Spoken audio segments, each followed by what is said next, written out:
My lovely, lovely imps. How are we doing today? Let's sharpen that up just a little bit. Why do I look so dark? Huh? Don't I look dark today? I feel like I need to maybe, it's probably because of the camera changes, right? It's because of the lighting changes. God, how annoying. And also, oh, it's because the hat's casting a shadow, which makes everything appear darker. Maybe I should crank up the lightness, or the brightness, the lightness, great. What a bop. My lovely imps.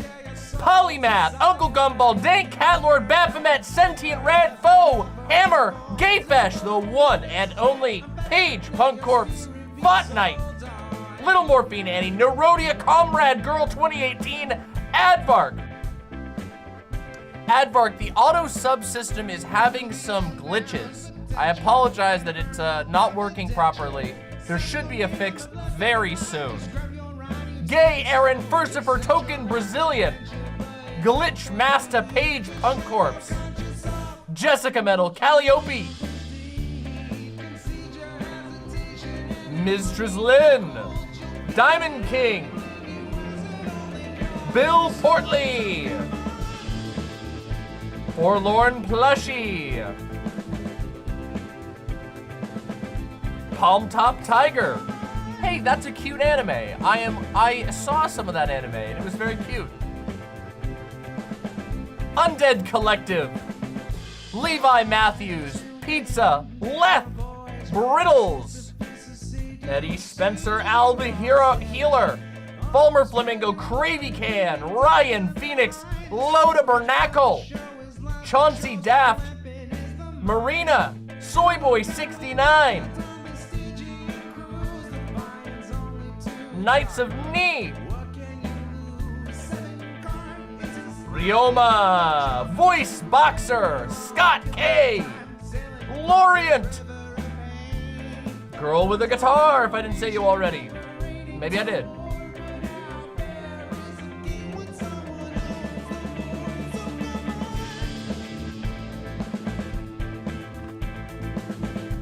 Hopefully my voice is still nice and clear. I do have the fan running because it was actually quite warm up here. So let me know if the audio is fuzzy and I'll switch something up.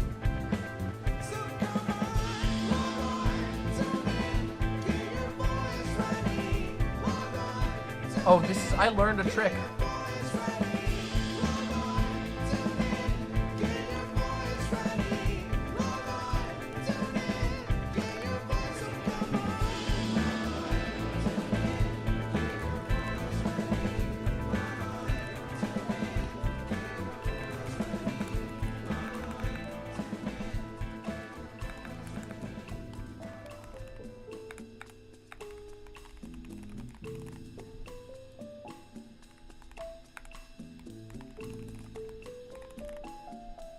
Bam. There we go. Now. My lovely, lovely imps, I hope you are doing wonderfully today. I am doing fairly well, although, as you probably noticed, I was running real close up against the clock, actually, today. I was running pretty tight. I ended up sort of at the last minute. I was actually going to stream at my normal streaming time, but sort of at the last minute, I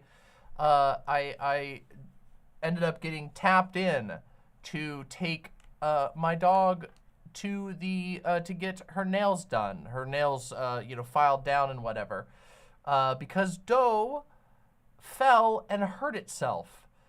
Thankfully, nothing needing hospitalization or anything like that, but Doe slipped on the stairs last night and fell on its knee and its ankle, and it really gouged up its knee, and so it's been not able to help out so much today, which is so sad. But it's doing okay. I took good care of it. I got it patched up, got it all bandaged up and everything like that, but yeah, Doe took a pretty hard fall last night. So I was on dog duty today. It actually was very nice. We went for a nice long drive, and Yoda doesn't like the car, which is odd. Most dogs that I've met in my life enjoy riding in the car. Yoda does not like riding in the car. but she was very good today, all things considered, even though she was nervous. And she was apparently, according to the people at the dog grooming place, she was very good, which is awesome to hear. I always worried that that she would not be good because she's very sensitive about her paws. Yeah, you know how it is. By the way, if you are here, please make sure that you press like. Today is going to be a very chill, the opposite of last stream in which I was raging and I was angry and it was high intensity. Today is going to be, well, I do have some things to talk about. So I'm not ruling out that I won't get angry at some point, but the goal of today is to be very, very chill, relax, have a good time, talk about stuff, play some Dark Souls 2, which we are way overdue for. So the likes are extra important today. Make sure that you press those likes, because when I announce that it's going to be a gaming stream from the get-go, or I do a goofy little title like this, people are like, oh, I wanted to see blood. I was bloodthirsty, So it helps. But you all who are here, I appreciate you very, very much. Thank you for being here. Hey, Redcon, it is wonderful to see you. Thank you very much. This hat was actually, I got a little bit of fuzz on it. How did I get that on there? Oh, actually, it's just reflecting light. This was a gift from the Fruitcast, Cherry Bread, my very good friend of the Fruitcast, sent me this as a gift, and it's a really nice hat, believe it or not. It is not just your everyday novelty hat. It's actually very comfortable, fits very well, and is a very nice material. Nice and durable and everything, so I've been enjoying it. And I think it goes well with today's little outfit, I was actually going to wear my other hoodie, the one with the purple and the yellow and the little goat doing the demon symbols. Or I think it's flipping people off. Yeah, it's the little goat that's flipping people off, but that one was in the wash. So I went with this one, which we haven't seen in a while. You guys remember the art on the back of this thing? You guys remember the art? It's fucking sick. The art on the back of this is awesome. Look at that. Hold on, let me see if I can get it in shot.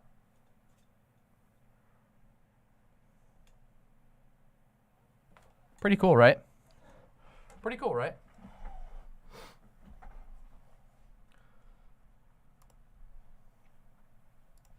I haven't been wearing this one as much recently, but I still really like it, and it's super comfy.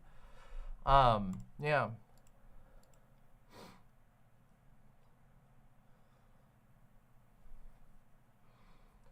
Sounds good, says Marina. I have you on the big screen in surround sound. Oh, based! Damn! I feel honored. I will be careful not to destroy your eardrums to the best of my ability. But I got recommended an MGS Paz edit on YouTube randomly and immediately thought of me.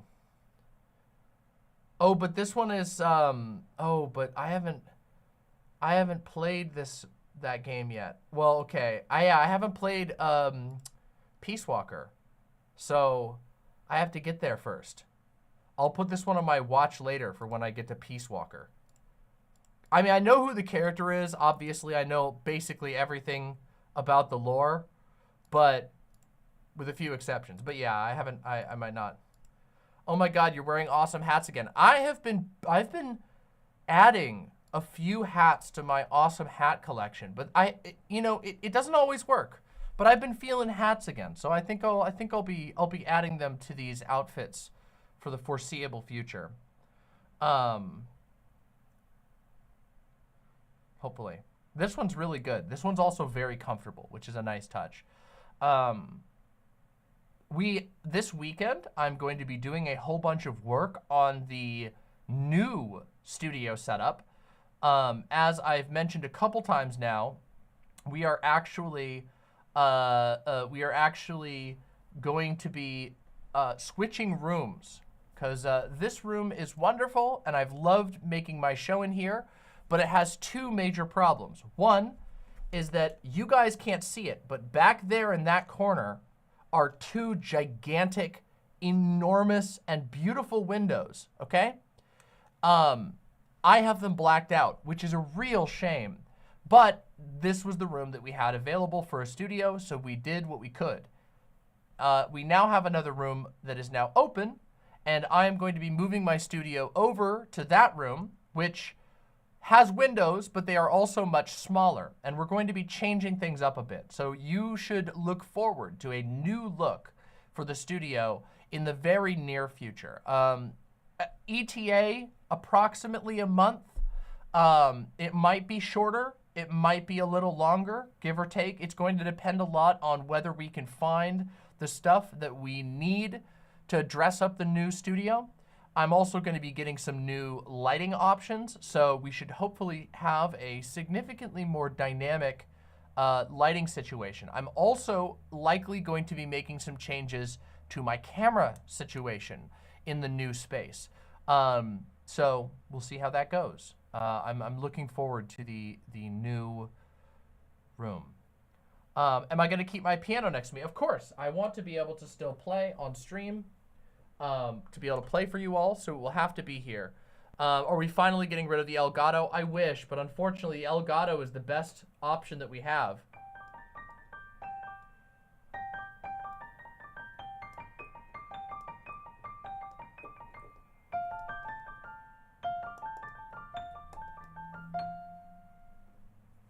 So, yeah. Hire the situation to work the camera. I don't know about that now. But,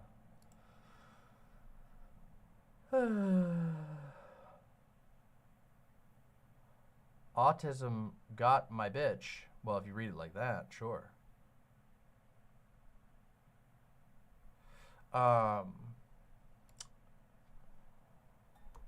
Keep at it, Demon Mama. You can only get better at it. Oh, what? At the piano? Oh, I will. Honestly, it's like riding a bike. It comes back to you very quickly. I haven't been practicing this last week as much because I've been very busy. I've had a really busy week. I don't know. I feel like this year has been really busy. I'm juggling a lot of things at once. But I don't know. I'm doing pretty good, all things considered. So, you know, I can't complain. And I also, last week, I finished reading Dune, which is a huge book. And now I am going to be starting Dune Messiah. And I ordered 2 really beautiful, so I already have, oh, it's not up here. Damn it. I already have a very beautiful hardcover edition of Dune. I got it secondhand, and it had some damage. But it's beautiful nonetheless. And but the problem is I have not been able to find hardcover editions of any book after Dune Messiah. I already have a fairly nice copy of Dune Messiah, as you can see right here. It's quite nice. But I could not find Children's of Dune, God Emperor of Dune, Heretics of Dune. I couldn't find any of that in the hardcover anywhere. I went to multiple stores this week trying to find them, and they just didn't have them. The only hardcover that I could find of Children of Dune had this style of art that it didn't vibe with me. And then I found out that there is actually 2 collections. They are called the Great Dune Trilogy and the Second Great Dune Trilogy. And they are both hardbound, gigantic tomes that are beautiful, okay? They are absolutely beautiful. And I can actually show you the art for them. Hold on. They have, one of them has a sandworm on it that's embossed in gold. It's genuinely very beautiful. Here, let me show you. Here's somebody else's picture. This is not my picture. Mine has not arrived yet. But look at this. Look at that. That is so beautiful. And so this one has the first 3 books. And the second one, which is called the Second Great Dune Trilogy, has, and is also very beautiful. Here we go. Here's this one. There's the second one. both of these, this one has the next 3 books, and they're big. So I got those, and I'm looking forward to having those come in. There's also there's one that I'm thinking about getting at some point, which is just because of how amazing it is, which it is the, let me find it for you. I'll show you. It is Dune. It was made in partnership with Barnes & Noble, I believe.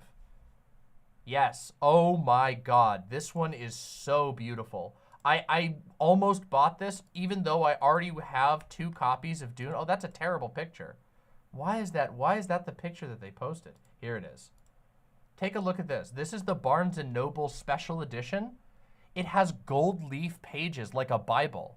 It's actually amazing. Look at this.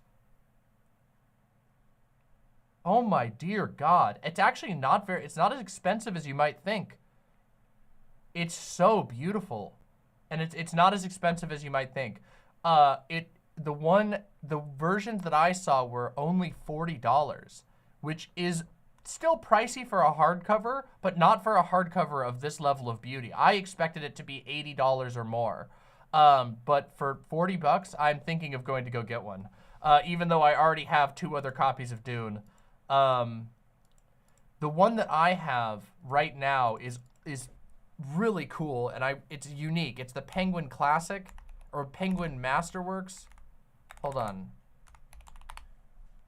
You guys have seen it because I've had it up here. This one is really cool. Unfortunately, like I said, I bought it and it had damage already, which is a little bit unfortunate, but nonetheless, it's still incredible. Where is it here? Where's a good picture of it? One of the best parts, yeah, here we go. Here's a good image of it. That's this one. And these are all engraved. So it has texture on the front and back, and it's really thick. The problem though, and the pages look really nice too because it's got a unique internal print and stylization. All the numbers are stylized, and it's a totally unique one. It has an encyclopedia of Dune stuff in the back, and it also has a number of short stories. This is the Penguin Master Series or something like that. The Galaxy Edition, the Penguin Galaxy, that's what it's called, Penguin Galaxy Edition. And again, I got that one secondhand by pure chance. Really like it. It is a little damaged, which sucks, but it's not too bad, so. My goodness. Innocent Bystander 13 says, I feel mixed about Dune. In my sense is that Frank Herbert was a homophobe, but I admit I couldn't prove it to you. I haven't seen anything in the books that would indicate that he's a homophobe, outside of like sort of loosely implying, like the only real depictions of homosexuality are like, basically incestuous, predatory, but there's not a whole lot of them. It's really only between the Baron and Fade Rotha in the first book, maybe in the later books. However, one thing I will say is that Frank Herbert absolutely is fat phobic. Holy shit! He really hates fat people. It's incredible. That is one thing that is very true about Frank Herbert, all right? My goodness gracious. Oh, man. There's a part where he's like, the fat, disgusting Baron was so scared he had half a mind to order one of his lackeys to bring him a hot and steaming meal. But alas, there were no lackeys left in the room. And so his tummy just grumbled prodigiously. I'm just like, Jesus fucking Christ. Oh, man.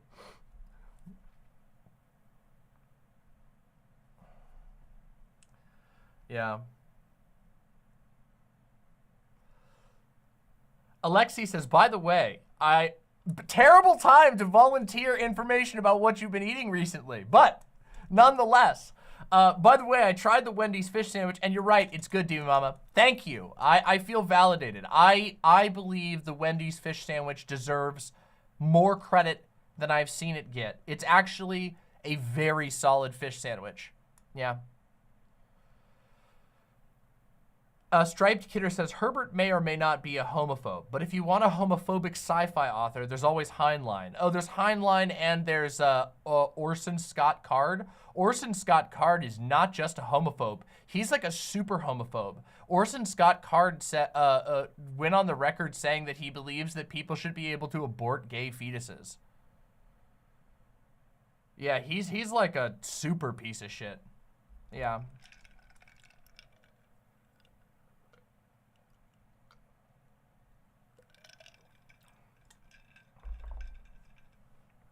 Regardless of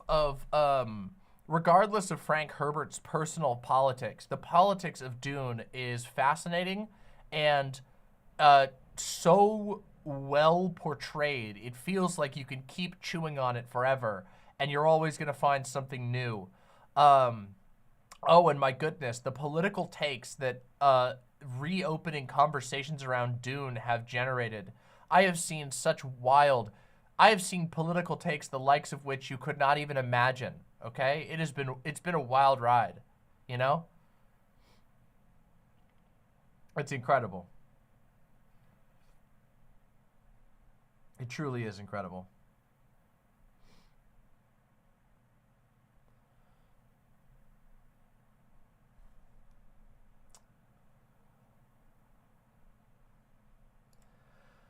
Oh, yeah. What was I gonna say? There's something else I was gonna talk about. I'm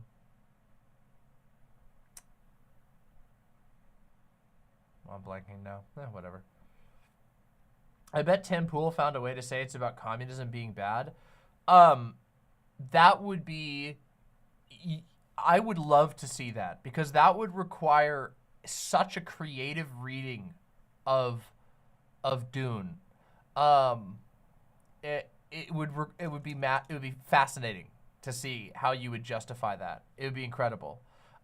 It's certainly not a book about communism being good. In fact, I would argue that the most coherent narrative throughout Dune is that, like, hierarchical religion is bad, and also that the state should be distrusted. And most importantly, or I should say, the single most coherent narrative through all of Dune is figureheads of the state should be distrusted, like unbelievably so.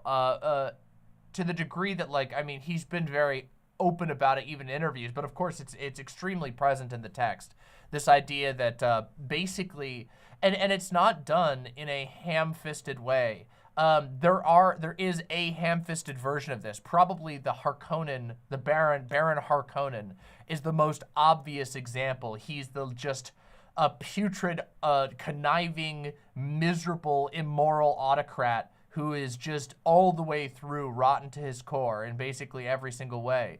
And he's only one of the many figures that you are supposed to, walk away with great distrust of and perhaps revulsion at.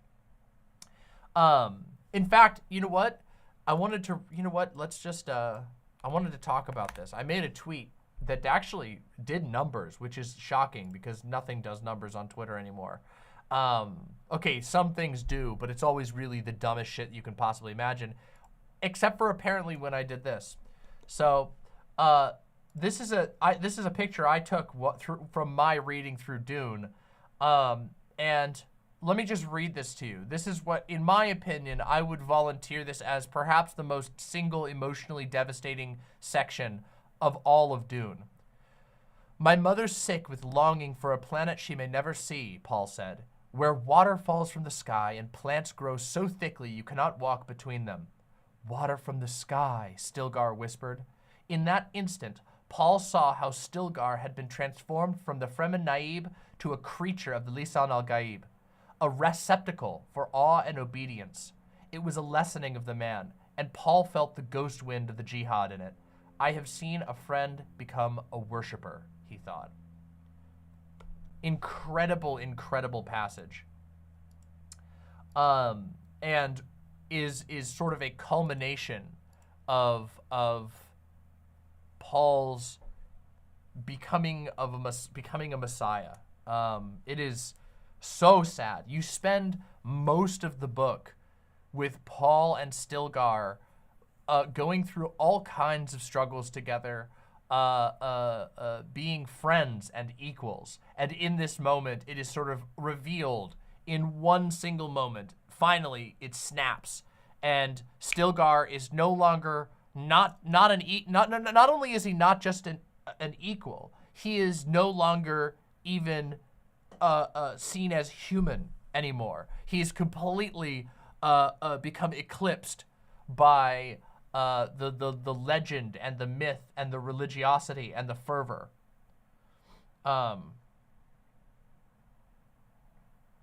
Yeah.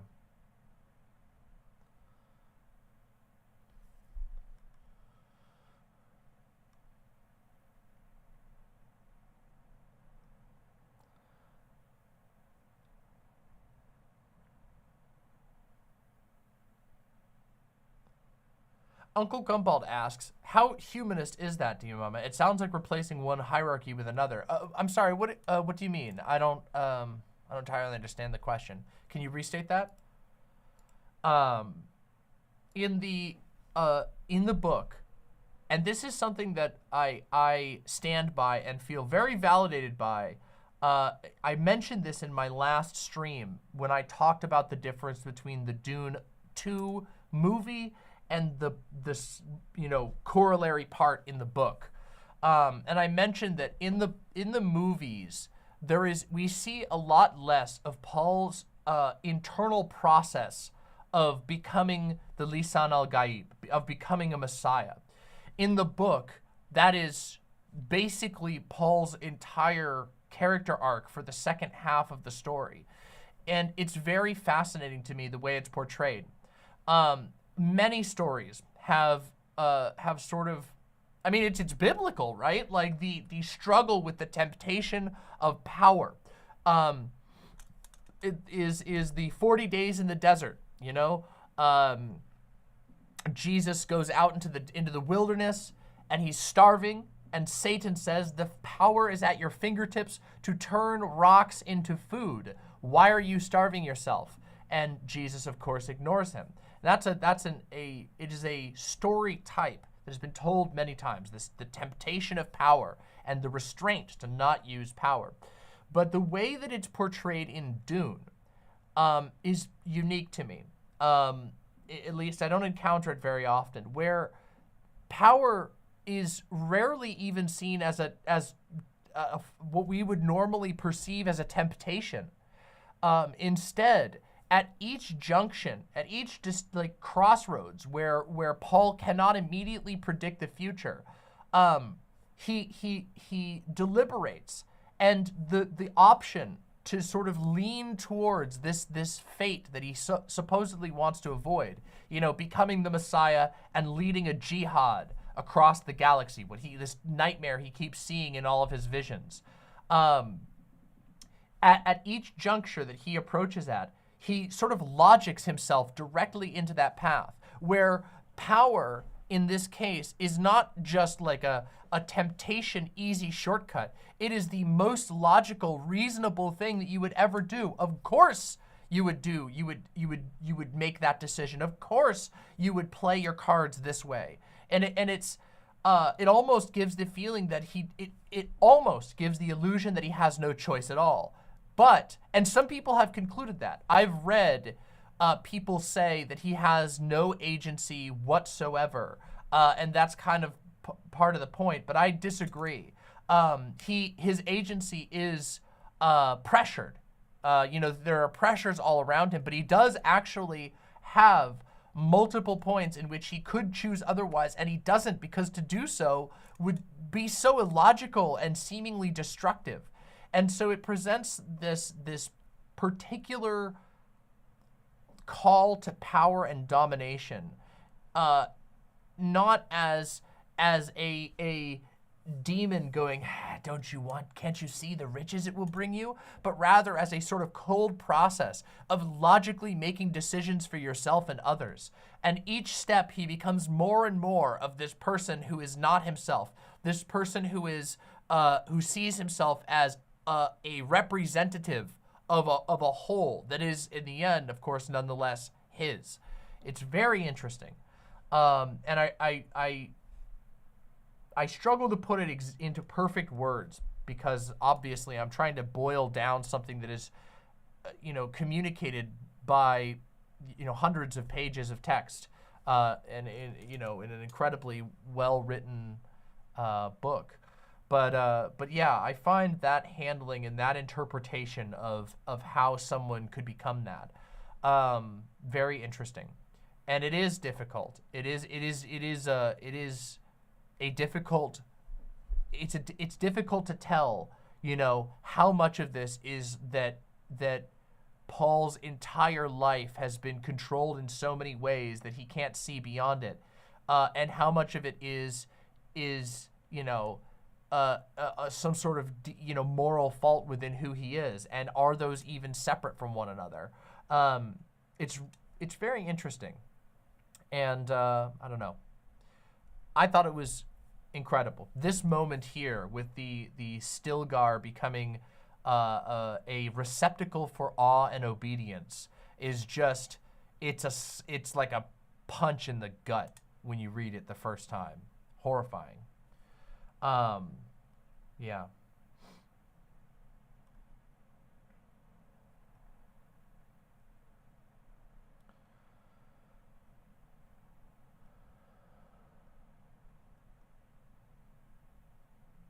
Hold on, I'm trying to see if the question...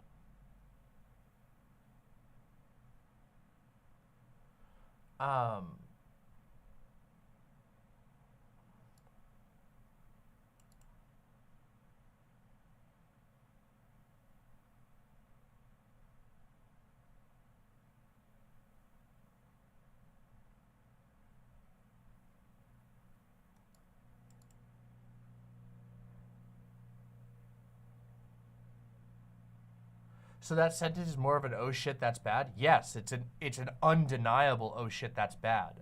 Yes, it is meant to be absolutely crushing.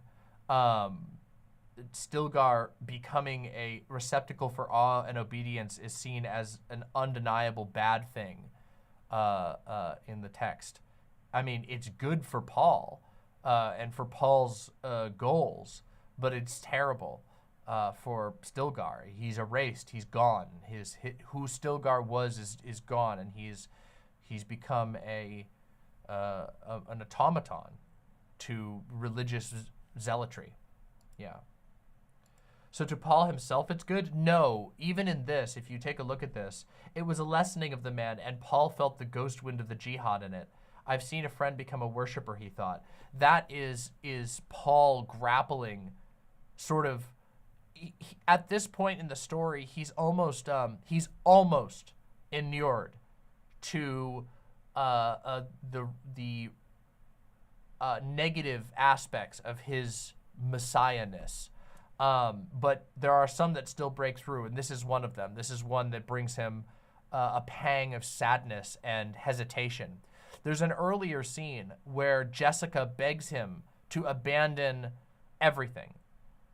Basically, Jessica has a moment of doubt and says, "We should stop. Let's flee. Let's leave. We can blend into the desert. Forget this whole venture." And Paul at that point is like, "No, we're going forward. This is what you wanted to have happen." And it's like that's a moment where he unequivocally had the opportunity to step away. Like him and all of the powerful people around him would have supported him stepping away in that moment, and he didn't. And so that comes shortly before this incident. In that moment, he kind of decides where he's going to go, and then he sees the results of those decisions. Yeah. I'd listen to a Demon Mama Dune audiobook. That would be cool. I'd love to do an audiobook someday, but I'd need to practice a lot more and work on certain aspects of my vocal presentation before I was able to do an audiobook. But I've thought about doing that kind of stuff in the future. I think it'd be interesting. I know it's a lot of work, but still. Um, yeah. Do you have a favorite out of all the Dune books? Well, I've only read Dune so far, so I'll let you know when I get through them. Um, yeah.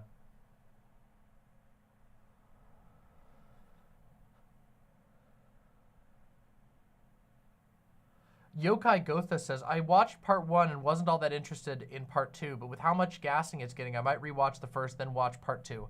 Admittedly, part one of the Dune movies is a lot of setup. That's true in the books, but there's something in the books that isn't present in the movies that makes them more compelling, which is that in part one of the Dune books, in the first sort of I can't remember, I think it's literally just called part one.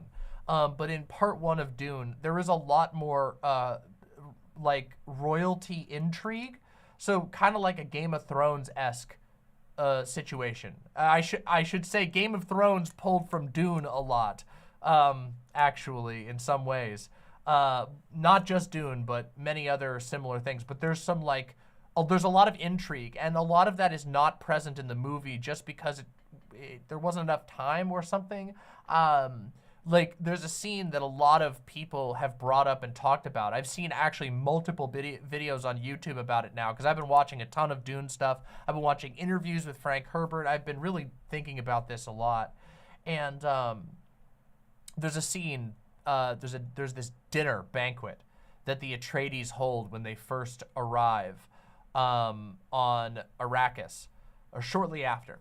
And that scene includes a whole bunch of like local powers. And it is this incredibly tense and awkward social maneuvering. There's a bunch of scenes like that that are present in the book that did not get translated to the movie. That was Denis Villeneuve's decision. Which I don't know. I can understand why he made that decision. But all I'm trying to say is that as a result, part one feels a little bit more like a bunch of setup. Part two, I think I like part two more than I like part one in a number of ways. But also, a lot of what I'm talking about here is, in this conversation, is focusing on the book. And I do feel like there's a lot of value to come from reading the book and seeing the movies. The book is a big book, but it's a great read. It's really awesome. And the universe it's got a special flavor to it. It's got the spice. So, you know.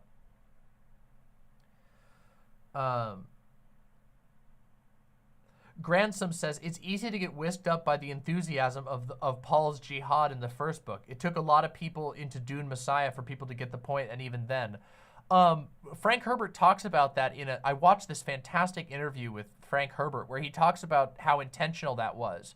That when he was writing Paul, he wanted Paul to be a charismatic, natural leader in every positive way that he could imagine, not in any of the negative ways that we usually associate with bad charismatic leaders. He did not want Paul to appear like a Hitler character or anything like that. He wanted all of Paul's traits to be believable, not just believable, but what we would generally universally consider to be good traits in a leader.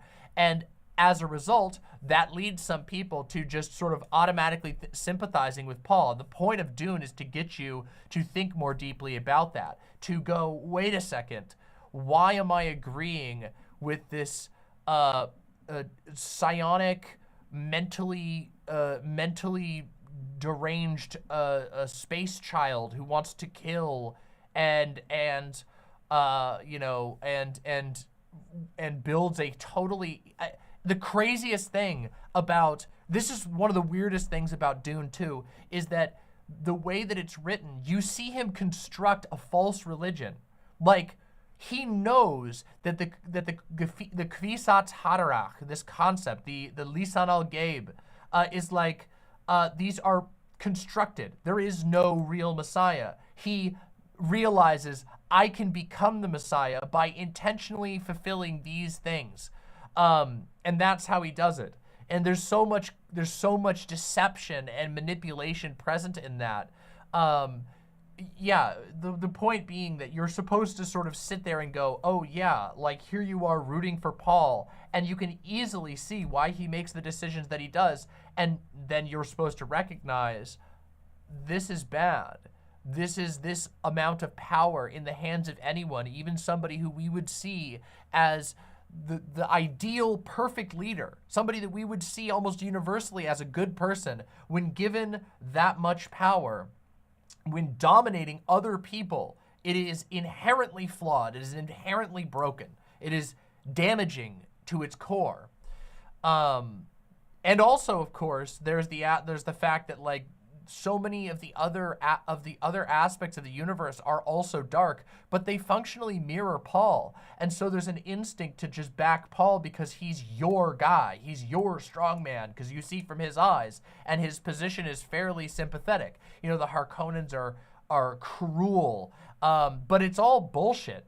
Because as time goes on, you realize that Paul also is cruel, that Paul is also equally capable of deranged behavior. And also, you know, spoiler warning if I haven't gone into any spoilers, but Paul is also a Harkonnen himself, which is, there's another line right after the one that I read earlier about Stilgar, where Gurney Halleck, he goes off on a big rant about how Harkonnens are dogs. They're disgusting. You shouldn't even let their blood touch your blade. They're so filthy. They're this horrible, putrid family.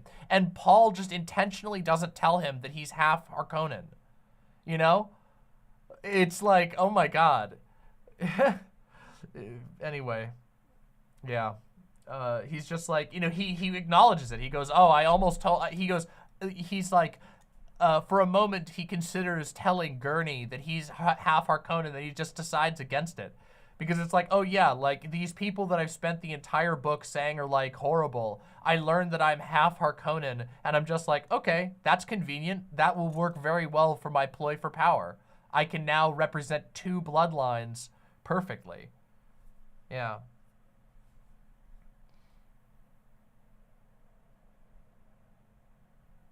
It's fascinating.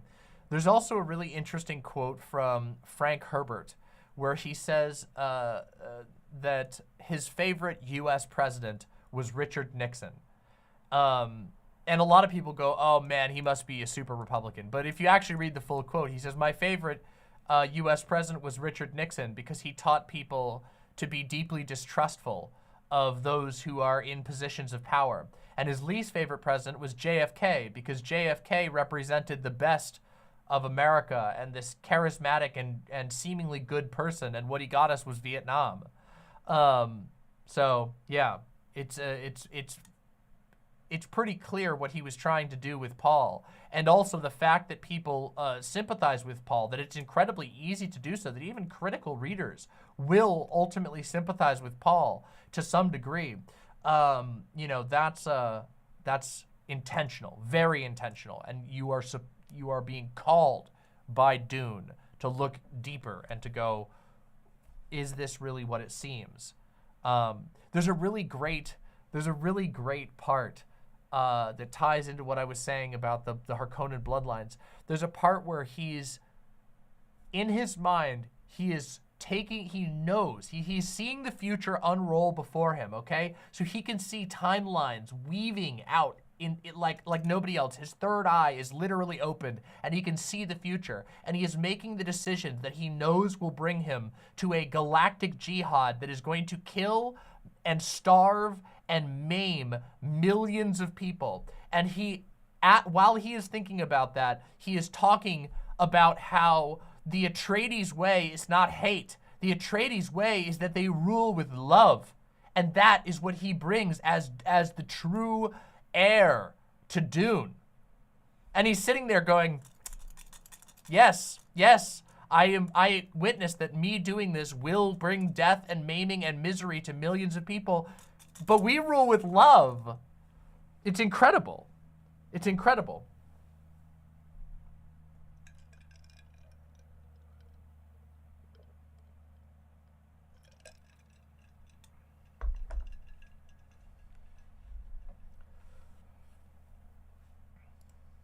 Yeah.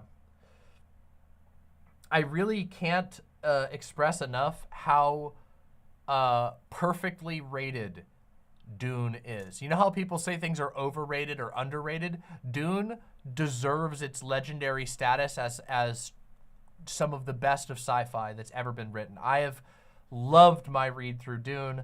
I have been thinking about it nonstop. There is so much to sink your teeth into and think about. It's incredible. Yeah.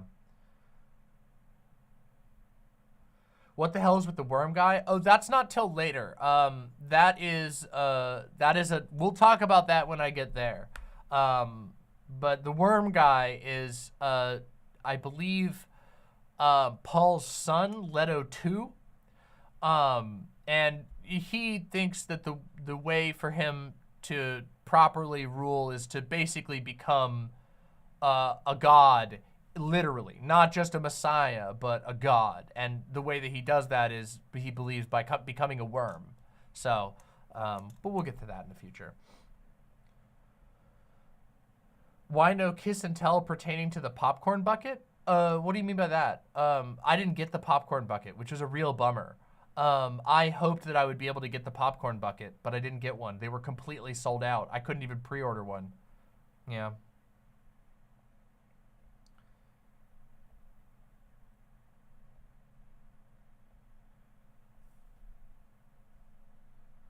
Dune made me a hardcore anarchist. That's completely understandable. Also, something interesting that I learned is that Deleuze and Guattari were both very heavily influenced by Dune, which makes a lot of sense.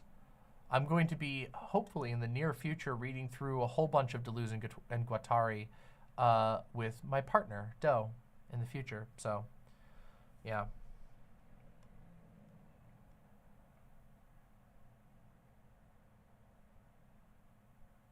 Oh, thank you so much, Muddy. That really means the world to me. Thank you so much. Muddy says, I would love to hear you read some books, Demon Mama. You have a great voice for storytelling. Thank you.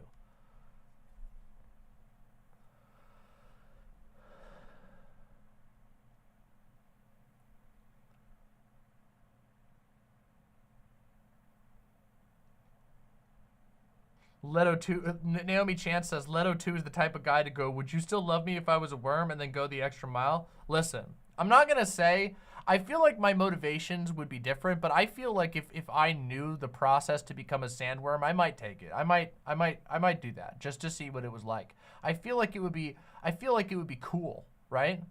To be a gigantic sandworm.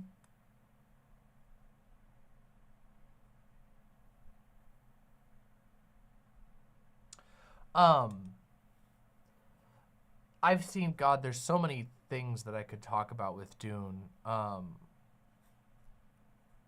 But I think I said my piece on this particular part. Anyway, I don't know if that's going to be a segment. I didn't really do an intro. But if you enjoyed that, consider pressing like on the stream. And also, if you're new to my channel, press subscribe.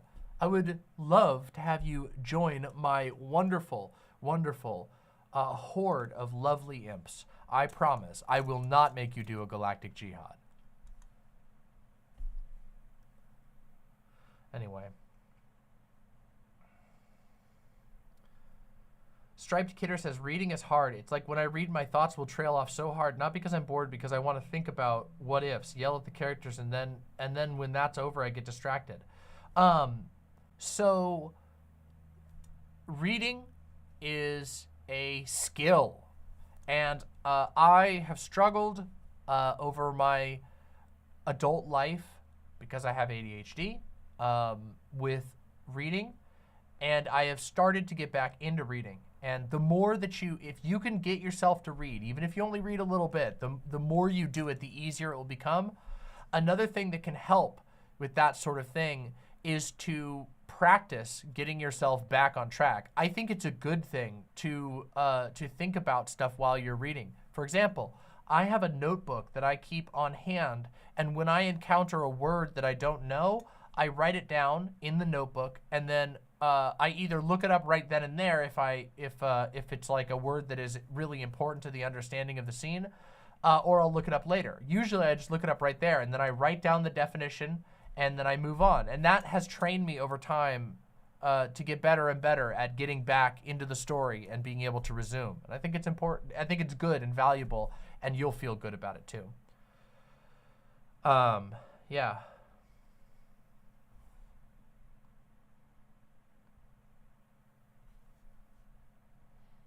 Let me read these donations real quick.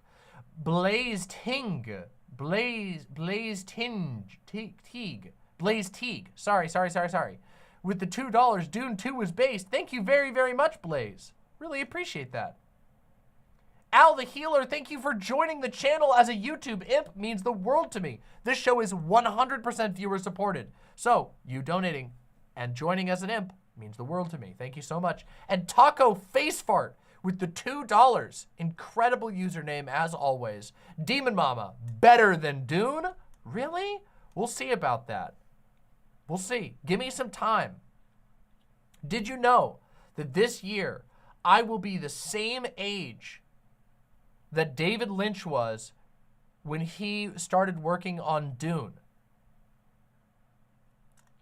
I really look up to David Lynch, and I don't feel like I've done as much as David Lynch has done in the world, but I have done some pretty cool stuff. So I feel like if he can go from doing Dune at age 34, which is what I will be at the end of this year, if he can go from doing Dune at age 34 and then go on to make all these incredible movies over the course of years and be totally based into old age, I feel like I can do that, which means I might have some truly great things. Maybe I will outdo Dune. Who knows? You never know what might happen. You never know what might happen.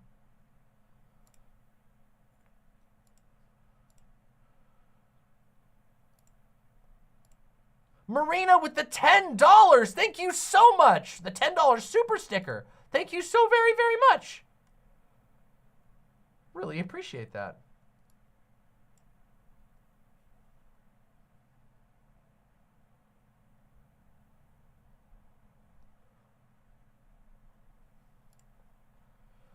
Renewed Wolf says the future of the Demon Mama channel will take a Lynchian turn and just become daily videos about the weather.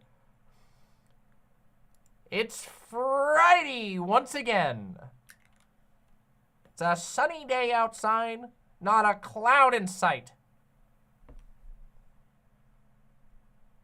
If you can believe it.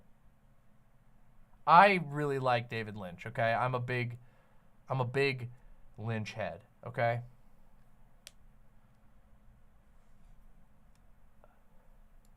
Did I miss the Dune rant? Yes, I've been talking about Dune for a while. I think you'd like it. But don't worry, I'll do it again. Oh, Twin Peaks has been amazing. I've seen a lot of Lynch over the years, but I hadn't seen Twin Peaks. I've been watching through Twin Peaks. It's great. I just got to the part where Lynch literally fucked off to Japan because he was so frustrated with the process of making Twin Peaks. Oh my God, I read this. There was a post that basically was an article in Quality as far as citing where it was pulling from that I read on Reddit that was talking about what Lynch's involvement in Twin Peaks actually was. And it's really fascinating. There's an interview in which Lynch expresses that he basically felt burnt out and infuriated by the process of trying to make weekly episodes of Twin Peaks because during the second season they had severely shifted the production schedule to the degree where they were then writing and filming episodes right before they aired. And he hated that, and he got so mad that he literally just basically went AWOL and went to Japan, and then the show almost got canceled while he was gone. And when he came back, he led like a fan campaign. He was literally going out and doing press conferences and being like, fans, I need you to write letters to NBC Studios saying, bring back Twin Peaks, bring back Twin Peaks. No joke. It's crazy. Anyway, it was fascinating. Yes, the network forced a solution to the mystery, which he really hated. He severely hated that. It was a very the story of the production of Twin Peaks was very messy. But after the fan campaign, he ended up being able to be he came back and was allowed to be the showrunner again, and then he did the finale to season 2. He did the movie, and he did the return. Those were very heavily his under his control in certain ways.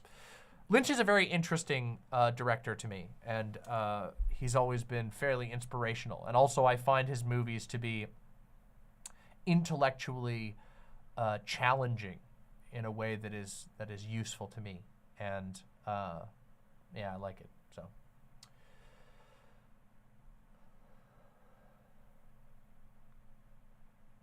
was the mystery ever really solved though, apart from the killer? Well, he didn't want the killer to be revealed at all, and they revealed the killer in the middle of season 2. She didn't like that at all. But David Lynch is likely not a fuckhead. I mean, I don't know. I don't know. Like, there's a lot of the people. I don't know. It's hard to say. Obviously, you never know because you only see certain parts of people's lives. But I will say that Lynch has a startlingly positive reputation among the people that he's worked with the most, and his I don't know, his asshole characteristics have always seemed fairly understandable to me,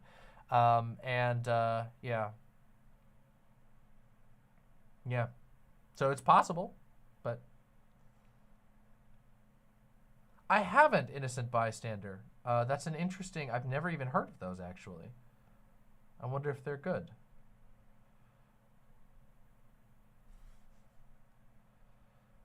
I don't know who that is. I have been summoned by the David Lynch weather report. If you can believe it, it's a Freddy once again. Yeah, no, people were saying that I should take my content in a Lynchian direction and just start reading the weather and things like that. Yeah, I think that'd be great. But you see, you have to earn that, right? Which, see, I've earned the ability to spend the first hour plus of my stream rambling completely about whatever I want, and hundreds of people will hang out for that, even on a day where I just have a nonsense demented title. That I've earned, but I don't think I've earned just reading the weather yet. I have to do something, I have to do some great stuff before we get there. Did you see his monkey movie? I love that movie. What did Jack do? What was it? David Lynch. That was his COVID movie. What did Jack do? I was right. What did Jack do? Thank you very much, Silent. Cherry Bread gave this to me of the Fruitcast podcast. What Did Jack Do is a short movie that released during the pandemic, if I remember. Oh no, I guess it released during 2017, but they put it on a Netflix during the pandemic, I think. It's on Netflix. It's a 20-minute short film, fever dream nightmare that is also hilarious, and I absolutely love it. It is like, it's incredible. It's beautiful.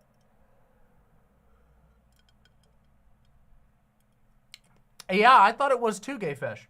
Apparently it was done in 2017.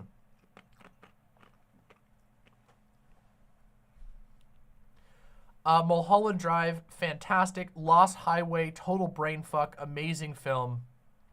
Inland Empire is on my watch list. You got a fresh Dune meme. Ooh, that's right up my alley. Thank you, Mr. Krabs.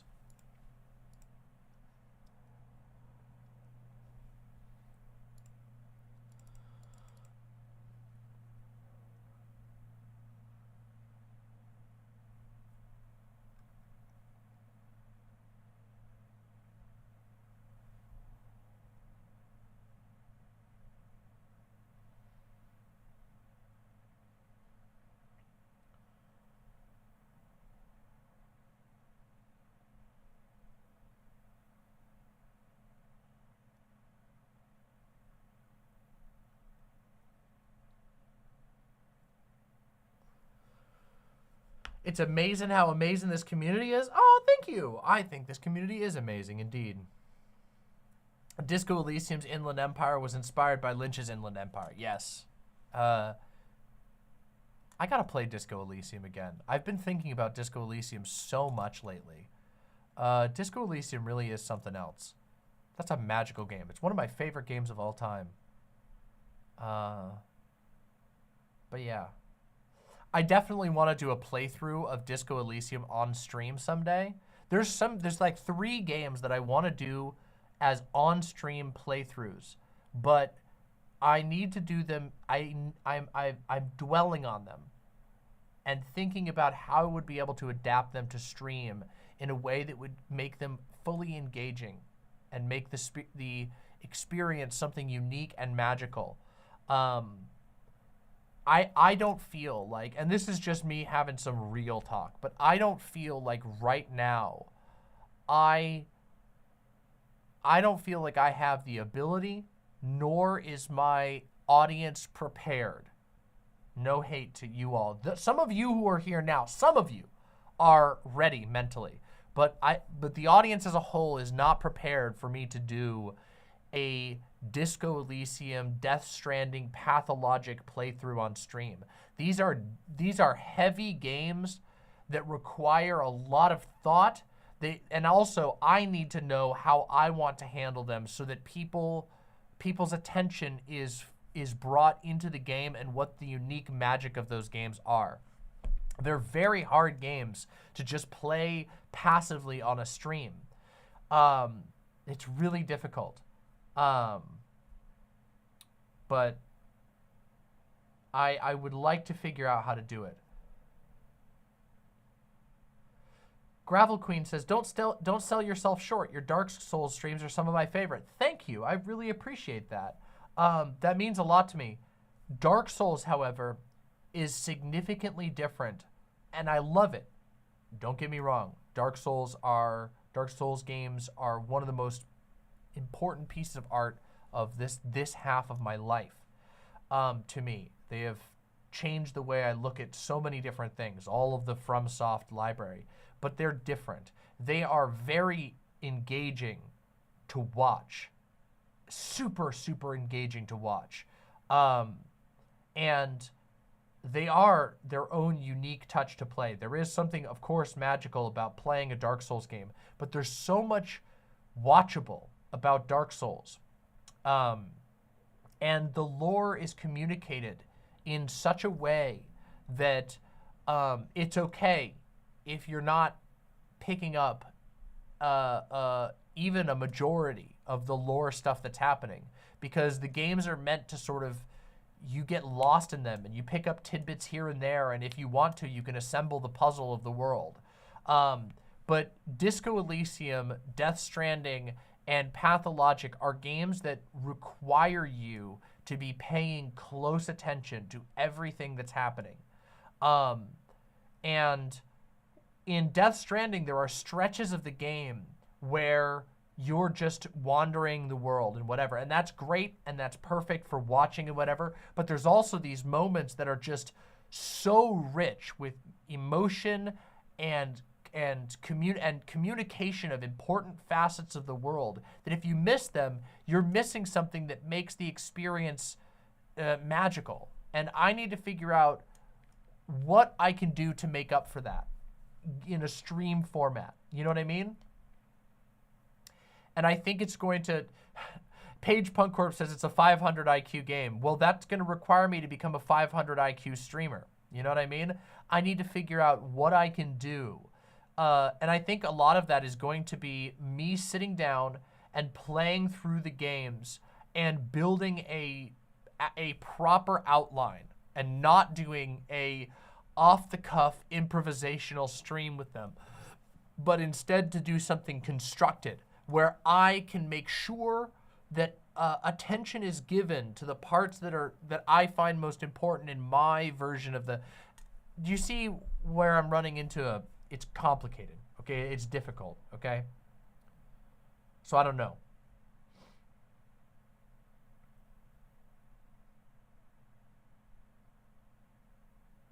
a high effort Let's Play, something like that.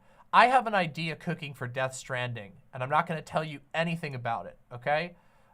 You all are going to have to dream about it. But I've got a big idea cooking for a Death Stranding Let's Play. Or not Let's Play, playthrough, a stream playthrough. And I've got some real ideas cooking on that, but it's a future thing. I'm not there yet. I'm not there yet.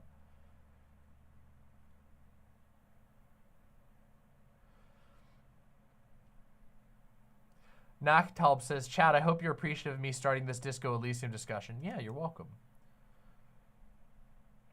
I mean, thank you. Why did I say you're welcome? Well, because I was doing the ramble, but then you said chat should be appreciative to you. Sorry, that was a brain fart moment. And it makes me come off as insanely narcissistic, which, as you all know, no ego in this, in my set that puts me at the center and my name in the dead center of the screen on my website, demonmama.com/live. Not a drop of ego in any of this. Ow. Oh, okay, one downside of this hat. The button. Oh, the button is getting pushed into my skull. Gotta be a little careful about that, or else it's gonna hurt myself. Okay, there we go. Skull dent, yeah. I recently played through Disco Elysium. It's absolutely amazing experience.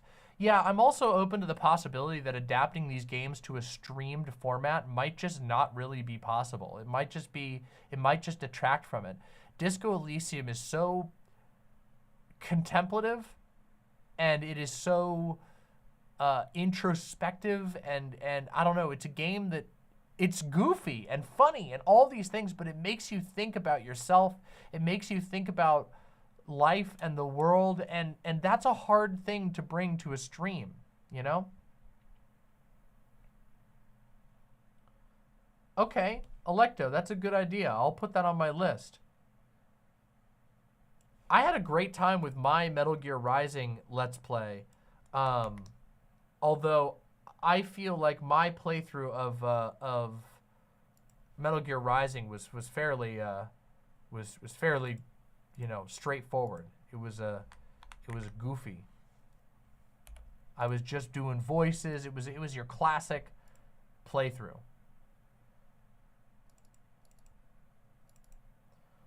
Did I?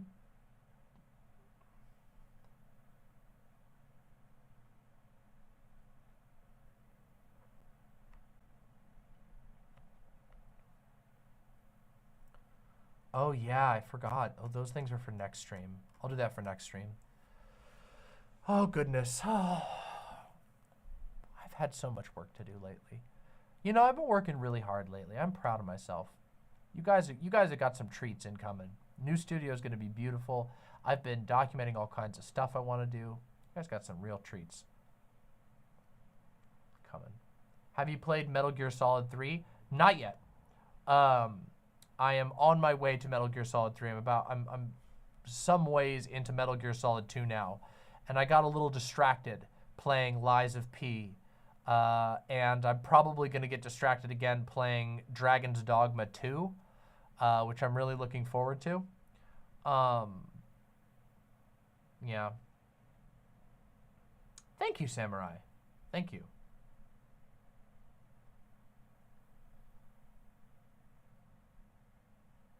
I don't know who that is, Fortnite.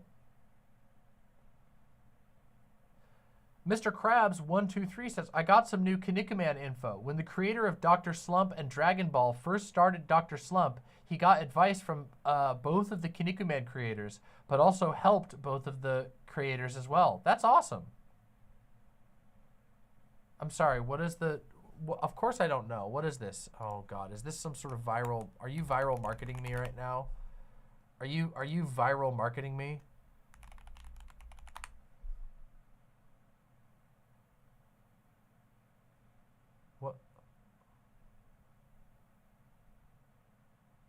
What is this?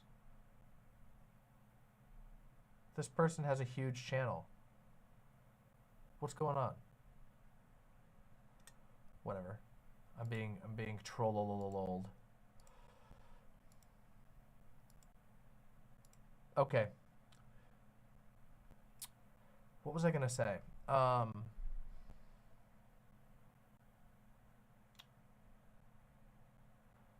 In the near future, we're gonna talk. Not today, because I do not have the energy for it today, and that is not what I wanted to sign you all up for. But in the near future, we are going to talk about what people are calling GamerGate 2. Have any of you heard about this shit? It seems pretty lame, and I've been watching from afar with my little opera glasses, you know, the opera binocular thingies, going, interesting. And it's pretty deranged, this whole shit. And it's actually affecting a lot of games that I really like. Some of the games that I've actually reviewed on this channel have been negatively affected by this. It's very, very stupid. To be fair, the GamerGate never really ended, which is something that I've said many times. The GamerGate 2 is forever.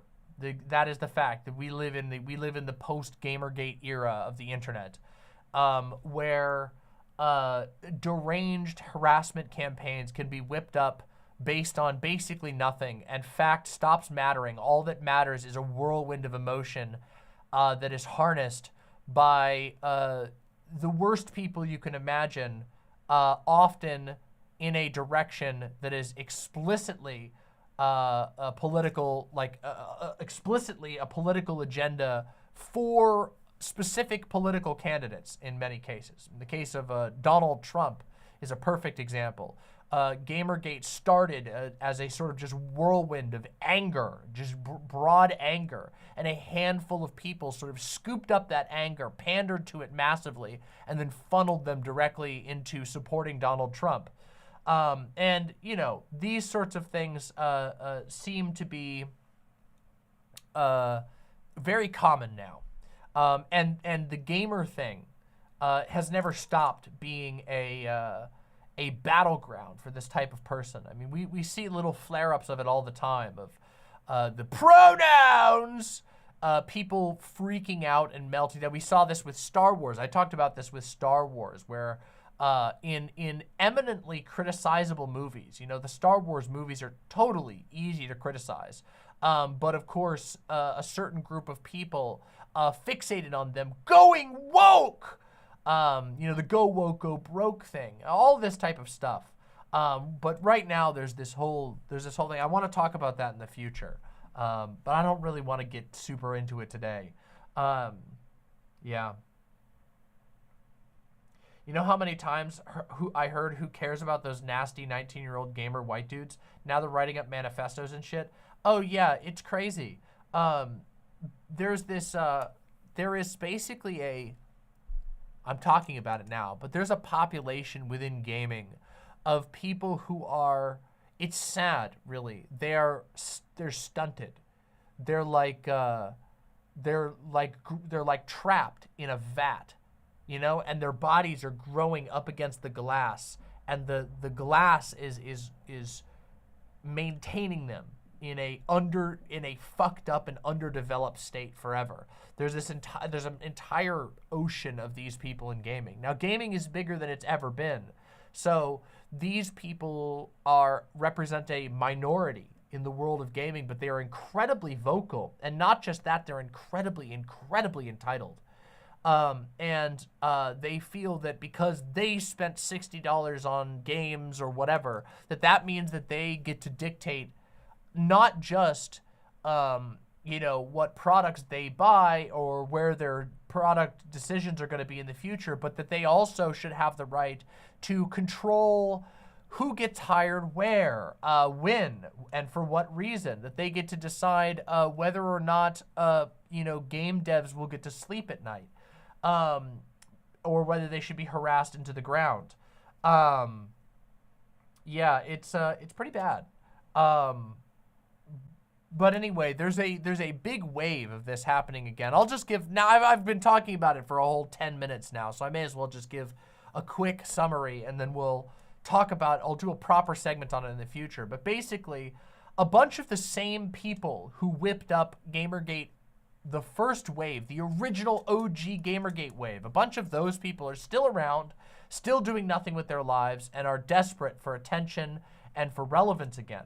And they have decided to fixate on a company called Sweet Baby Incorporated. Now, Sweet Baby Incorporated is a consulting firm that does diversity and inclusion, DEI, diversity and inclusion, whatever it's called. I can't remember the actual acronym, but they do consulting for that. So the basic idea, which you should understand, is giant mega corporations, which publish every goddamn game on the planet now with very few exceptions, can basically be like, hey, you guys made a game, we're publishing it, but we got to make sure that your game's not going to get us in any trouble. So we're going to have Sweet Baby Incorporated come and take a look at your script, take a look at the things, and let us know, you know, we can talk about it and say, is there anything, you know, here that we should be worried about, or things maybe we need to rethink. Super, super not shocking stuff. And now these gamers, these angry gamers, have become convinced that actually Sweet Baby Incorporated is functionally a secret society that actually controls everything that's allowed into games, and that they will kill game products that aren't woke enough. That's what they've convinced themselves of. There's no evidence of this at all. And in fact, I've actually gone looking for it, and what I've seen is a citation from a panel at a gaming convention where someone in the leadership of Sweet Baby says that, you know, sometimes you have to kind of give them the scary talk. You have to say, hey, this thing in your game is racist, and it might cause you to hurt some people who are in your audience. And they took that to be, oh, they threaten devs if they think they're racist. Now, of course, that's deranged and stupid, but that's where we're at. And so right now, and you might not even know about this, but some of you may have seen this organically. I ran into it completely organically. I was on Steam, and I was looking at a game, and I rolled down to the reviews, and I saw dozens of negative reviews on a game that I quite liked, and it said, Sweet Baby detected, the same reviews, just loads and loads of reviews saying, Sweet Baby detected, go woke, go broke. And I was like, what the fuck is going on? And as it turns out, yeah, there is basically these enormous lists. They're using the Steam curation system and, of course, the YouTube channels of some classic GamerGate figureheads to basically organize mass down reporting campaigns. You want to know one that got hit? Sable. Sable. You guys remember when I reviewed Sable on this channel? They review bombed the shit out of Sable, which sucks. Because that game is great, and they didn't do anything wrong. It's dumb.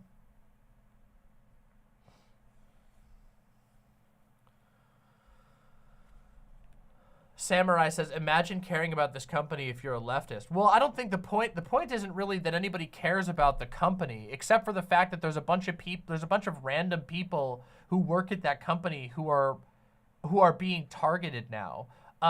Like, seriously, as in, like, people are trying to get dirt on random individuals who work for that company.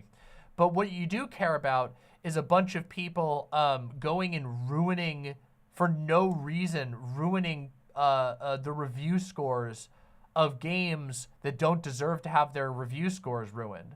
Like, Sable is a fantastic game, a beautiful game, that doesn't deserve to have hundreds of negative reviews dumped on it because their publisher had a DEI consultancy firm look over the script at one point.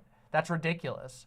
And that hurts people because Sable's a small team that made that game, and they put a lot of love into it. And there's a lot of games getting hit by this right now.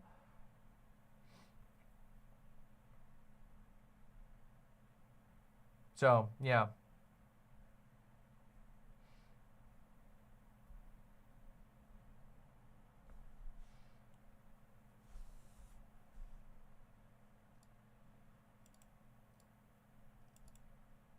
Well, of course, Nuts, they don't care about that. Nuts says, don't let this distract you, chat. EA released a Battlefront Classic collection with 3 servers, each of the servers containing 64 players max. And they charged, and the important part is they were charging $40 for that and advertising it like crazy. There's actual evil going on. I mean, that is, I don't know if I'd call that evil. I guess it's evil-ish. I don't know. Like, it's scummy and it's bad. I don't want to go so far as evil. I think evil is a little bigger than that. It is pretty bad.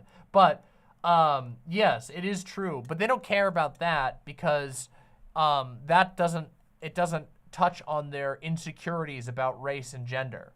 You know, so instead they're going to fixate on all this stuff. And it's funny because one of the things that continually happened in the first GamerGate is that they ended up just swallowing corporate product constantly anyway.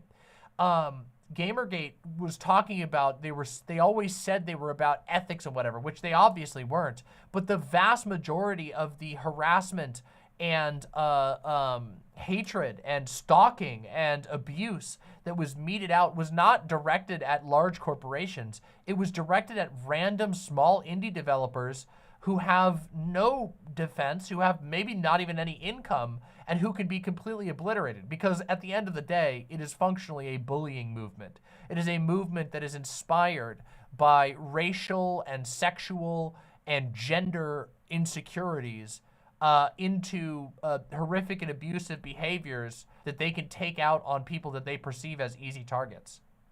Yeah.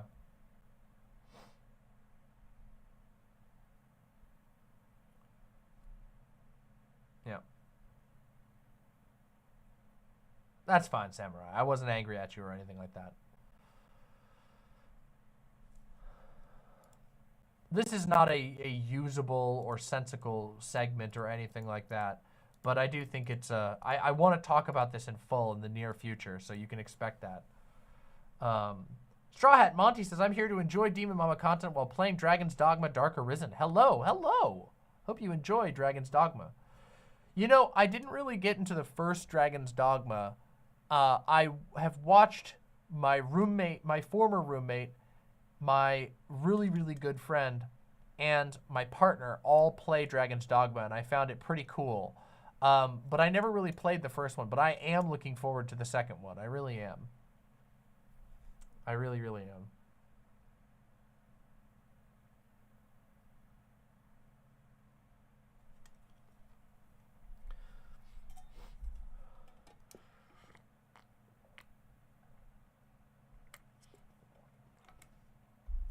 You remember when we covered all of the sexual abuse that was happening at Blizzard, and none of those motherfucking GamerGate heads gave a goddamn shit, and in fact, some of them were literally mocking the idea that you would ever protest or try to fight back against sexual abuse at a gaming company. You guys remember that? I remember that. I remember that clearly.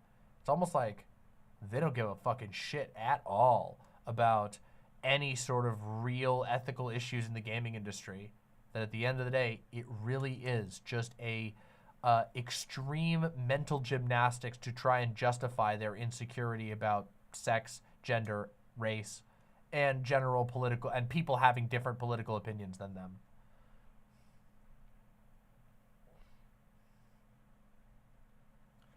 Helene! Helene! Thank you so very much for the unbelievably generous 5 YouTube memberships. Thank you very, very, very much. Really appreciate that. Thank you so much. That's really kind of you.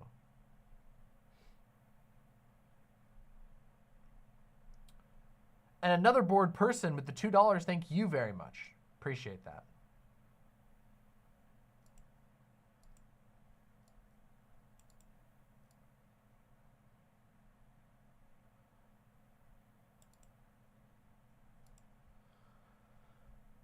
That's also a good point, Mr. Krabs. People are very these people don't give a shit about anything. Oh my god.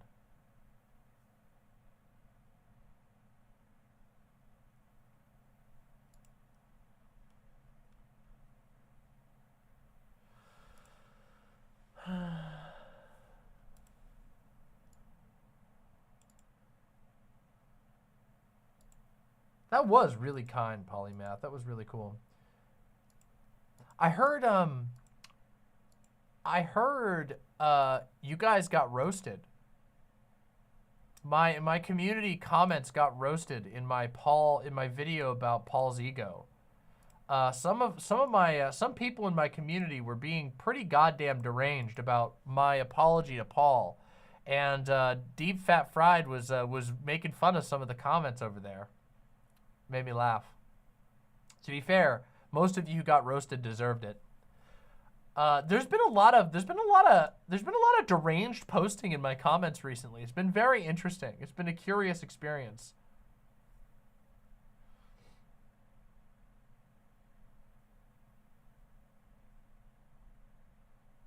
That's true too, Ashmar. Yeah.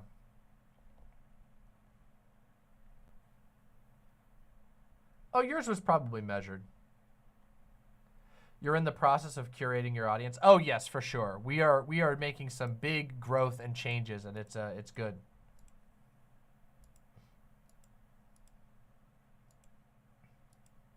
Somniostatic says, I heard Lucy went to a protest and got tear gassed. Wow. I hope Lucy's eyes are doing okay. That is very brave, and also that sounds like it hurts a lot. Some imps are Vosh watchers, so there is some Paul derangement syndrome. I imagine that. Imps are supposed to raid with love, not derangement. Well, I don't think they raided with derangement. They raided my comments, so it was like, I don't know. It was a lot of people angry at me. There have definitely been some people really pissed off that I have like a friendly but contentious relationship with Paul. And a lot of people who seemed offended that I even did like an apology to Paul. Which I don't like. My apology wasn't like the world's deepest, darkest apology or anything like that. I was just saying, yeah, you're right. I do need to improve on how I talk about Biden, because a lot of what Biden has been doing is not acceptable, and I've been pulling punches because, you know, because it seemed like, you know, Trump is so much obviously worse. But then this year happened, and everything since October has happened. And all of the you know, the rampaging, out of control culture war madness against trans people has been happening, and Joe Biden can barely lift a finger over it. So yeah. Straw Hat Monty says, have you seen the 6-hour-long Savvy Writes Books video essay? I think I just got sent that. Yeah, I just got sent that. Maybe I'll watch it. The thing was, I was on the internet for GamerGate. I was there when it all happened. I was there watching 4chan when the original threads were being created about GamerGate. I watched all of that. I was a lurker at that time, and I was watching all of it unfold. So there's a lot that I remember personally.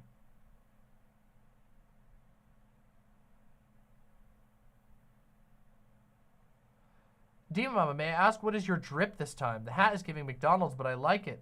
Oddly casual fit, though, too. Yeah, it is. This is actually a Stay Cold apparel hoodie, one of my favorites. Incredibly comfortable, beautiful design. I showed off the design on the back earlier. The design on the back is like here, I'll just show it again. Here we go. I'll just rotate like this and go like this, and there we go.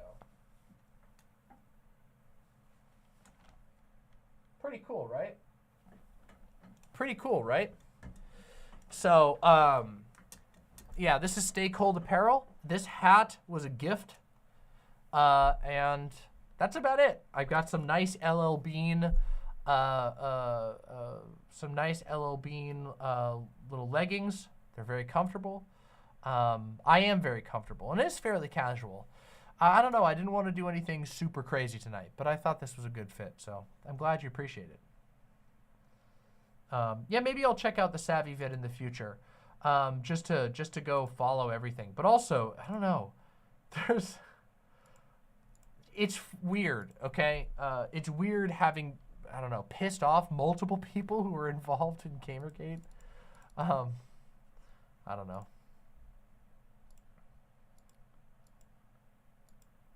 I like Hat Mom. A lot of people do. I think I look good with hats generally. I appreciate that. I like it too. God, this thing is annoying me so goddamn much. You guys see that? Oh, fuck. How do I fix this? How do I fix this? It's driving me crazy. That little line in the middle of my glasses is driving me fucking nuts. I know what I could do, but I don't know if I have what I need to do it.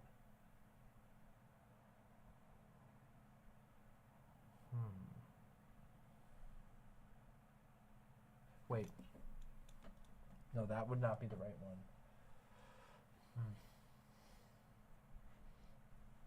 No, that's not true, Eddie. That is not true. Yeah, no. In fact, as it turns out, being the victim of something does not automatically make you a good person. And in fact, sometimes it just makes you, it can make you into a worse person. You can become the worst version of yourself after being traumatized from something. Yeah. Is that just screen glare? It's actually a very specific screen glare. It's actually the top of one of my windows in an app that does not have a dark mode. And so as a result, there is one small bright white top of a window that I cannot get rid of without fucking up my setup. It's driving me, making me so mad.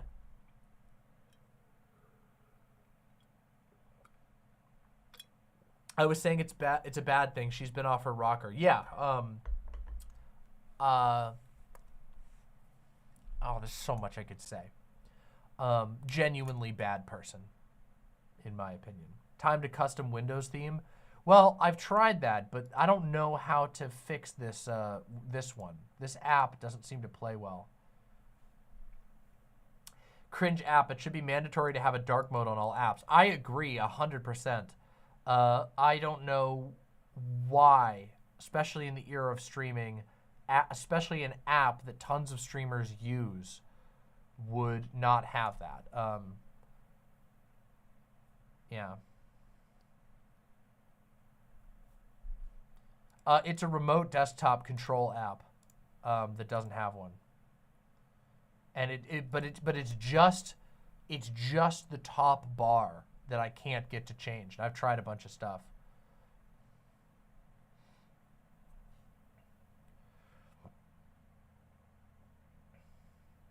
Light mode is a capitalist scam. Probably true. It's sort of like your eyes are glowing. Yeah, but I hate it. There's a part of me, look, I'm pretty meticulous about my lighting and how everything looks on my stream. This drives me nuts. In fact, hold on a second. I'm going to fix it because it's driving me crazy. I'm going to fix it right now. I know what I can do temporarily.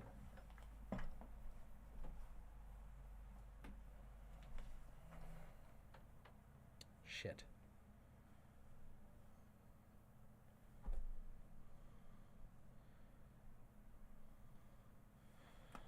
Let's see if that works. Oh, that's so much better. Look at that. That's so much. Oh my God, I fixed it. Look at that. Say we fixed it. It's not a good fix. All I did was put a cloth over the top of my screen. But it is a big improvement. It's a big improvement.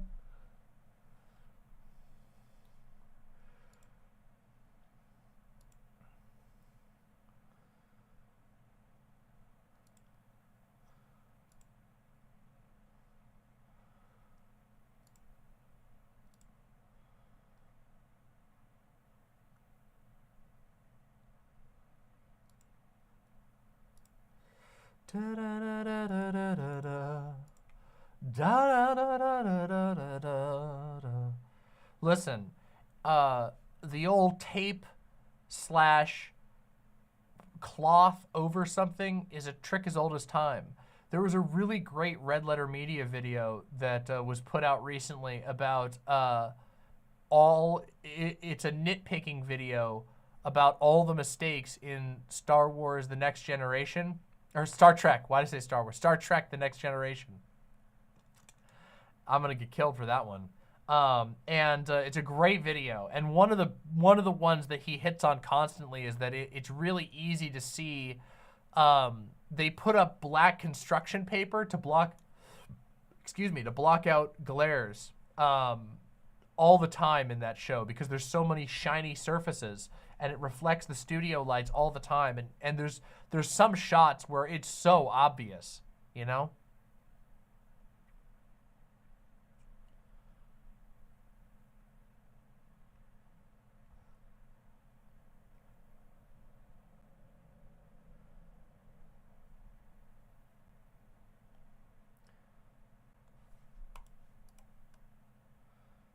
I've got a Disco Elysium song stuck in my head.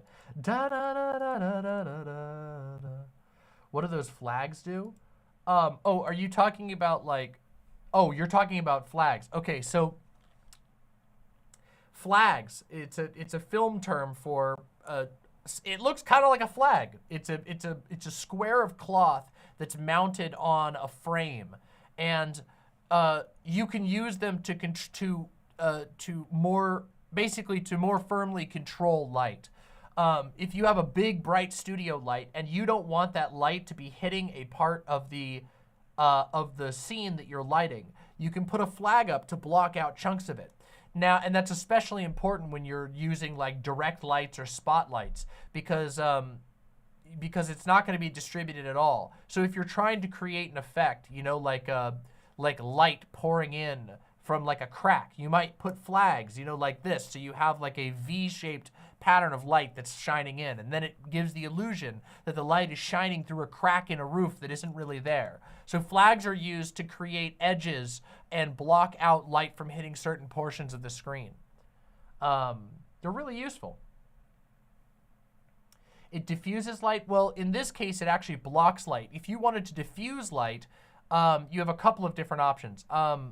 I guess there are white flags that do diffuse light, though usually if that's the case, you would use a soft box or something along those lines or something similar to it as opposed to a flag, which flags are usually what you want to use to block light more harshly, like a more solid blocking the light completely. I have a soft light here, which actually it's like the umbrella type. The studio light that I use here has this semi-transparent, that's not the right word for it. It's like an opaque, I think is the word. Right? Opaque is the one where it's partially, not able. No, what's the other one? What's the middle one? Translucent. Allowing light. Okay. But not detailed shapes. So semi-transparent, oh, it is the right word. Semi-transparent is the right word. So it is translucent, but it is a translucent soft light umbrella. So there's a very bright studio light that shines into this umbrella, and then the umbrella diffuses the light in a soft pattern, which is why I have fairly soft lighting in my room. There's not a whole lot of hard shadows. Except when I'm wearing this hat, as you can see, it adds a pretty heavy shadow on my face.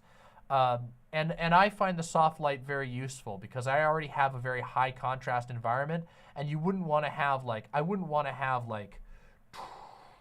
you know, I don't want my face to be like that. The hat is already kind of doing that to a certain degree, but.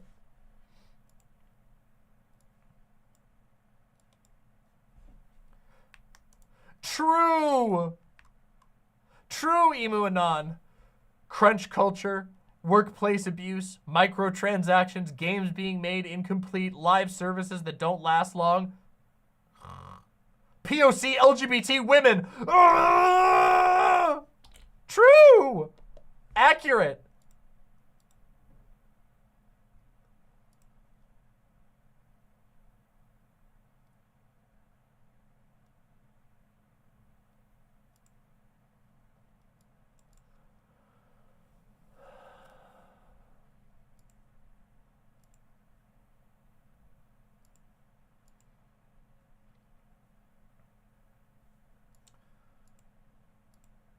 There's actually so much film knowledge that has stuck with me over the years. Even though I didn't graduate from film school because I couldn't afford to finish it, I learned so much, and there's still so much terminology that has stuck with me. You want to know one of the most valuable, things that I ever learned was how to properly roll cables. It's so simple. And it's so goddamn important. That was one of the things you had to learn to do right away. And in one of the classes I took, the teacher was a real stickler about it. He would literally test you on your cable rolling abilities.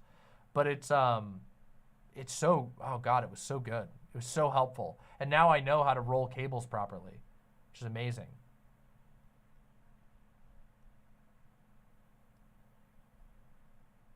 Alexi with the $5 says, microtransaction. We should all be taking microtransaction every day.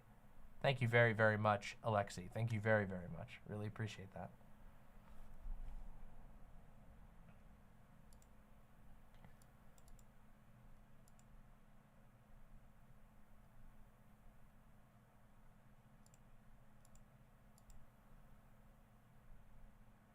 All right, let's watch one of Mr. Krabs' memes real quick. I want to see this Dune meme.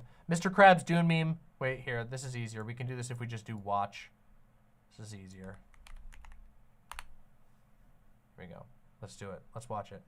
So Star Wars was inspired by Dune. Correct. How so? Desert planet, chosen one prophecy, lack of water, the comparisons go on, really. Okay, but Star Wars isn't the only one, right? Also correct, almost everything is Dune. What? Yeah, you know how most fantasy is Lord of the Rings unless it's trying really hard not to be? Yeah, it's the same for Dune. Okay, but saying everything is Dune, that's impossible. It's very influential in sci-fi. What about Star Trek? Okay, Star Trek isn't Dune. There are so many references to it that it might as well be put in the same universe. So then what is a Dune? Avatar is Dune. Airbender or Blue People? Blue People. But Dune is on a desert planet. How is Avatar Dune? Planet gets used for its resources, outsider comes and fights alongside an indigenous population, and the main character Bane's an alien. Oh, yep, even non-sci-fi can be Dune. Okay, now that's pushing it. Game of Thrones got a little bit of Dune in it. How? A father gets killed by the government in a mysterious land, and then a young boy wanders around a dangerous environment until he gets the power to see through time. Also, there's a lot of politics. Those are just like popular storytelling tropes. Also, there are the worms. The what? Yeah, the concept of big giant worm that can eat everything. That's Dune. Wait. Does that also mean... Yes, even the Alaskan bullworm from SpongeBob is a Dune reference. Bazinga. All right, that's pretty goddamn good. All right, that's pretty good. That's pretty goddamn good. I mean, it is true that, like, Dune is right up there, okay? It's right up there with the with Lord of the Rings as far as everything is Dune. So much pulls inspiration from Dune, and it makes sense, you know? Warhammer, which then Warhammer, StarCraft was Warhammer. Warhammer was heavily influenced by Dune. Yeah, Tremors is a Dune reference. It is true. I do believe that the joke at the end about the big worms being a Dune thing specifically, obviously there have been big worms presented in the past, but it's actually surprisingly rare. And Dune is one of the few examples of a series, or one of the first examples of a series using truly giant worms that weren't like a dragon or something like that, where it's just a big ass worm. And then now big worms are like in basically everything.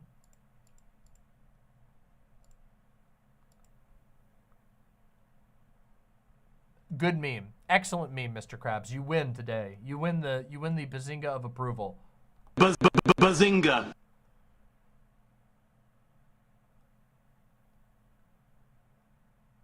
Brutus Magnuson with the $5 super chat. Thank you very, very much, Brutus. Thank you so much for supporting the show.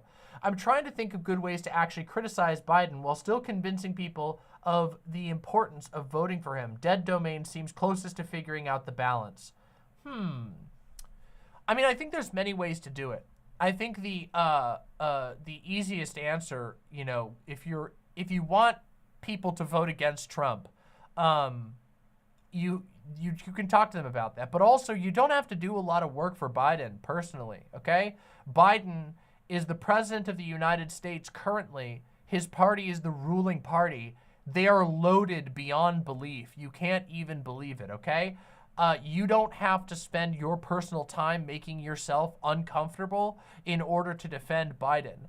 And it is possible to critique him in a productive way that doesn't necessarily imply you don't think that he's an ultimately better option than Trump. And one of the easiest ways to do that is to say, yeah, it's true, Trump is worse than Biden, but that doesn't excuse Biden's flaws. And we should be able to criticize him and point out these flaws so that we can make better decisions in the future, so that we can hopefully collectively move on from the type of Democratic Party that is that Biden has overseen.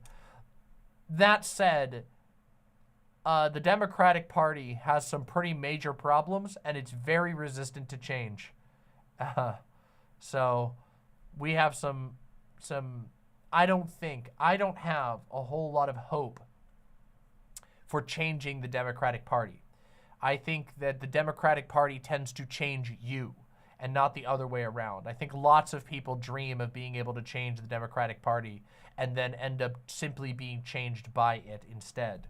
It is a massive structure that is bigger than any one person. It is that by design. And also the machinery that works within it is very aggressive. That doesn't mean that there's no good that can be done. It's just that I think that a lot of people imagine they want a Paul.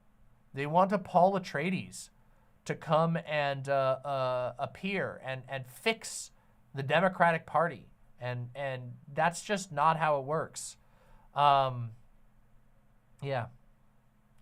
It just doesn't work. There has to be in my opinion, for things to get better in the United States, there will have to be a continual change in culture as to how people think about politics. I think the less that people spend their time thinking about politics purely as an act of voting in the correct direction, and instead learn how to live a life that is informed by political analysis, that the more people that learn how to think about politics in their day-to-day life, in the choices that they make, and in the way that they live their life, that the more powerful good people will be to make changes in the world. Yeah,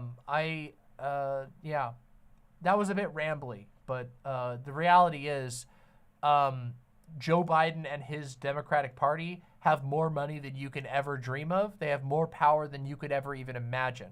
And you don't have to personally put yourself on the line for them. The Democratic Party wants lots and lots of people to functionally become acolytes. They want them to become worshipers. They want them to act like evangelists, where you have a duty to God, or else bad things will happen. Even though God is an almighty deity by the claims of the believers in God. You know, he's an almighty deity, but somehow you must be the one who spends all your time and your entire life spreading his praises. You don't have to do that. No one has to do that. Yeah. So, yeah. Let's keep that in mind. There are so many ways that you can use your energy and your life force to make a positive change in the world that are better than making yourself feel bad having to defend the actions of Biden. Biden has put himself in a very bad position, and that's not your fault. That's no one's fault except for Biden and the people who are directly involved in his campaign. Yeah. In America, I did get the clip, Mr. Krabs. We're not going to watch it right now. We'll watch it later. Yeah.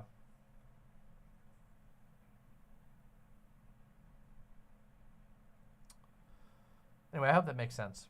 That was a bit rambly, but, you know, off the cuff. Jacob the Jula says, for sure, but there's got to be better, right? Somewhere. Well, there's I don't know, right? Like, that's hard to say.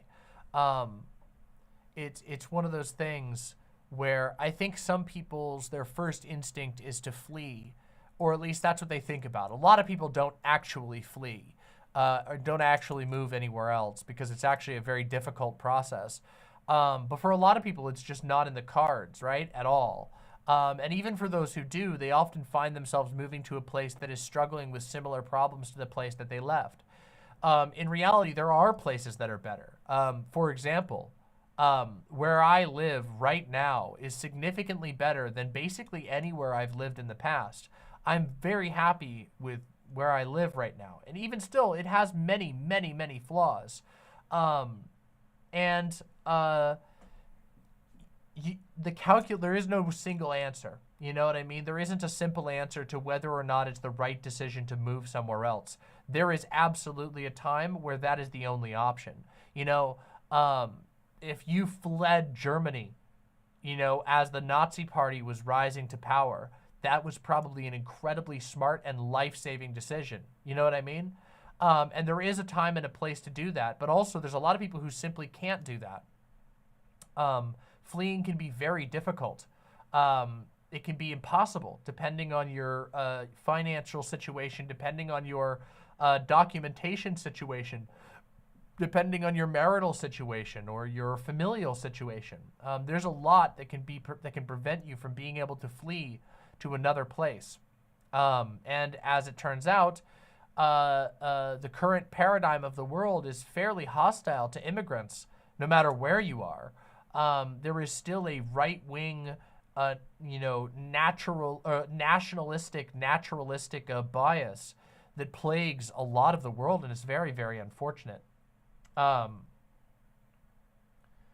yeah, it depends. You know, I've told people that if they can get out of a red state, because it is the barrier to moving from one state to another within the United States is much lower than moving to a different country. If you're in a red state and things are going badly, I would recommend considering moving away if you can, or, you know, making that a priority, because it is very difficult to do politics when your daily life is being targeted.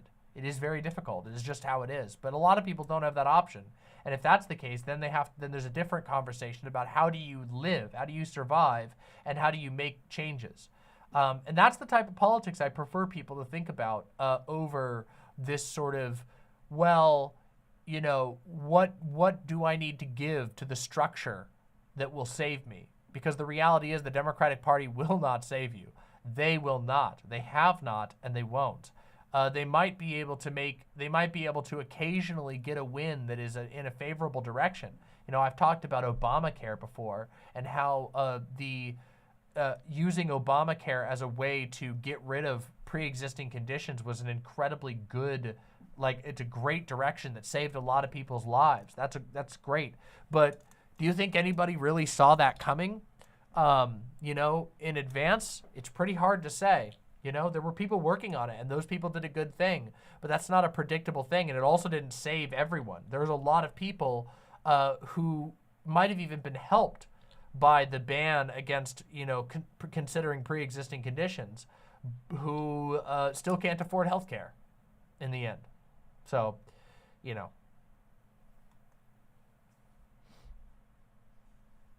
Is there any direct action normies can do effectively? There is so much direct action that normies can do effectively. They can carry, like, one of the biggest ways is taking care of people via volunteering. Whether you volunteer with an organization or whether you just volunteer with people that you know and help them out, there are all kinds of forms of direct action that make real political change.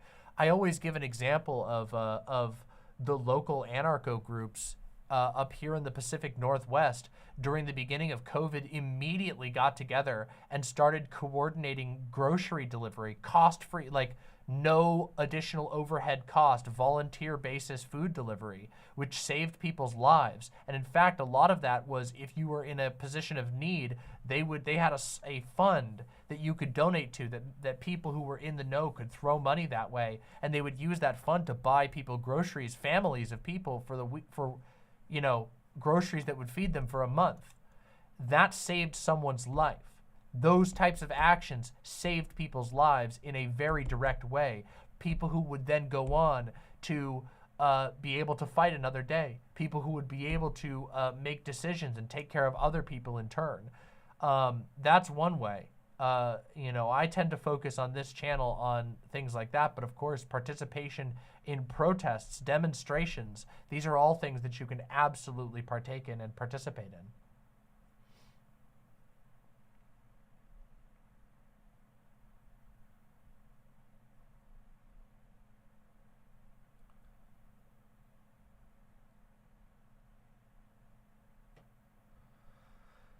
Jacob the Jeweler says, sometimes I don't think it's up to me to save everyone. I just want to laugh at the fall from a pretty beach somewhere. We're fucked.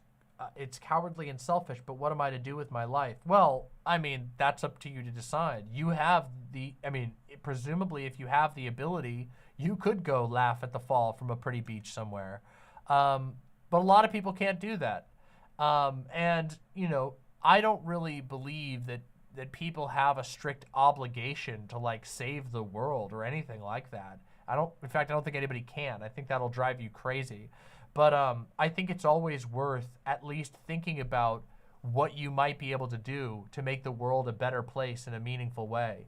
And I think a lot of times people gravitate towards what has been advertised to them. You know, they gravitate towards,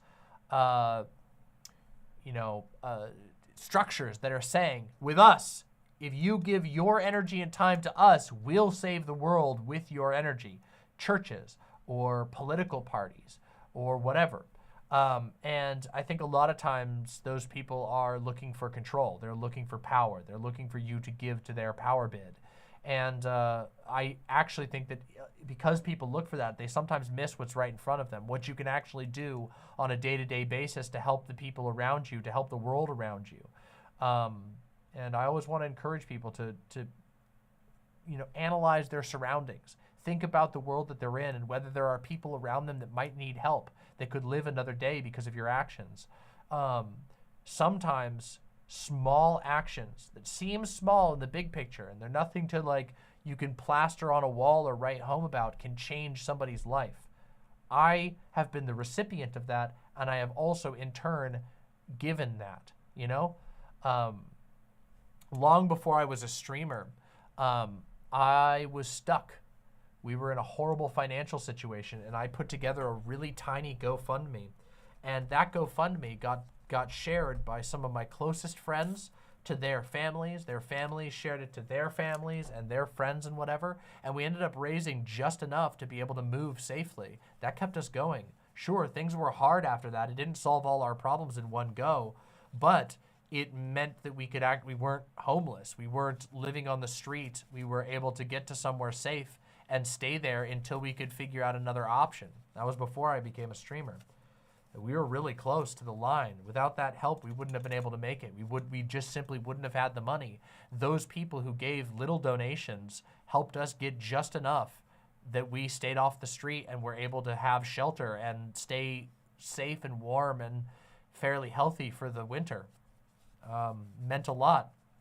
Those were small actions that people aren't gonna, not gonna give you a trophy. Nobody's gonna have a trophy for that, but it saved a life and it changed the world.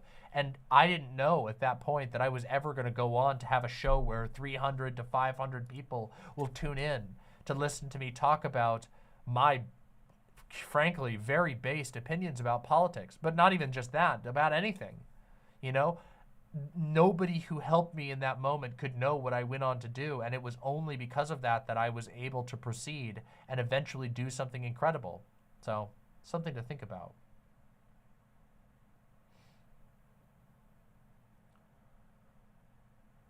Ron's KFC with the incredibly generous $20 super chat. Thank you so very much. Just chiming in to say the Wick Nuggets chili sauce is the bomb. Back to democracying. Good luck on the democracying. I have not tried that sauce, but I'll give it a try next time I'm at McDonald's. I actually got McDonald's this morning because we were rushing. And I didn't even try the sauce. I didn't even think about it. I didn't even get to really enjoy my McDonald's this morning. We were rushing we were so behind schedule. What a day it's been.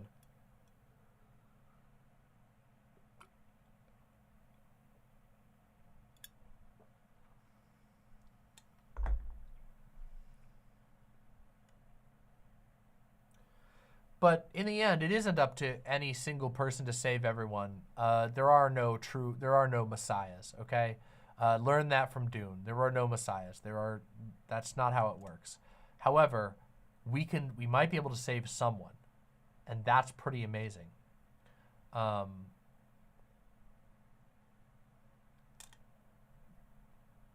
I ever talk about something that I started doing? I think I did. Last year, I started feeding birds a lot. I put out a bunch of bird feeders with different foods, and we actually had to take down the bird feeders for a while because of some random stuff. But I put up some bird feeders, and that was something that was very moving and powerful to me. It's such a small thing, but I spent a lot of time thinking about, well, what type of food is going to be most beneficial to these birds? And I did reading about it and figured out, what can I put out that's really going to help these birds thrive? And now, and I saw these birds all day, every day, being able to get food from this bird feeder. And, I live in a big city, so there's a lot of devastation. Birds don't exactly have it easy in big cities, especially birds that are not, trash eater birds. Crows, pigeons, seagulls, they do pretty okay. They can eat basically anything. Their stomachs can digest it. But all the little songbirds and the finches and the chickadees and the jays and the woodpeckers, these guys struggle in the new world, okay? In the hyper-urbanized, post-industrial world, and a lot of them have just died out. And by feeding the birds, I felt every single day like I was reaching out into the world. And an action that, and the birds don't say thank you. Most of them don't. Actually, the crows in our neighborhood, they do. We have a family of crows that come and hang out with us. They're really cool. That's a whole other story. I haven't even talked about them in a while. But the crows are super social with us. But outside of the crows, the songbirds and all of them, they can't say thank you. They don't even know what's going on. But for me, the act of putting out that food made me feel like a part of something bigger in a lot of ways. And there was a knowledge that I am giving food to these birds that struggle to find food. They're thriving. They're laying eggs. And this year, I know that I'm going to be feeding the children of the birds that I fed last year. And those children might not have even been born if I hadn't, just taken that small effort of putting out that food. And I'm not saying I'm like the bird savior or anything. I don't feel like that. But it feels there's something, ascendant about participating in the world in that way and knowing that like a small action, even one that doesn't really get any sort of recognition from the recipient or anything like that, can result in a positive change. I love seeing the birds. It makes me happy knowing that this neighborhood probably has more birds in it because, and I'm not the only one who puts these out, but, I'm rambling. But you see what I mean? We can do a lot, okay? We have more ability than we like to think to affect the world in certain ways. It's not always the most glamorous and earth-shaking thing. It might be small, but important, So, but it might make the world significantly better. And again, you don't know what the downstream effects could be, You don't know when you might help somebody and your help is key to that person becoming something better and greater,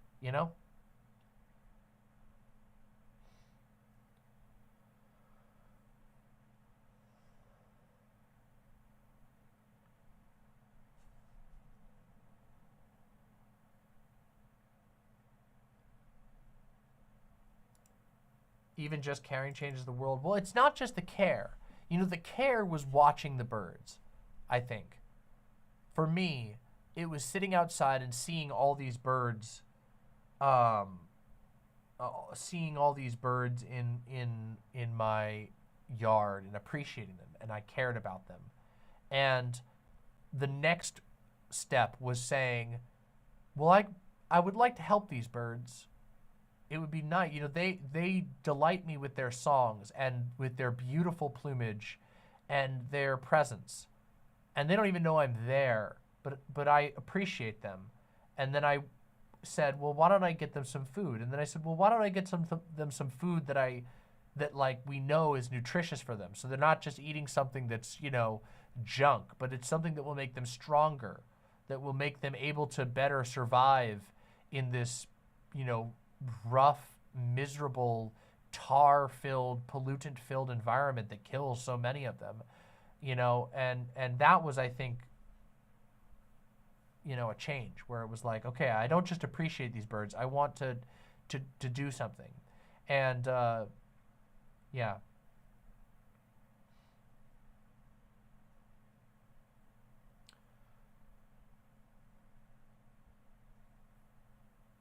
Jacob the Jeweler said, I put out a feeder last week and saw a mockingbird for the first time. You're speaking to me on a real level here. Well, I'm glad that I can. I mean,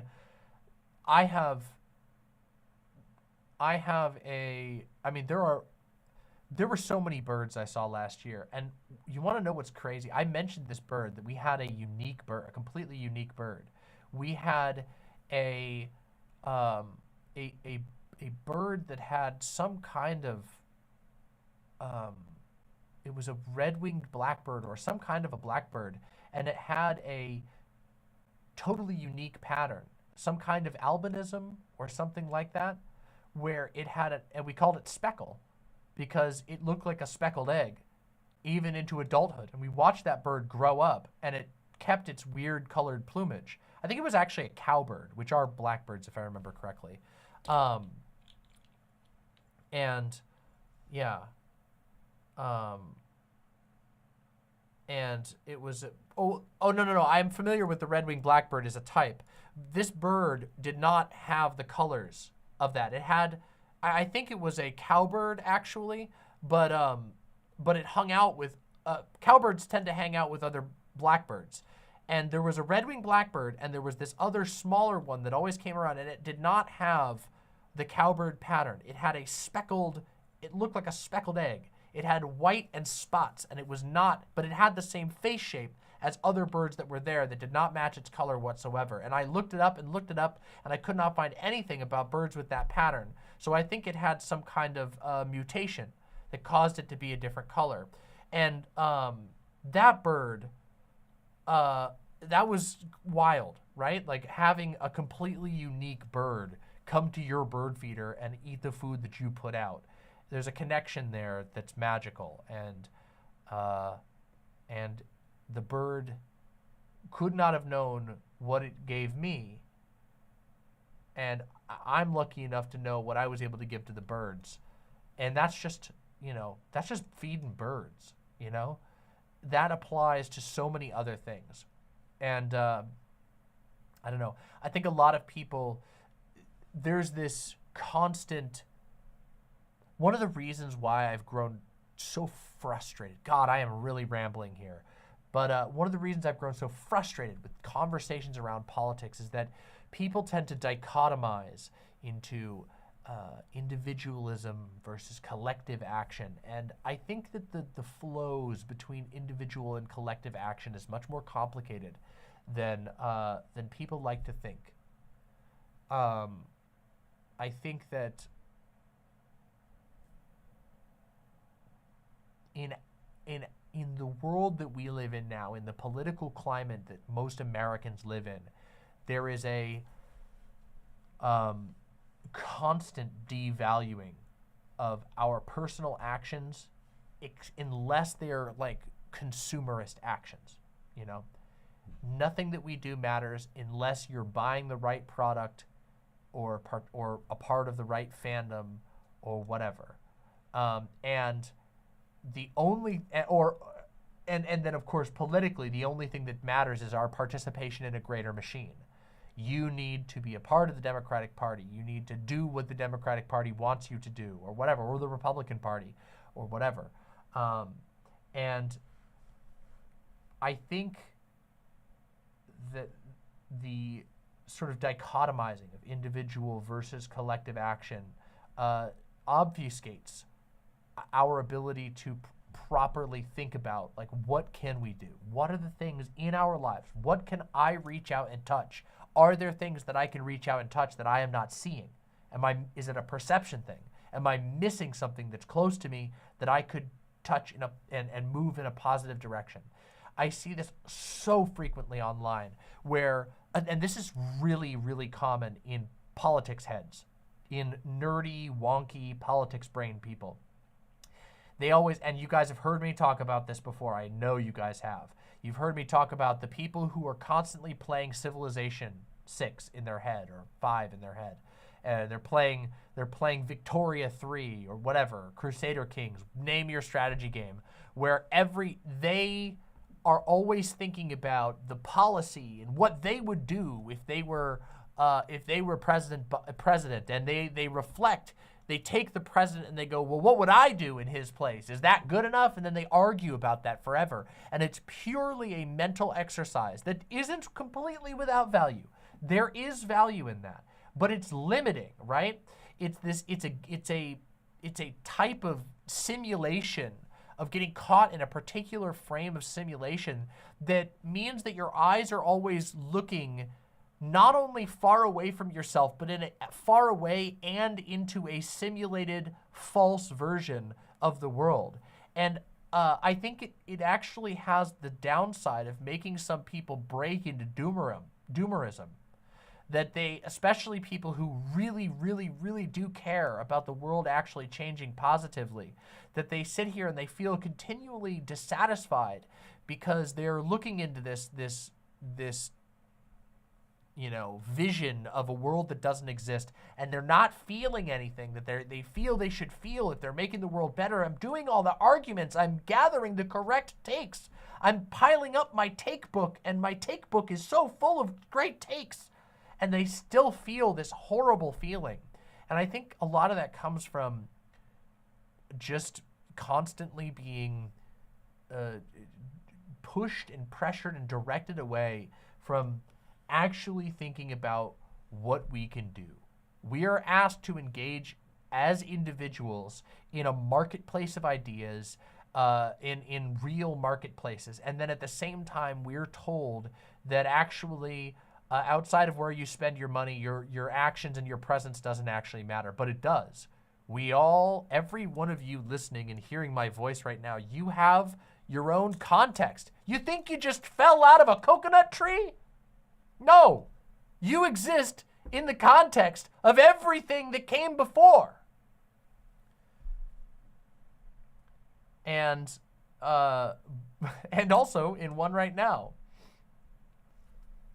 But honestly, all of you out there know your world better than I possibly can, better than Joe Biden possibly can, better than your local representative can. You are living a life. You have people connected to you, and you have bodies that can engage with the world. You have tools that can help you engage with the world.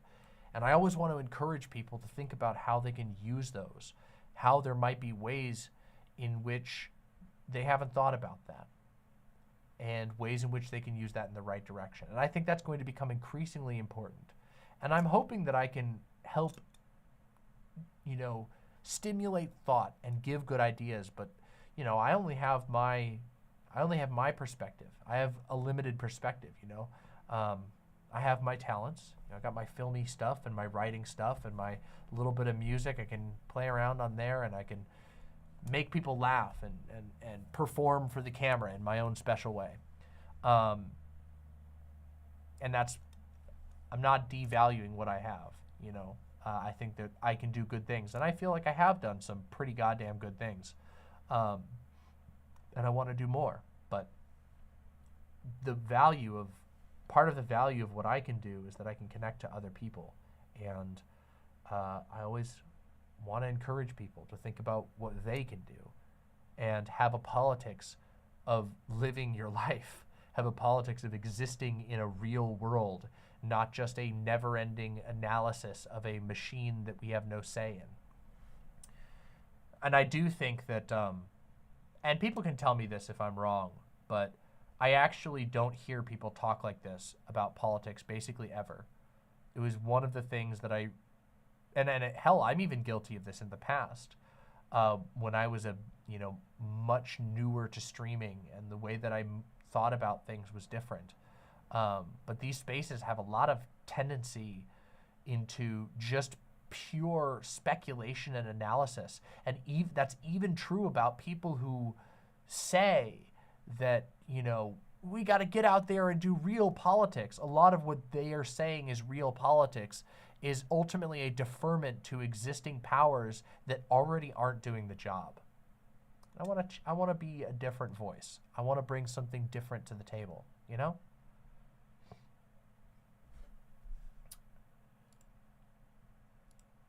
Anyway, I hope that made sense. That was a hell of a ramble, but I feel it came from the heart. I'm not Bird Jesus, and I am worried that I maybe came off like I was talking like Bird Jesus. I'm not. I actually feel lucky, but I am happy that I'm able to participate and that I have something in my power that I can give to the birds that make my life more beautiful and my world more beautiful and interesting.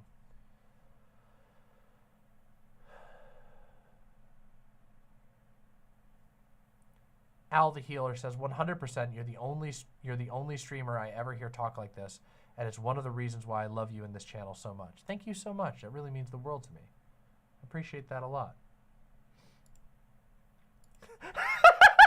Diamond King, I'm not Bird Jesus. That's exactly what Bird Jesus would say.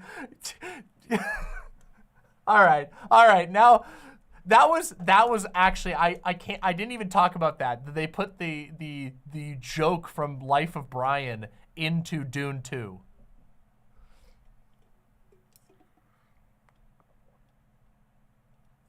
Anyway, I hope you enjoyed that. If you're new to my channel and watching today, please consider pressing subscribe, because I would love to have you join us. We have all kinds of talks like this, and we have a good time. We talk about a lot of stuff. My show is a journey, an adventure, every single stream. I was thinking about that recently, about one of the things that I've been thinking about my stream. I think about my stream a lot. I'm an introspective ruminator. I do that. I get caught in cycles. One of the things I've been thinking about my stream lately in a positive manner is that that's kind of hard to sell. Is that there is an adventurous category. There is an adventurous edge to this stream. I swear to God, my most loyal fans all love this shit, but I can never fully communicate it. Every time you come here, you get something new. I do revisit some topics a lot. I have topics that are near and dear to my heart. God knows you guys have heard me yell about DIY HRT 900,000 times, and I'll do it again. I'll do it again. But every time, I feel like every stream, we end up getting into some weird thing that there's no way that I could ever have predicted in advance, even myself. I don't know. It's fun.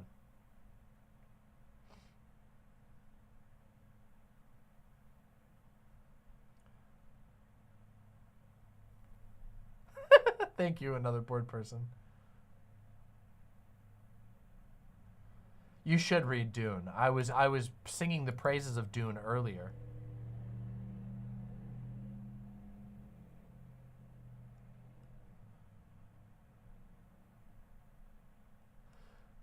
Windleby said, what? Yeah, there's that scene there's a scene in Dune 2 where they do, where he's like, I don't want to be the Messiah. And then half the group is like, that's exactly what the Messiah would have said.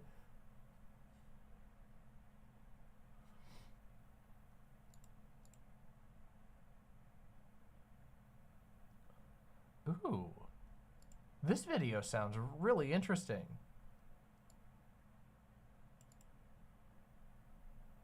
Player autocracy. I'm gonna put this on my watch later.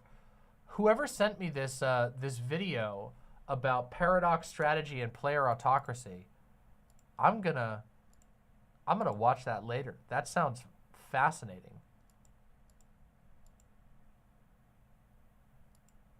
Thank you, Ashmar. Ravia Lupe with the $5 says, you really put the mama in Demon Mama because that was the most maternally earnest monologue I've ever heard. Wow, thank you. That actually means a lot to me. Thank you so much. My goodness. Thank you so very much for supporting me and for saying something so kind. Holy shit! Somniostatic, you're right. It's not a ramble if you call it a monologue. Holy shit, that's right. I'm never gonna do it again. This is part of my self-positivity arc, okay? From now on, I'm not apologizing for rambles anymore. I'm going to say, I'm happy to honor you with another monologue. Genius. Genius. Incredible thinking, Somniostatic.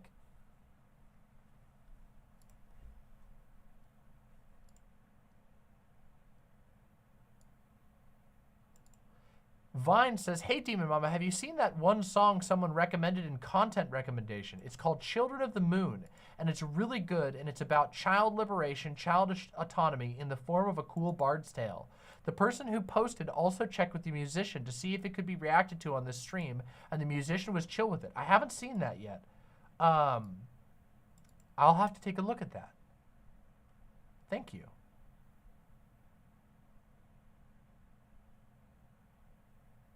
Why were you apologizing in the first place? I have a tendency to do that. It's genuinely a bad habit. It's a habit that I've slipped into mostly starting last year, I think, where I've talked about, almost just did it again. But I've caught myself making a couple of bad habits, and one of those is that I've been apologizing a lot. On stream for things that I do not owe anyone an apology for, really. It's insecurities about my presentation style. And there's a couple of these. I don't want to say them because then everybody's going to see them and then you'll all get mad at them and it'll annoy you because it annoys the shit out of me. But there's a lot of times, and this got really bad in 2023. I don't know really what changed. Something, I think it was after, there was a particularly big spike in harassment that happened. And in 2023, I noticed myself starting to have this problem where whenever I was streaming, I'm so self-aware that I struggle to stay in the moment, and then I start to stumble because I'm thinking constantly, oh shit, am I fucking this up? Am I doing badly? Am I repeating myself again? Have I talked about this a million times? Am I rambling? Is this making sense to anybody? Is anybody gonna understand this? And it's a really bad habit that I have been working on and am going to continue working on. I don't know if there's a solution to it. It's terrible. It's a terrible, terrible feeling. One of the worst that I've ever experienced in any type of creative process is this getting stuck in the like. The best version I've ever seen, the best representation of this that I've ever seen was in Bo Burnham's Inside. If you haven't seen Bo Burnham's Inside, absolutely legendary comedy special, performance art, amazing. And there's a part in that where he is a streamer, and as he does his little thing, and then it pops up on his screen, and he has to react to what he just said, and then it pops up again, and he has to react to what he just said, about what he had said before, and then it does it a fourth time, and each time he's getting self-critical from a different angle, And that's something that like resonated really goddamn hard with me, because that's something that I noticed that started to happen to me a lot. And it's a bad habit. And it has made me a worse presenter. I know it has. And I know it's like a meta problem. Yeah, whatever.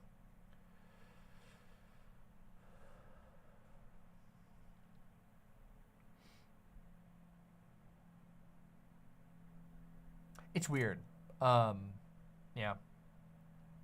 I've debated myself and lost before, so I feel you. Yeah, I know. I know that feeling.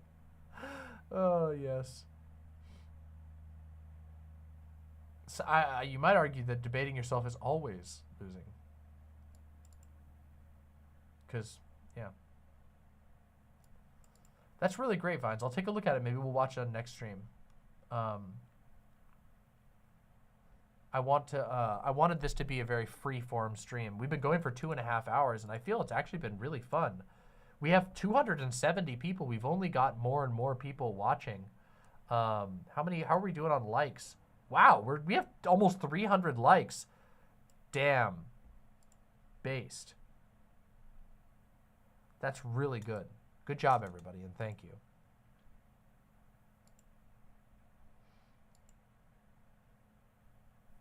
Brutus Magnuson says, debating myself and losing happens a lot. Changing my mind happens a lot. Gun control is a topic that I feel I do that the most with. Gun control is a hard topic. It's not an easy one. In fact, it's one of the ones where I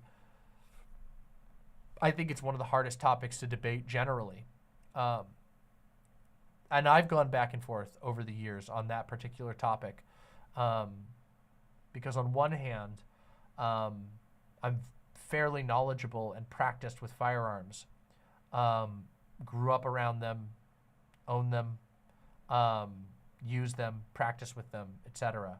But also, the gun violence in this country and the nature of it is so sickening that it often feels like gun control is a necessary response. And then at the same time, when you dig into it in the American context, there is so much unique about American gun culture and the gun situation in America that it's almost like you start back over again and are like, oh, I don't even know. For me, I have grown stronger in my position that in the current context in America, the only answer is for lefties to learn how to be safe around guns, to be able to teach others, lefties to learn gun safety generally, including stop the bleed, and that I advocate for responsible gun ownership and the building of a new gun culture, because I truly do not believe that in this country that we are even close, not even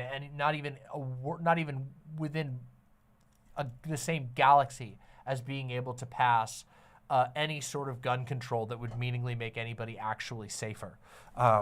It's a bad situation, and part of that is because it doesn't, sure, you might be able to have pockets where there is less gun ownership, but it doesn't really matter if the state right next to you is absolutely loaded with guns, and there's no real way to stop that from flowing over from the next state next to you without violating the Constitution, and also that the worst political factions in this country are armed to the teeth legally, and there's nothing you can do about it.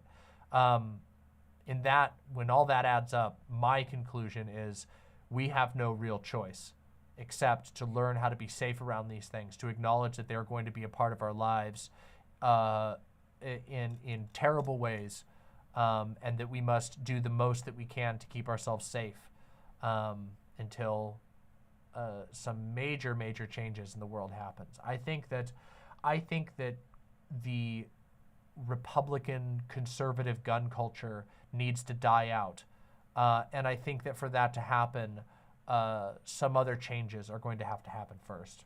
Anyway.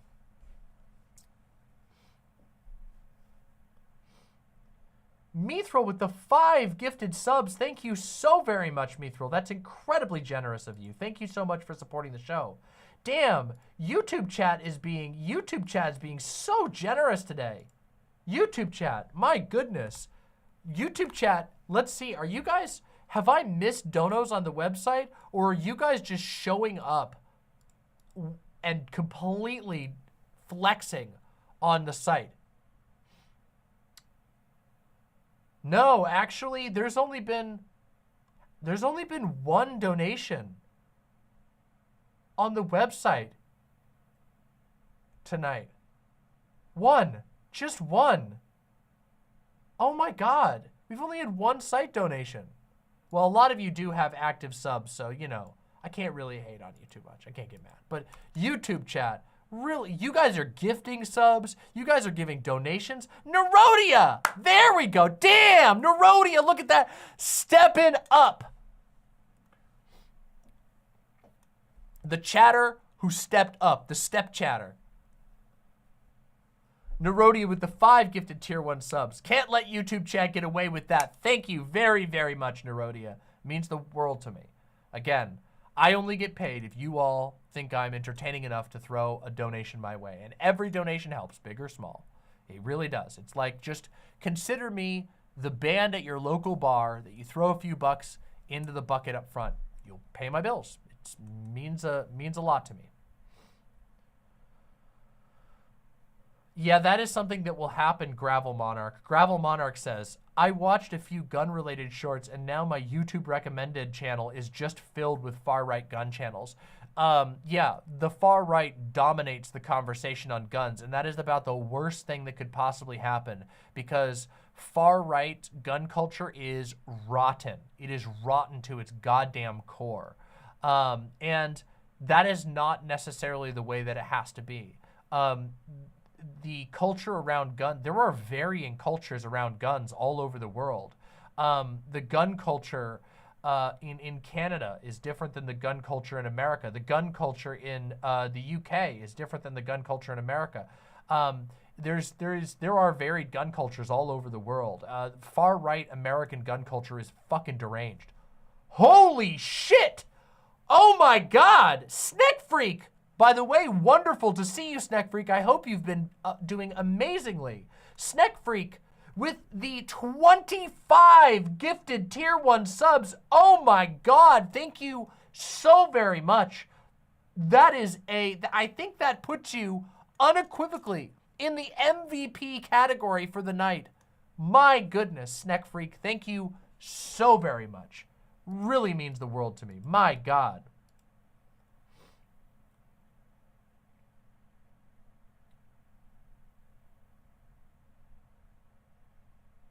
Anonymous Platypus says, you gotta bully your audience into donating more. The funny thing is, I've actually gotten worse about that this year. I used to be much better. And this year I've fallen off. You're probably right. I don't want to ever bully, but I do need to remind people a little more. The thing is, I've been focusing a lot on mostly growth this year, so I always remember to do the like and subscribe.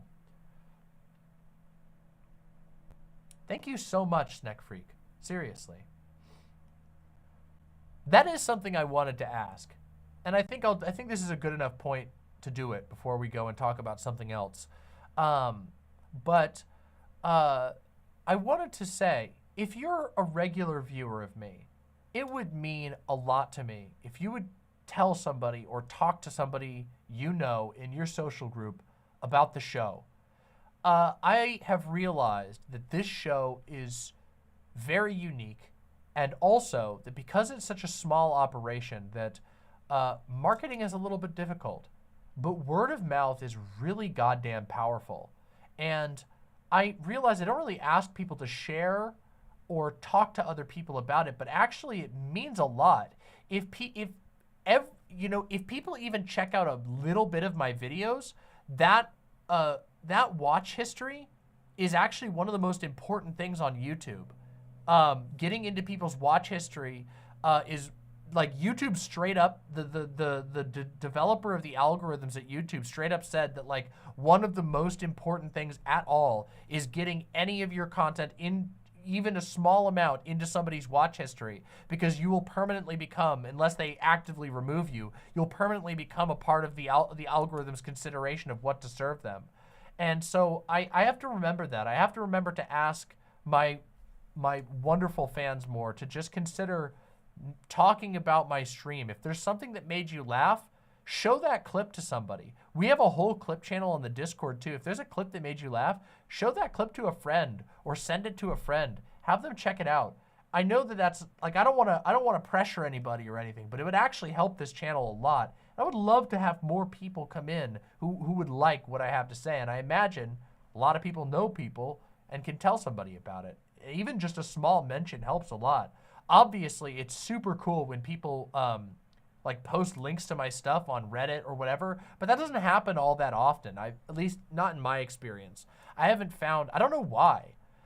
Some people's channels are very repostable, and I don't know, maybe I just don't encourage it enough. Or maybe there's just not, maybe my audience isn't like super heavy on other social media sites. But if it's not on social media, then telling somebody about it would mean a lot. Oh my goodness. Lava Monster with 2 gifted tier 1 subs. Site chat supremacy. Ooh, we're getting a supremacist movement going on here. My goodness, it's getting spicy. Thank you very much, Lava Monster. Uncle Gumbald with the tier 2 sub. Demon Mama bullied me into raising myself out of the piss name Primordial Ooze. Wise choice, Uncle Gumbald. Look at your glowing radioactive name. Not a bacteria in sight on that name. Not one. Not one. Thank you all so very much. Seriously.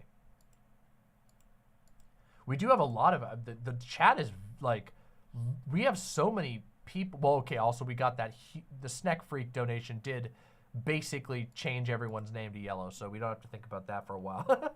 The site chat is going to be painted yellow. Thank you so much. Thank you all very, very much.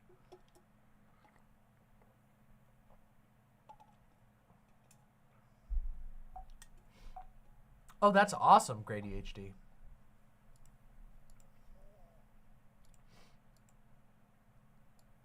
Inflation has been fucking hell. Oh, I know that affected it. Like, God, you know, I've mentioned this before, but the best year financially for this channel, somehow, despite the fact I am 3 times larger, the best year financially for the channel was 2021. It's crazy how unbelievably, how much people were way more, there was so much more money flowing around. You know, people don't have as much spare change, you know?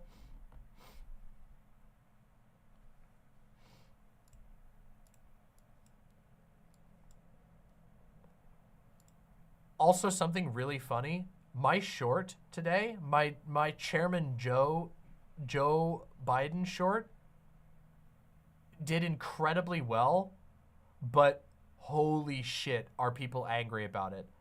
Let me just show you this. Hold on. I wanted to it's this one. It's the engagement. The like percentage, okay? The like percentage on this video is 52%. That is like one of the lowest ever. I seriously pissed off some people with the Chairman Joe.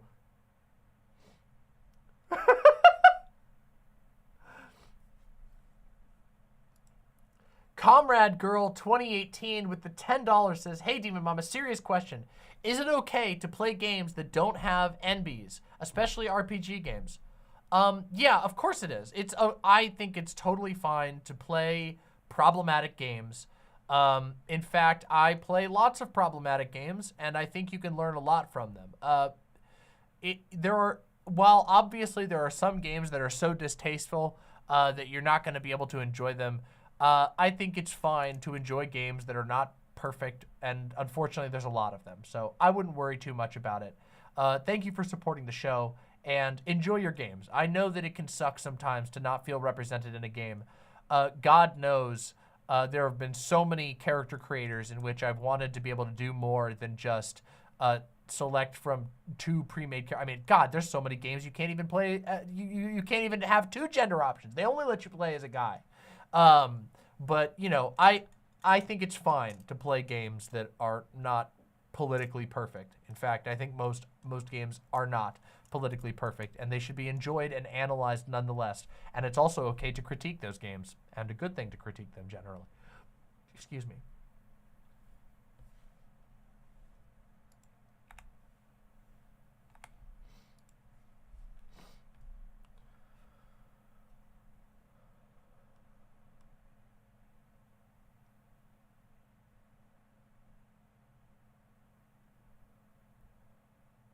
I didn't see that page, Punk Corpse. That sounds bad.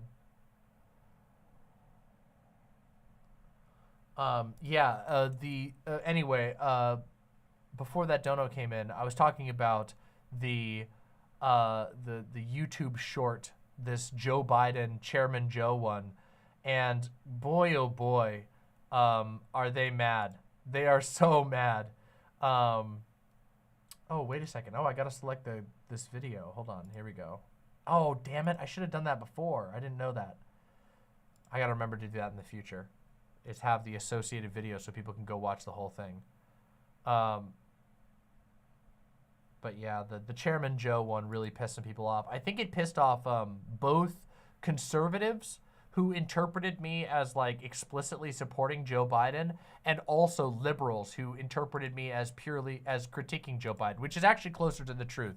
I think the libs were coping mega hard about the State of the Union. I think it's I think we were witnessing some mega copium.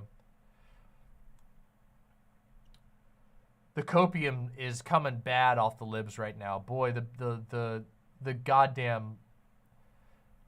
Maybe we should talk about that. Uncle Gumball said people in the comments are saying you should have put the CCCP anthem in the background during the short. Can't. Because those are actually copyrighted. You know, we got hit for the Red Orchestra Choir short section when I went dun dun dun dun dun. So we got fucking copyright strike by the goddamn Russian state media organization.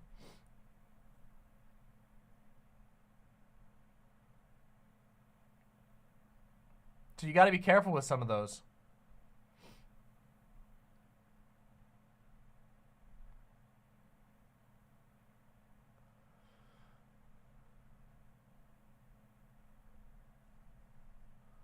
Snack Freak with the tier 4 sub. Thank you so very much.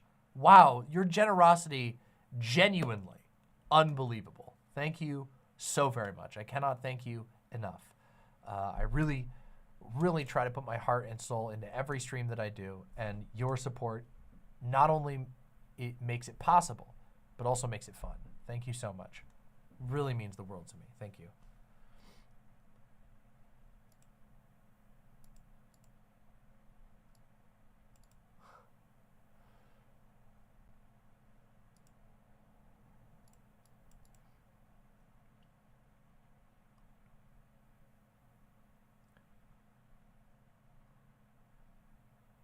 When are liberals not furiously and adamantly coping about something? It comes and goes in waves, right? They're always coping at least a little bit, but it's gotten really bad. The Joe cope is like out of control. If you go and look, oh my God. There was like, oh my God, there's so much Joe cope. The people are like, he said he's gonna do a ceasefire. Isn't that enough for you? And it's like, he said he was gonna do a ceasefire, and he hasn't taken any other action so far. He said he was gonna build a pier, and that the pier was gonna take fucking forever, and we don't even know if that's actually gonna happen. It's like, dude, let's see some action first, okay? It's so funny that, like, libs will get mad at you for not being a total mark. It's so pathetic. I'm just like, have some self-respect. Don't just immediately buy.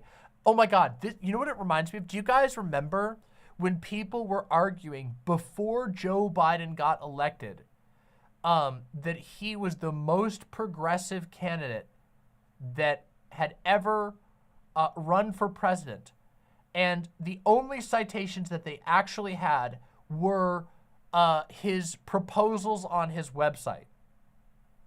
Do you guys remember any of that happening? Some of you old heads will remember us talking about that. That was magical.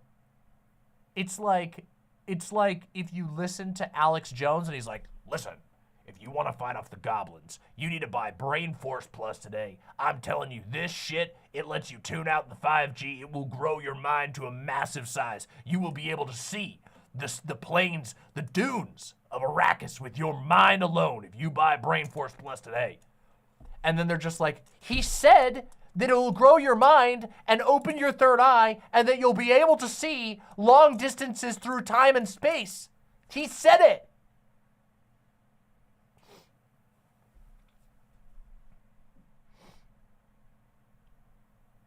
I will eat your leftist ass.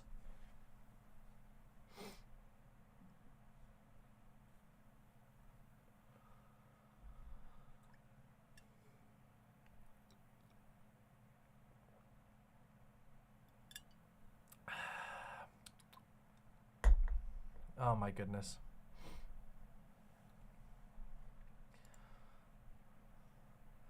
Oh my god. Also, I gotta talk about that Star Wars re-release, huh?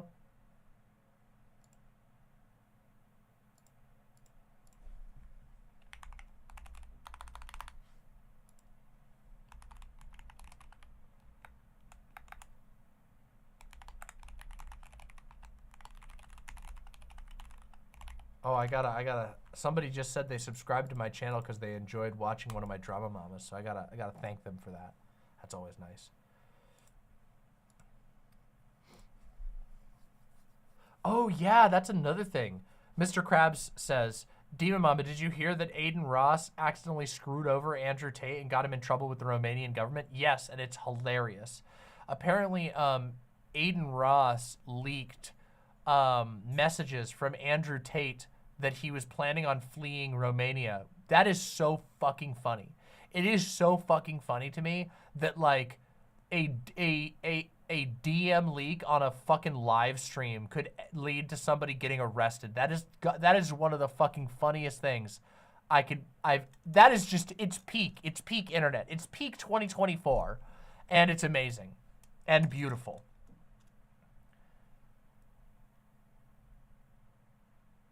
So he's back in prison? Yeah, last I heard, the Romanian authorities brought him back into prison because he was on like, what's the term?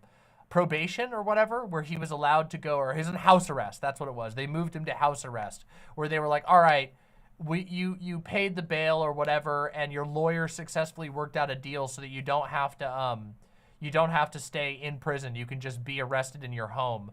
And then it turns out that he was planning to escape. And now he's like giga fucked.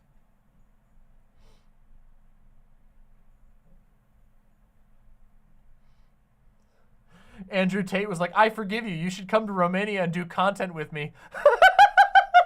Yeah. That'd be incredible.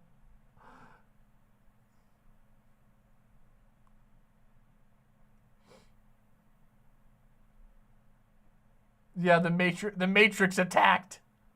Exactly, Stephen Mystery. It is, that's beautiful, you know? We all like to laugh at streamer foibles, you know, people leaking their Discord DMs, people leaking their Twitter DMs, people leaking various things by accident while streaming. But have we really seen somebody leak information that leads to an arrest and prison?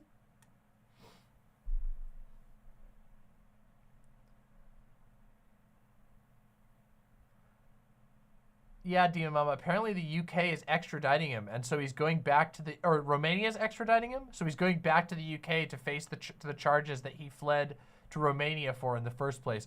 Holy shit! That's incredible. Andrew Tate is like the worst fucking person. I like, again, like, let's not forget that the crimes he's been credibly accused of are everything from domestic abuse to sex trafficking. And, of course, there's tons of questions about the abusive, questionable structure of his entire, in my opinion, scam fraud corporation as well. Let's not forget that. Holy shit, is that for real? I didn't know that. U.S. is getting a piece too. He's a dual citizen and has charges in the U.S. as well, so he's probably ultra giga fucked.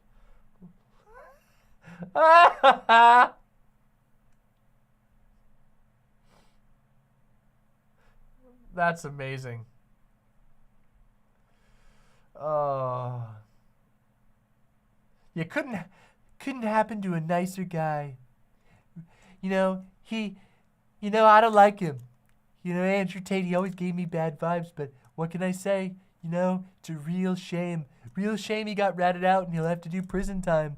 Maybe if I was still president, maybe if he'd shown some respect to me, maybe things would be different. But what is. It is what it is.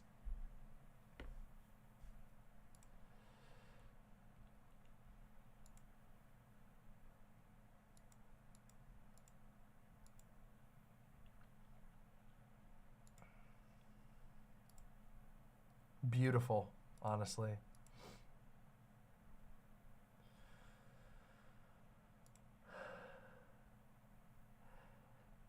They say he converted to Islam. Islam. I like to call him Islamic Tate.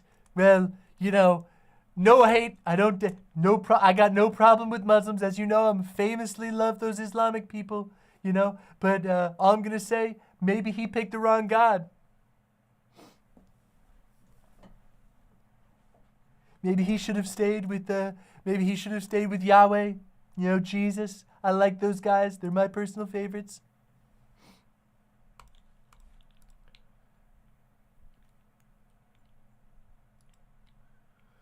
Oh man. What a wild time we live in. We live in such a strange time.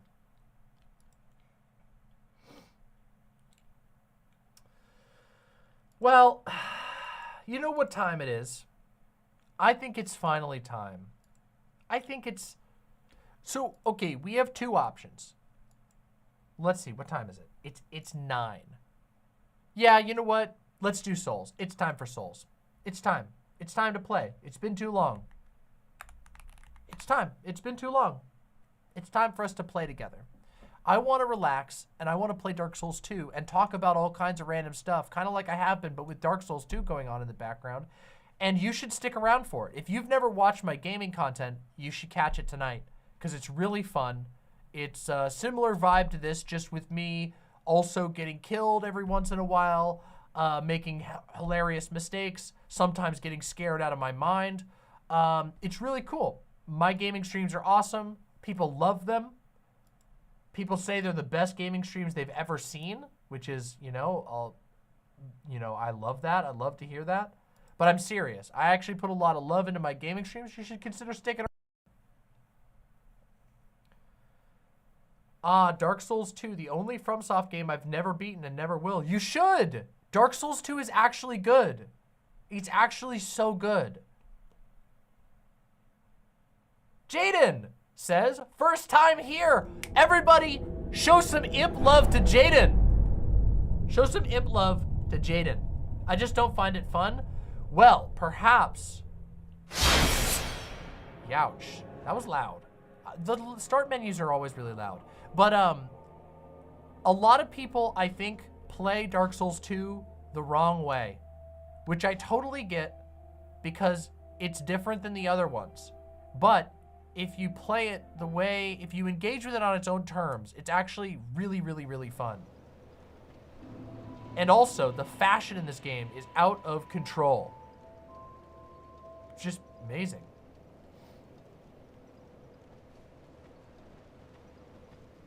All right, so let's remember, the last thing we did last stream was defeat the undead chariot, the skeleton chariot, I believe, was the last thing that we did. I need to take off my silver cat ring, and I need to put on a different ring.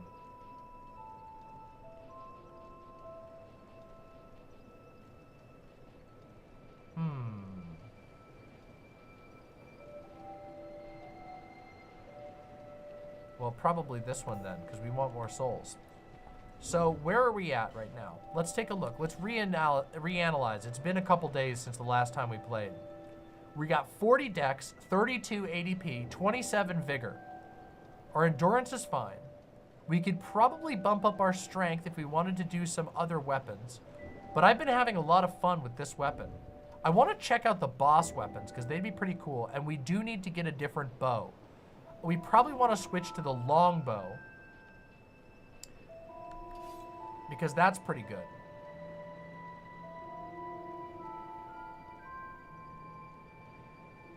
It's never been more Jover. Hey, welcome, I left the stove on. I recommend turning it off. Let's level up the longbow a little bit. Oh, we don't have a lot of souls, do we? How are we doing on souls? Oh, we don't have any souls. Okay, we'll come back and we'll level up the longbow in just a little bit. Let's figure out. So, where can we go next? The DLC, people have recommended that I go do the DLC in Shulva, the Sanctum City, which is a valid path. I could also go to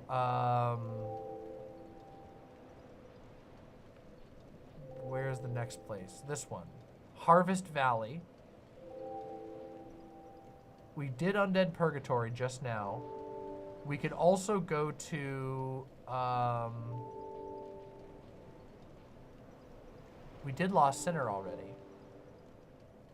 So actually, we could also get the Last Soul, right? I haven't done Harvest Valley yet, and I've never done Harvest Valley. I've never played Harvest Valley. Harvest Valley is probably the best one forward.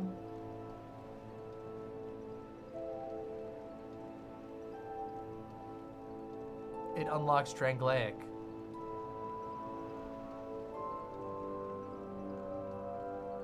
Well, thanks for being here, Furthermore ASMR. I hope you have a good night. Okay, but I kind of like the idea of doing the DLC, but if we should do Harvest Valley first, then I guess we should do Harvest Valley first. Wait, is Harvest Valley the windmill area? The DLC will be tough, but I liked... Talk tough to me. I like tough guys. No, I love the game when it's tough. I like it when it's hard. Oh, hello. Are you a traveler? I'm Chloanne, an Orestone trader. Ooh. I travel about collecting rare stones, which I sell to make my living. She's cute. I never planned to visit this god's forsaken place. But I don't know. I just sort of ended up here. Hypno Amber, please take my congratulations to Riverboat Jack. In. But now that I'm here, I've been scouting around for rare bits. Oh, don't look at me like that. Many of these stones are quite useful. For instance, certain stones are used in smithing. Ah, now your ears prick up. I've extras if you can pay. This is my trade, after all. I came here in search of rare stones, but the place is nothing like I was told. All this poison, and you can't get very far inside. Ooh. Don't just go haplessly wandering about. So wait, this is the poison swamp zone? This is so cool! What the fuck? What an amazingly cool looking zone. What the hell? Oh. Wait, I think I already have one of these spells. Oh, bonfire aesthetic. We should buy that at some point. No interest. Sorry. Maybe in the future. I'll provide whatever. These stones may look all the same, but to the trained eye, each is unique. Some of them are used to smith weapons and armor, and some unique stones provide special benefits. Some of them are extremely rare and should be used with great thrift. None of the differences are easily spotted, but I've learned quite a lot, really. Wait, this isn't Dark Souls 3? Drangleic, how is it that I ended up here? It's funny. I can't seem to remember. In the DLC? The Dreg Heap? No interest. Sorry. Wait, this is... Oh my god! Is this where the Dreg Heap is? Oh shit! What the fuck is going on down there? Oh dear god.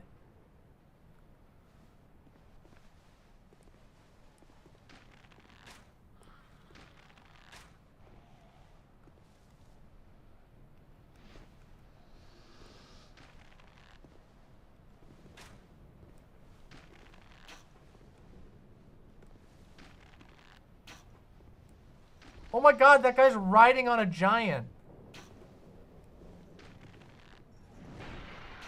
Whoa! What the fuck is going on here?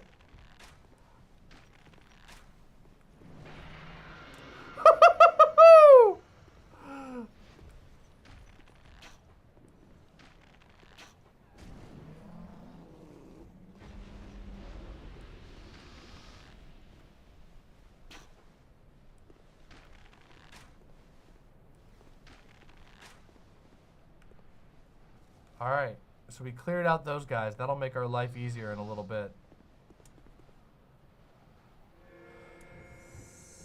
Somebody rated my message. Hey. I'll provide whatever's... No interest. Hey, Bath. Come on in. Let's get comfy. Let's get into our adventure.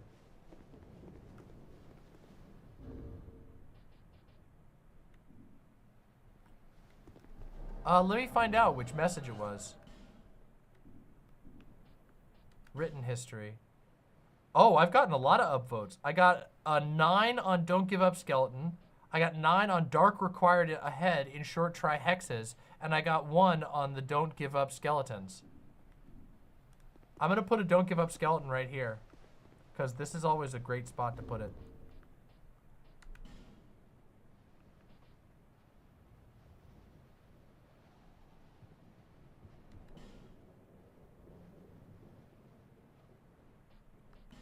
Wait.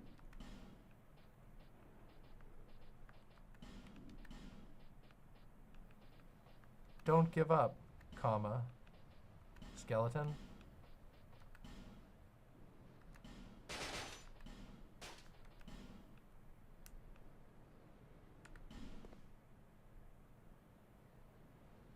Amazing. I love Don't Give Up Skeleton. That's one of my favorite memes from this game. Oh my god, there's another one right here. You should be able to save a format. This feels like a free way to get lots of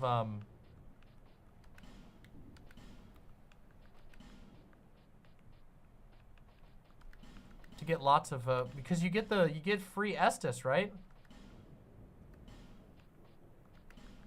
When people do this? Oh, you can save it. Oh. Okay, there we go. Oh my god. Okay, somebody already got this one, so I'll give them a rating. All right, let's do this. Let's get to work. Oh my god, not here, skeleton. Okay, wait. So I need poison immunity here. Do I have a poison bite ring yet? Whoa! Hey, let's cool it. Let's fucking watch it. Oh shit. Wait, also, is this the area is this the area where you farm the dress that we want, the desert sorceress set? Because I want that to give to the lady. Is this the area, or is that the next area? Okay, and Earthen Peak, but what's it drop off of? Is it okay? Well, okay. When we see the enemy, you'll just have to let me know, because I wanna get that. I really want to get that, and I'll use whatever I need to make that happen.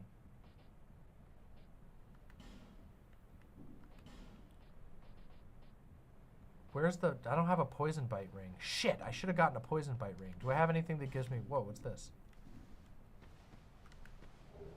Monastery charm. Okay, cool. Hold on, let me set up my items real quick, because I'm going to need poison purge, and I'm going to need poison resistance. Cures poison. Cures poison. Okay, so we got poison cures. We need a poison resist. Where's the poison resist?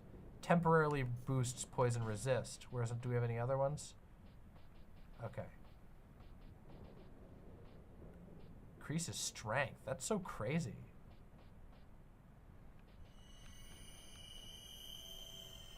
Okay. All right, we're gonna take one of these real quick. All right, let's do this. Oh my god, here we go.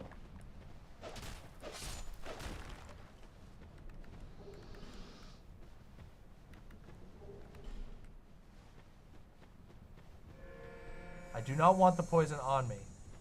I want the poison to go down. Oh my god, this is such a poison fill. Oh, I thought I saw a giant over there. I was so fucking scared. Whew. I thought that was a monster moving over there, but it's actually just the windmill. A lot of these are fucking fading souls. Fuck you. Titanite shard. Titanite shard. Oh, breather. Hurrah for safe zone. Woo! Just came back from school. Welcome back from school! Perfect timing. This has been a hell of a stream. You know, I came in with literally no plan besides playing Dark Souls 2, and I knew we would find interesting things to talk about. And I'm really proud of how the stream actually ended up going with regard to that. I feel like we ended up having really good conversations. I don't think that any of them would make a great standalone segment, but they were, in my opinion, really good nonetheless. And those of you who got to enjoy them, I hope you also enjoyed them. Or I hope you did enjoy them.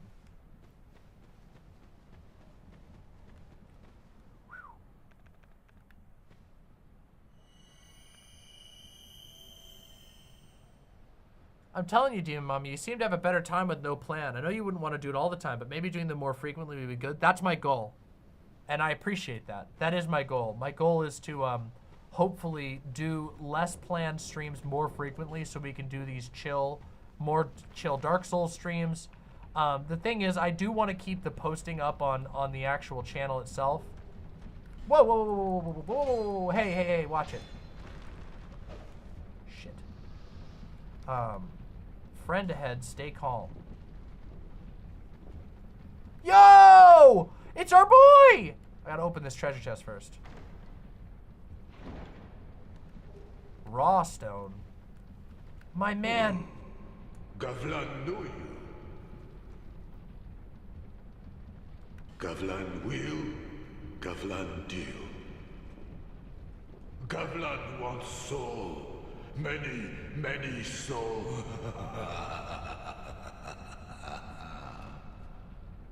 Bacon God, that's a huge question. Want.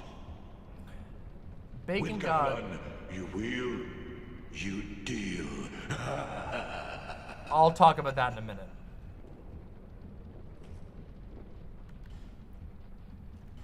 Ring of Giants. I already have 2 of those. Poison arrow. I already bought all his poison arrows. So...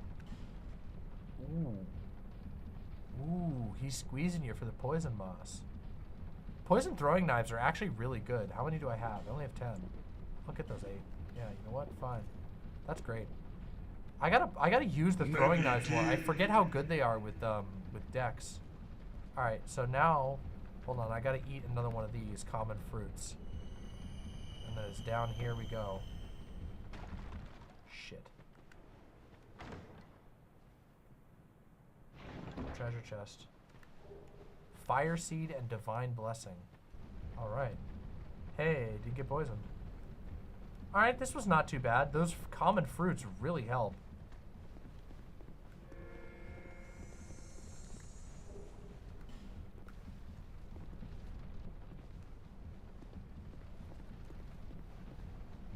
Why don't I have the gold serpent? Shit, I need the gold serpent ring. Where the fuck is the gold? Whoa! Where the fuck's the gold serpent ring? Why don't I have it yet? Is it in Drangleic? Oh, these are the ones!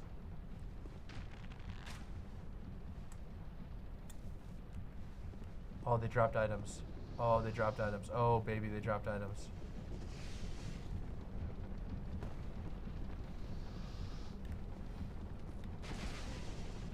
Come on. Wilted dusk herb. Oh, shit. Ah, shit. I gotta get up there. No!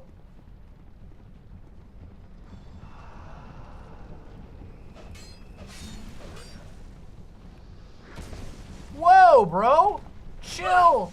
The fuck? Wait, is this a player? Wait, this is a fucking player, isn't it? How did he poke me with lag then? How is he poking me with fucking lag then, huh? This can't be a player. What the hell? This guy's reach is crazy.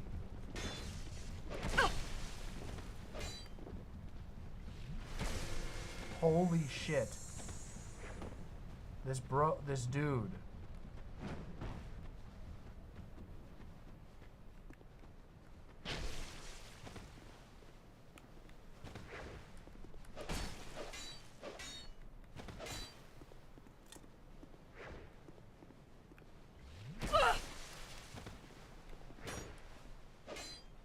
Wow, this guy's a fucko.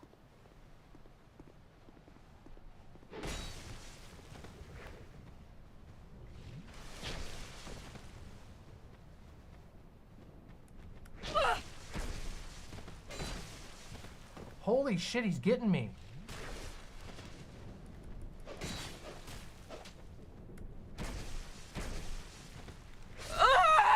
Wow! This guy's gotta be a I don't he thumbs down me, but this is not a player. This has not got a player name. This guy's got a NPC invader ass name, but he sucks. That was a player? Why the fuck did that bitch invade me? This is the first player invader I've encountered this entire playthrough.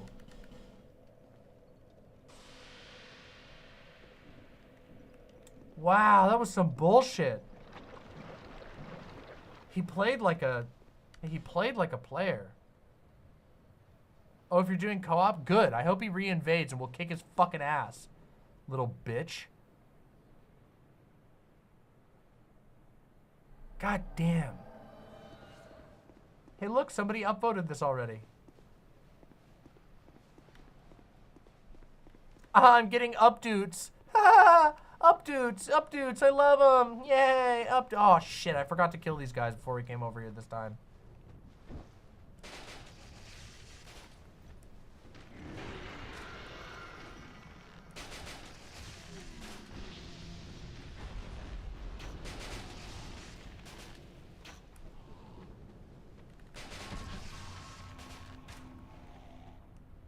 God damn it.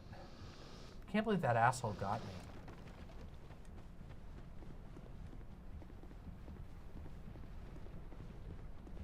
To be fair, I haven't really like min-maxed this build for PvP. I've been going for like, oh, now we get invaded by the Forlorn! For real! For fucking real!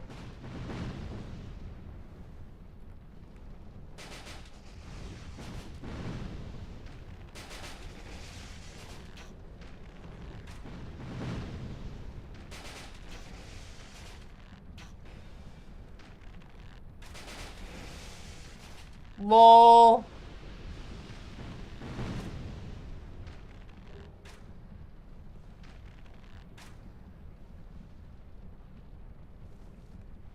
So that was a fake? That was not the real Forlorn? That was somebody named Forlorn?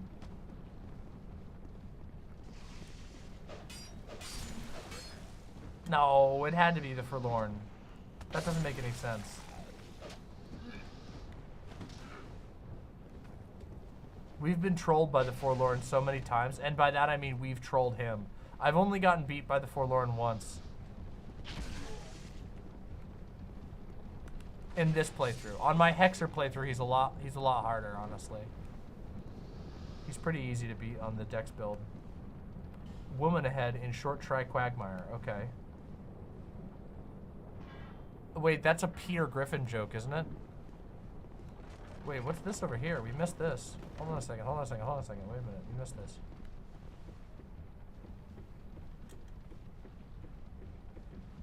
I want this shit.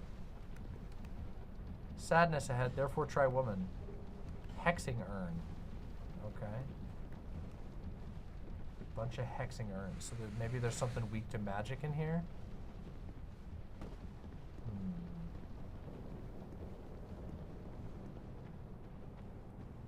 What's this?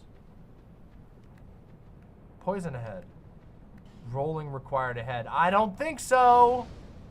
I think there's poison.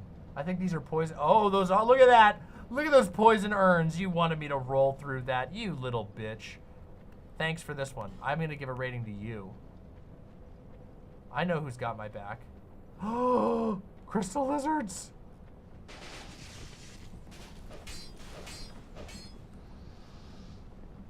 Oh, the other one jumped in there. Oh. Palestone. Titanite shard palestone. Oh. Well, the other one we'll have to come back for. Hole ahead. Thanks. Okay, so it's gotta be... Oh, shit.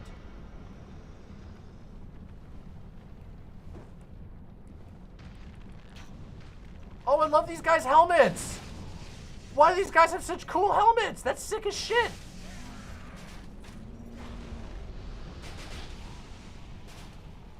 Oh, boy. Oh, shit.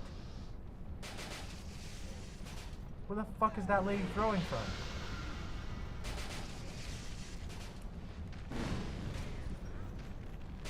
Dude, oh my god. Whoa!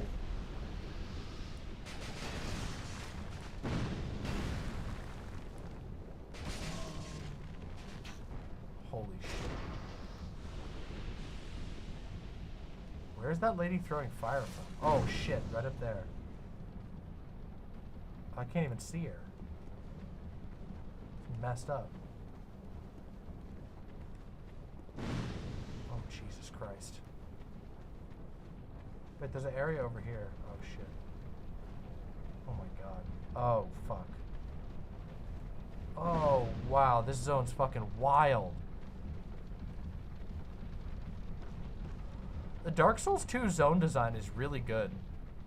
That's one thing that I really, I was totally dead wrong on, is actually the zone design in this game is really fun. Most of these zones are really cool to go through. It's here! It's the Sun Bros!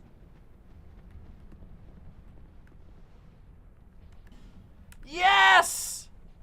Do I have a sunlight medal? Oh, I can't enter this covenant with a phantom present. Oh, that's dumb. Oh, it's okay. I'll do it next time. I'll come back and get it. It's not a big deal. Yeah, I gotta put that on there. Here we go. We gotta do Praise the Sun. Oh, I love Praise the Sun. Beautiful. Honestly, playing as a sun bro would be so based. But I'm not really themed for it, you know? Okay, so we don't want to do that yet, do we? Well, I guess we could. Let's do the poison first. Let's get the poison out of the way. Let's go down here.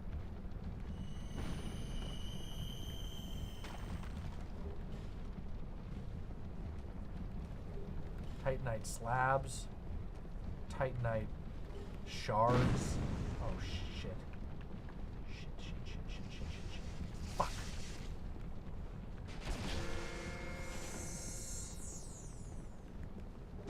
Chameleon, Soul of a Brave Warrior, Titanite Shard, Dragon Charm, Washing Pole. Oh, cool. The old washing pole. Shit.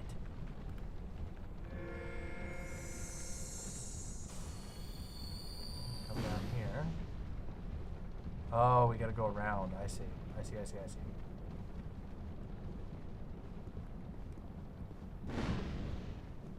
Oh, I missed this spot before. What about this? Whoa, what about this way? Oh, holy shit. Ouch! Woo!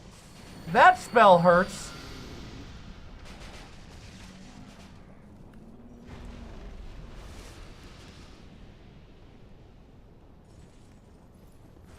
Whoa!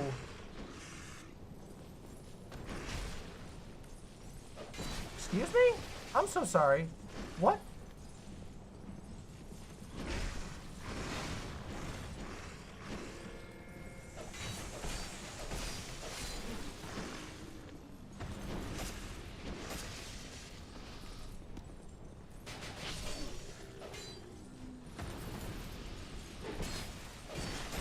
I forgot. These guys basically cannot be stance broken. Not in any reasonable way. Ouch, ouch. This zone is so fucking wild so far. It's like Zombie Town. Man, this place was doing rough even before Dark Souls 3, huh? It's kind of already a dreg heap. Sad.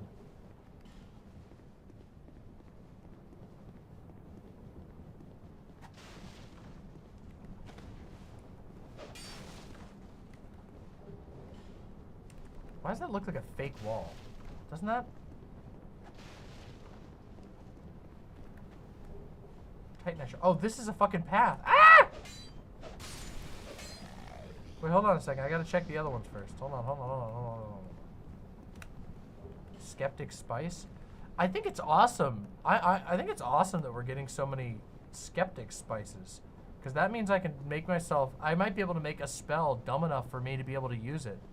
Because my character is fucking dumb. She is so stupid. I love her, but she is so dumb.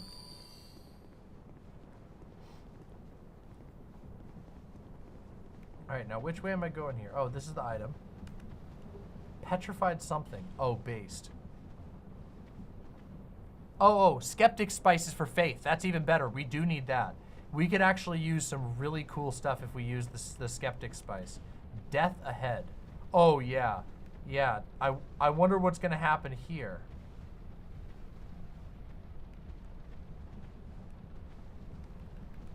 Look at all these pools of blood.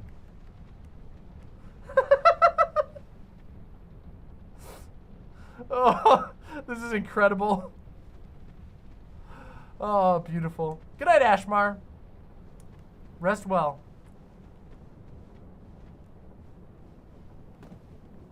Wait a second. Where the fuck am I? So wait, hold on. Oh, yeah, we gotta go up here now. Hold on a second. What's over here? Oh, wait, there's a treasure chest here. Hold on, wait. Let me double check this area. We can't get in there yet. Okay, so we gotta go down here. This treasure chest.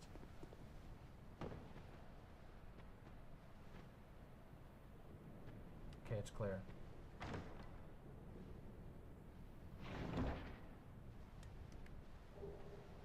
Poison stone, rotten pine resin. Okay, alright.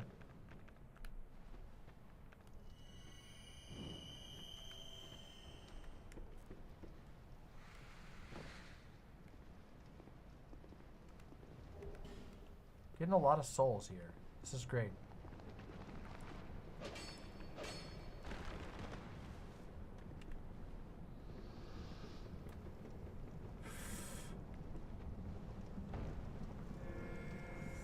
Appreciate that. So now we gotta jump down in this hole, right? No, wait, we have to go back? Oh, wait. Whoa! Wrong way, wrong way, wrong way. Sorry about that. Hold on a second. We want to go back here and then go, no wait, no, hold on, I'm getting confused. We do need to jump in this hole. It's one of these holes. I think it's probably this hole. Is it this hole?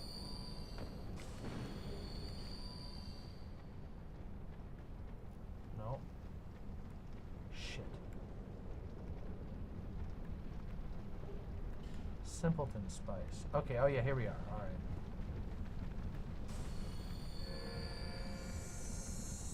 What about this hole?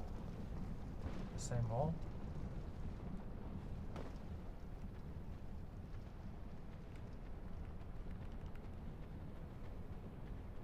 Holy shit, it is so hard to see.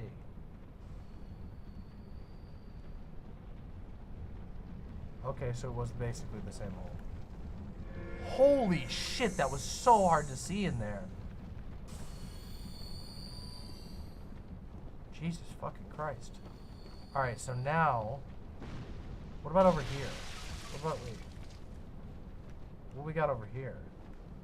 Be wary of up in short ambush. Be wary of enemy.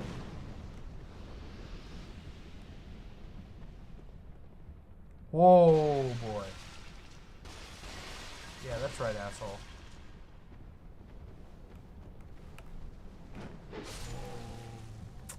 He didn't even stand a chance. Oh, hello.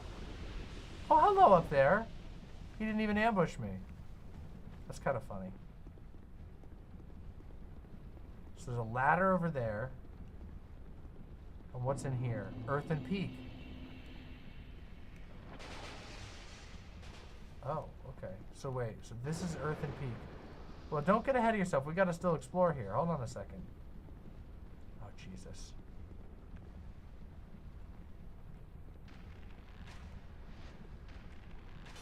Shit. Alright, here it goes.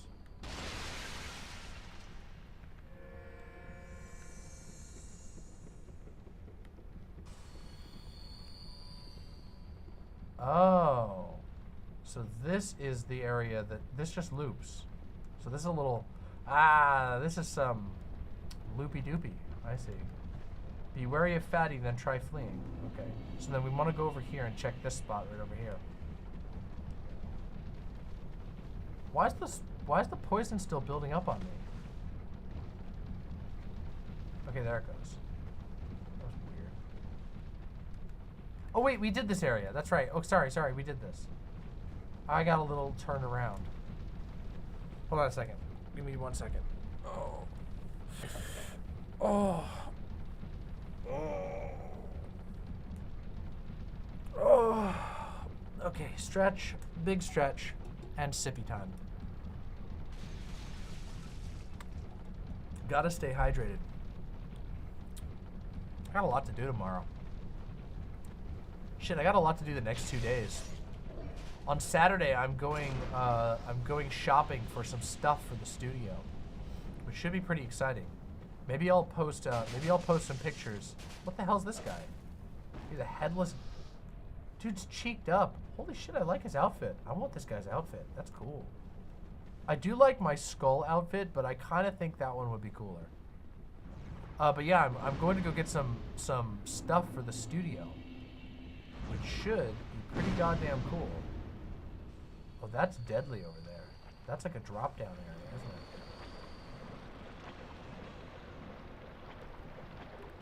Repair powder. Useful.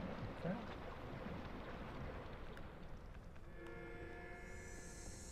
Ah, Ferris's Lockstone.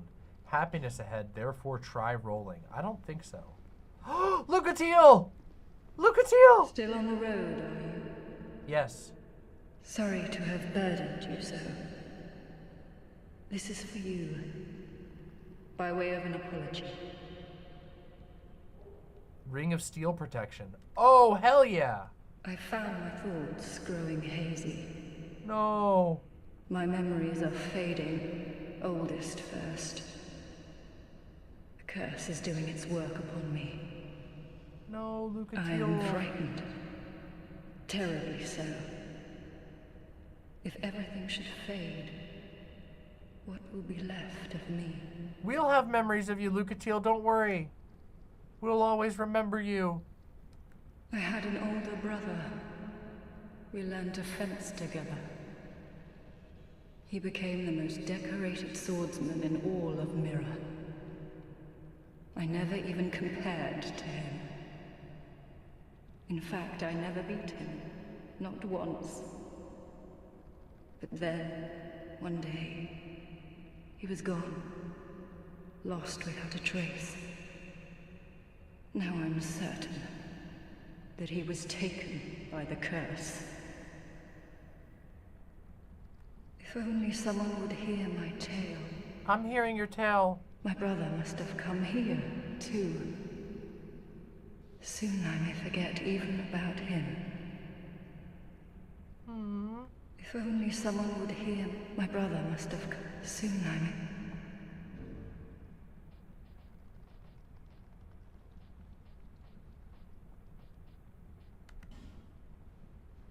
We will remember your tale, Lucatiel. We will. Now hold on a second. I want to use a Ferris Lockstone here. I don't even know what I get, but I want it.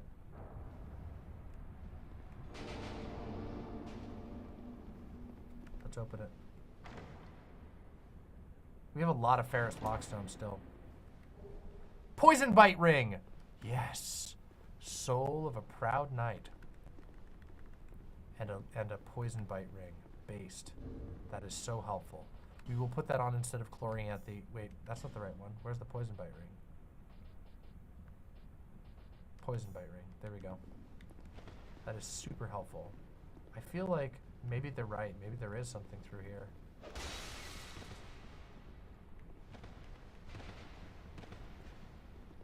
What if there is? What if there's a secret door here? Nope, there wasn't. Luca Teal, we will fight for you.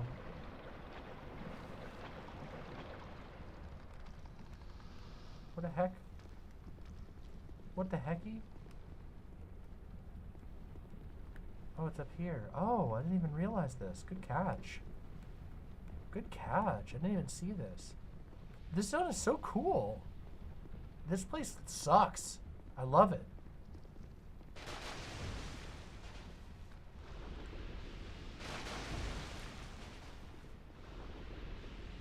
What? Oh. Oh, this is crazy. What are these little... Look at this thing. That's so sneaky. Hold on, I gotta do this. Fuck. I deserve that. I deserve that. I'm so sorry. I totally deserved that. That was... I shouldn't have done that. I should have jumped from a different direction and not done that. That was foolish. It's okay. We have plenty of human effigies. We're doing good. It's gonna be fine. I'm not mad or bothered. Honestly, I'm gonna go level up a little bit first. Or actually... Wait, we're gonna get the black bow, won't we? Okay, maybe we shouldn't. Wait, I should. No, I shouldn't. Wait, we could go into... What's the soft cap for Dex? God damn it, I'm getting... My brain is... That was a real ADHD moment right there. You all just witnessed a... No! You bastards! I'm going back over here. Fuck it. I'm respawning that guy. Little bitch. Chips. I would love chips. Wait, I think they're ordering food,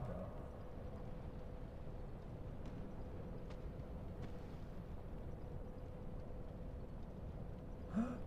Oh my god. We're getting food again. Okay, I'll go level up, but I also need to get this guy here. This little fella. Gotcha. Shit, I didn't see what he dropped. Fuck! Oh well, whatever. I'm gonna go level up then real quick.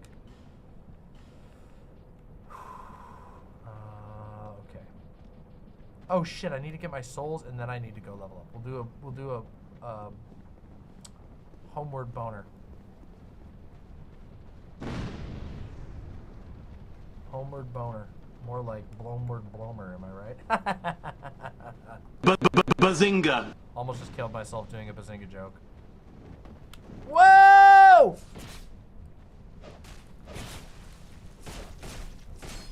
Bro, for real? No!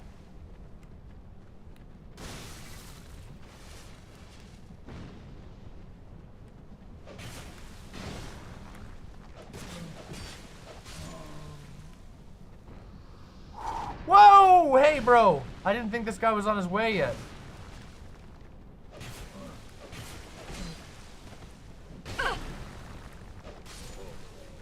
Ouch. I haven't played Dark Souls 3 yet, so I won't be able to watch the next one. We still have DLCs to do, so you got plenty of time. I recommend you start playing Dark Souls 3 right away, and it is so worth it because Dark Souls 3 is goddamn incredible. So you're in for a real good time, is what I'm saying, basically. Dark Souls 3 is motherfucking beautiful, and I highly recommend you play it. You're gonna have a really good time. I'm serious, it's awesome. What's this guy's fucking problem?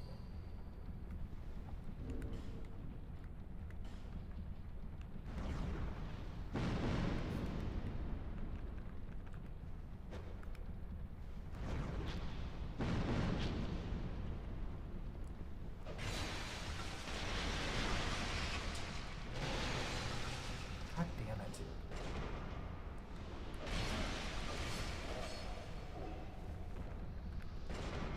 Oh man. What a goddamn mess this is. What a mess this has turned out to be. What a mess we've made. No! damn it. Thank you, Uncle Gumball. I really appreciate that. Emerald Queen says, so I heard maging is rough in the Dark Souls game. Is this true? I like distance. Pyromancy is amazing. Faith casting is amazing. Sorcery is your own little personal hell in every Souls game, with the exception of this one and Elden Ring. Oh, and Bloodborne. But yes, generally, maging, like being a sorcerer and using the crystal magics, is a goddamn experience in torture.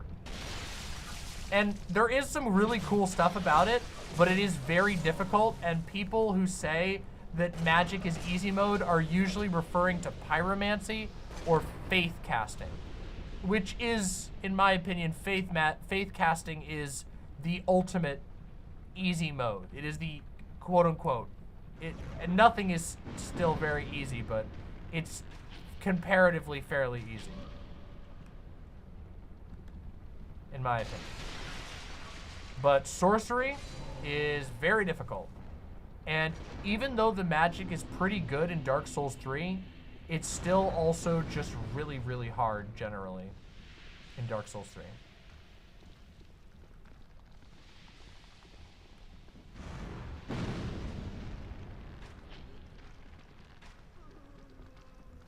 Yeah, eat it.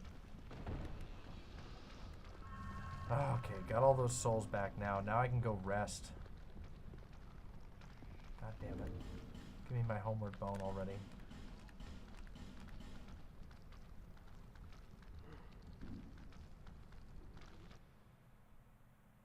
Magic is great in Elden Ring. What? Yes, that's what I'm saying. I'm saying magic in Elden Ring is fucking amazing. In fact, I would argue it is one of, if not the single most powerful build.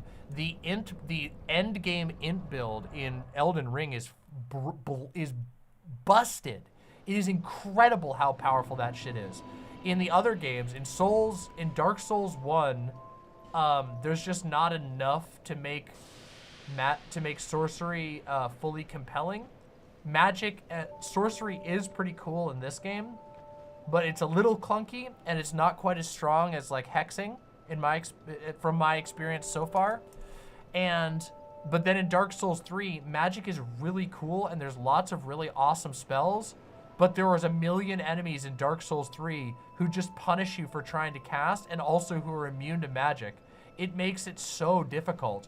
The real secret, if you want to play a fun sorcery build in Dark Souls 3, is to go Dex Int, okay? Dex primarily, and then Int. And just basically play a Dex build that also uses magic, and you'll have a lot more fun. The problem is in Dark Souls 3 that physical builds are just insanely awesome in Dark Souls 3. They're just the best. R1 builds are really good. The big weapons are really good, and pyromancy is really good. And, you know, sorcery just kind of falls by the wayside by comparison, unfortunately. Bearer of the curse. Seek souls. Lest. Okay, so we want to level up, and we also want to, let's see here, we want to put another level into, let's start getting our faith up, because I think it would be really cool to use some faith stuff. And I want to buff up our faith a little bit. So there we go. And we're also going to go, and we're going to, do we have the second Shotel yet? Can we start doing two-handed Shotel shenanigans, or not yet? No, we can't. So what else do we need to be able to do the Dragon Slayer Sword Spear, or the Dragon Slayer Spear? Show item info. Wait. Requirements. Okay, so we actually have to look at this in the equipment menu. What do we need to equip that? Because I think that'd be so much fun to have as an alt weapon that we play around with. We need 16 strength and 14 faith. That's not too bad. We could do that. We could definitely do that. That might be fun. DS1 magic is incredibly powerful. Yeah, it's just kind of boring. That's the downside.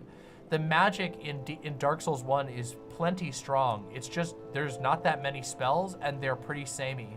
And as a result, it doesn't feel that amazing. In Dark Souls 2 and Dark Souls 3, there's tons of spells, which is really cool. But unfortunately, in Dark Souls 3, a ton of the enemies are immune to the spells and the power level is really cranked down. Anyway, we need to buy some arrows, poison arrows. Who sells those?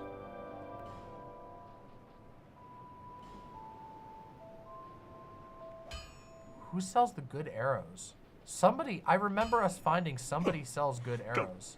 But who's the fucking arrow seller? And you?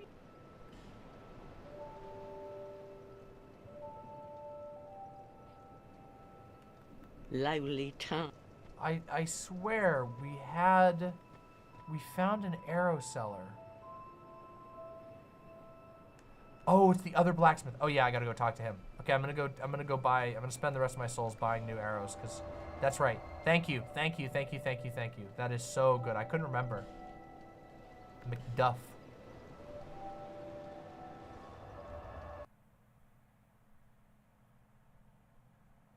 Miracles are even worse than sorcery in Dark Souls 3? No. No. That's so not true. You can cheese so many goddamn enemies with lightning bolts, and it also feels fucking awesome. No, I'm sorry. I don't agree with you. I don't agree with you on that at all. Miracles are crazy in Dark Souls 3. Oh, hey, sweet.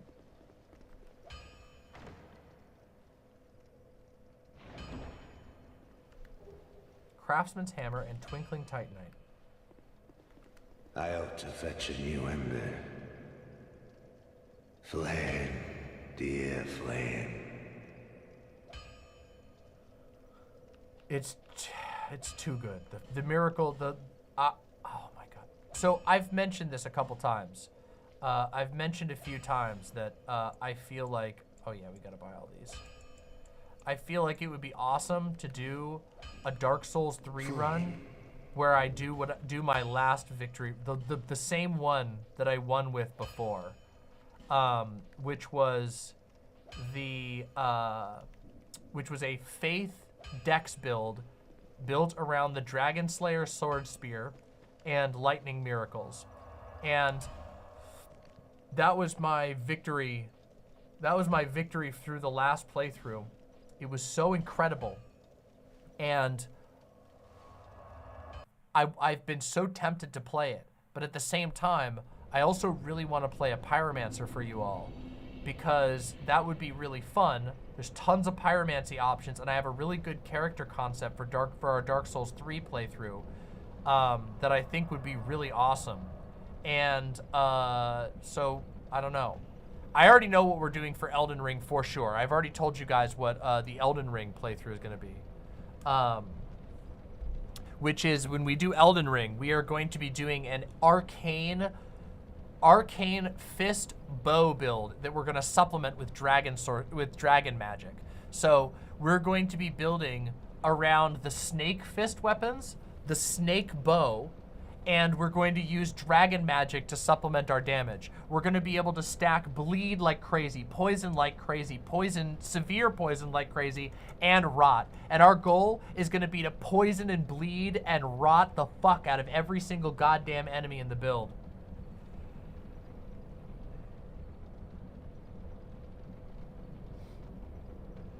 It's going to be crazy. I'm really excited for that. All right, let's progress through this zone, shall we? We're stronger than we have been. We're ready to go. I'm stocked up on arrows, leveled up. I'm feeling strong, feeling ready. Oh, I forgot to spend these ones, but that's okay. We can hold on to these forever. The snake fist build is so goddamn cool. And something that a lot of people don't know is if you shoot, so the snake bow and the snake fists actually there are 3 levels of poison, and there are 2 levels of rot. They are hidden. You cannot deal level 2 of rot. There is no way for a player to deal level 2 rot that I know of. I could be wrong about this, but I'm pretty sure that you can only get level 2 rot from stuff down in the Lake of Rot. However, you can deal level 1, 2, and 3 poison. You can deal all 3 of those, but the only way you can do it is by utilizing those snake weapons, because they enhance poison and they apply a unique style of poison. So you can get poison stacks like crazy on these people, and it's really goddamn cool.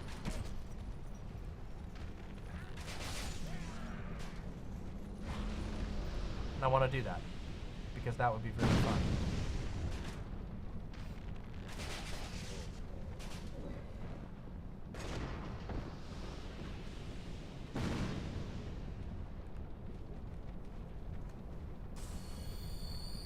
And also the dragon magic in Elden Ring is so cool and so goddamn underrated.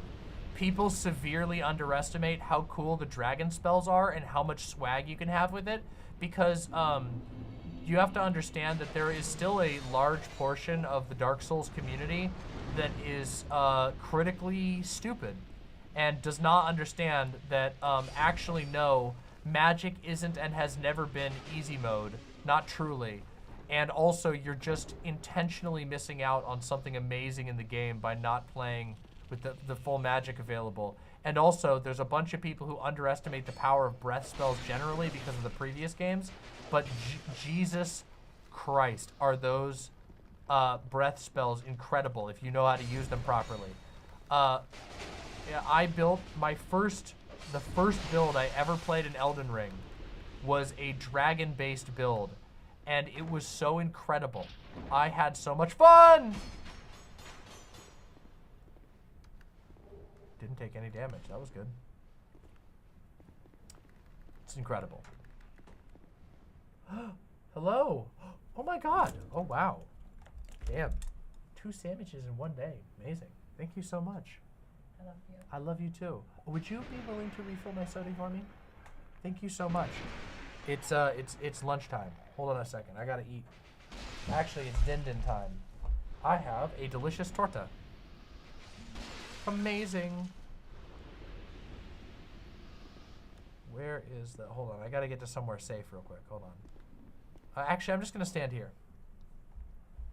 I should be safe here. I'm gonna eat real quick while we chit chat.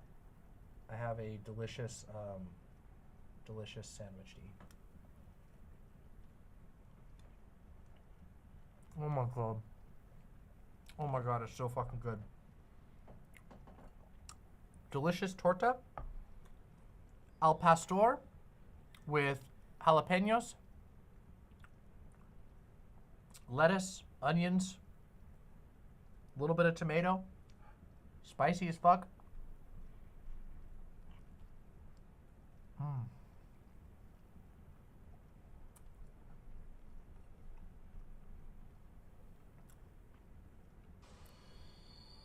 Kureem says, do weapons degrade in Dark Souls 3, and are there covenants? There is weapon degrading, but it's nothing. It's nothing in comparison to Dark Souls 2. In Dark Souls 3, the weapon degrading is incredibly... you won't even notice it, really. It's incredibly rare.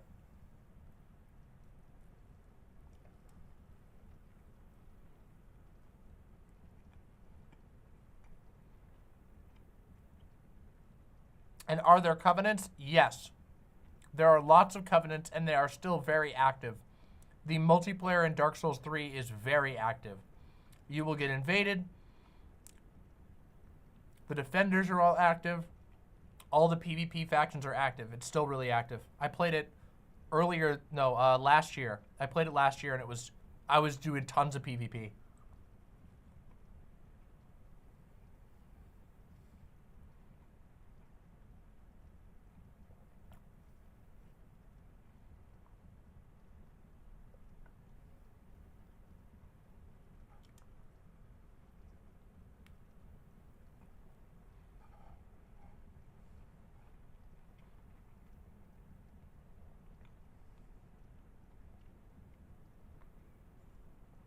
I noticed there was a ton of Souls players who shit on people who use any type of magic. They shut up now when they realized that magic in Elden Ring is like one of the most reliable ways to kill people in PvP, especially if you use magic that they're not used to fighting against. But yes, those players do fucking exist, and they are, to put it bluntly, fucking dumb, and they've missed out on so much fun in these games.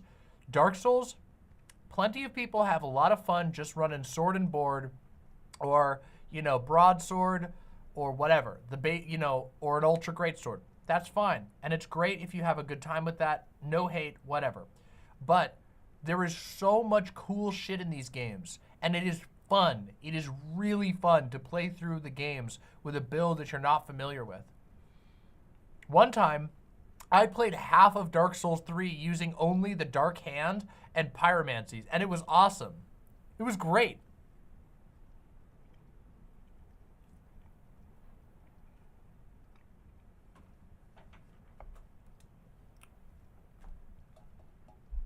Thank you. I love you. How's your ankle doing? Excuse me, it hurts, but It hurts a lot. Did you ice it today? No, it's not really like swollen today. You should still ice it. Okay, I might have to. Okay. Seriously. Good. I love you, Butch. Thank you so much for bringing this to me. Actually, Doe. Hey, Doe. Will you actually take this other half down and store it for later? I'm kind of full already. Sure, of course. Thank you so much. Wow, that was good. What happened to Doe's leg? Doe took a tumble yesterday pretty hard. We were going out to take Yoda for a walk, and it was dark, and the steps were slippery, and Doe lost its footing on the steps, and then tried to regain its footing, and it stepped really hard on its ankle, which it already injured last year, and as a result, it really banged up its ankle pretty bad, and then it fell and also scraped the hell out of its knee. So thankfully it's doing okay. It didn't need to go to the hospital or anything, but I've been keeping a close eye on it because it's been having trouble walking and everything since yesterday. It probably rolled its ankle. All right, so what about this? Let's see.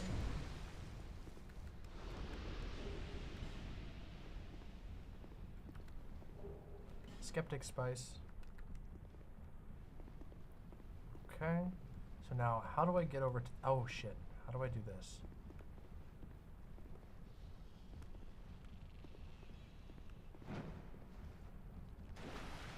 Fuck. Fuck. My mage build in ER came to a standstill. I wasn't earning enough runes to level 3 or 4 stats to a decent level. Okay, so the mage build in Elden Ring, there's a couple of tricks for it. There's a couple of tricks. The first off is that your choice in staff, depending on the magic that you want to use, is very important.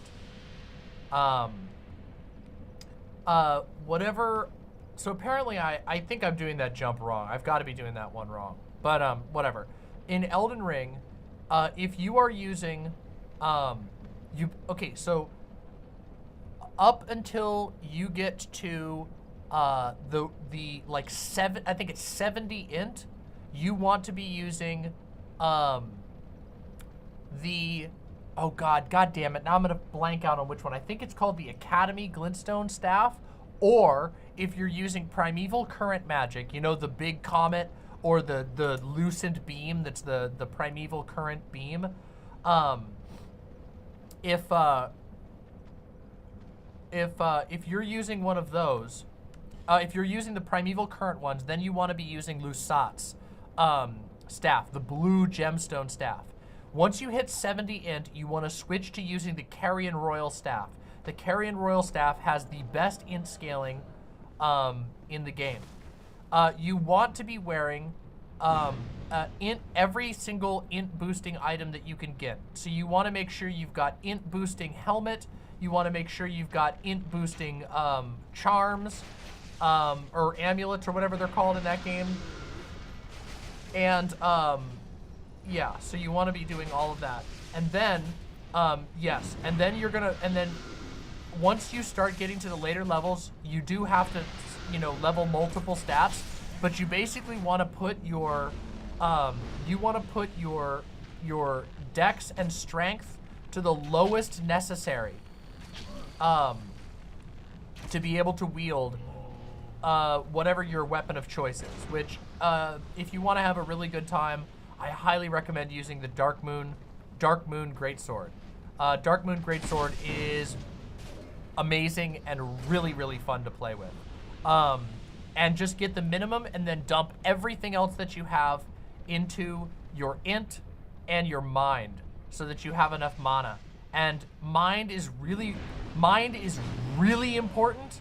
If you're going to be casting Lusat's spells, you're going to need to have a lot of mind in order to do Lusat spells, because the staff makes them cost double, but they do more damage. So yeah, you don't need as much mind if you are going to be a caster.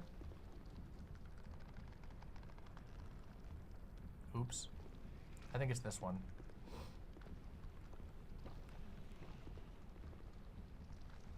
Nope. I think I got everything. Is there anything else that I forgot? You basically are gonna have to play with kind of tight stats until you get to until you get your int maxed out.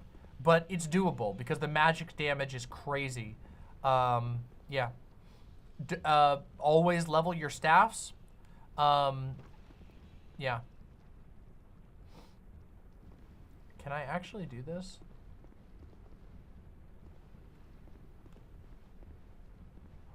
I don't think that's right. I think it's like, hold on, I think it's more like,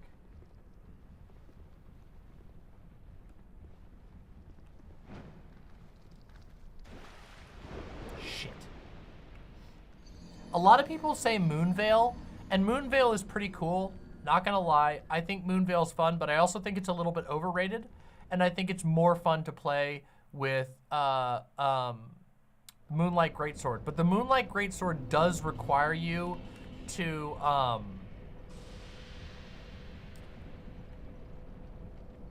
the Moonlight Greatsword. You got something important? The Moonlight Greatsword is God damn it, what was I even gonna say? Shit. My brain just blanked. Oh yeah, the Moonlight Greatsword requires you to do all of Ronnie's quest line, which is a bit of an investment, but it's not that big of a deal. There's still a lot of game left afterwards.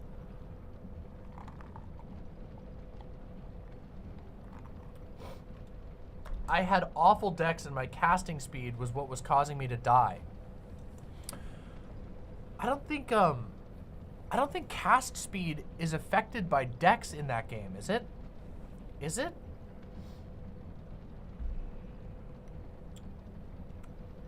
I don't know that it is. I thought there's a amulet that gives you a ton of cast speed. I think it's called Radagon's amulet. That one's really good, but I don't know if dex affects cast speed in Elden Ring. I know it does in other games, but I'm not sure if it does in Elden Ring. Feel free to correct me if I'm wrong. I'm not remembering. My dex was pretty goddamn low. And also, a lot of it is going to be positioning. Your damage will be so incredible that you can delete bosses with the right spell placement. Like, once you get the int required to cast Ronnie's Dark Moon or Renala's Full Moon, they're busted. They're fucking busted. Those spells are completely busted. Ronnie's Dark Moon is a spell that shreds magic resistance. So if you hit people with Ronnie's Dark Moon, and then, okay, so the play for me was buff the Greatsword, Dark Moon Greatsword, buff it, Ronnie's Dark Moon, and then use the R2 with the Dark Moon Greatsword that lets you shoot the beams, and they'll be dead. No one will survive that. I would even regularly kill people in PvP because most people do not know how to dodge the moon. It's really hard to dodge.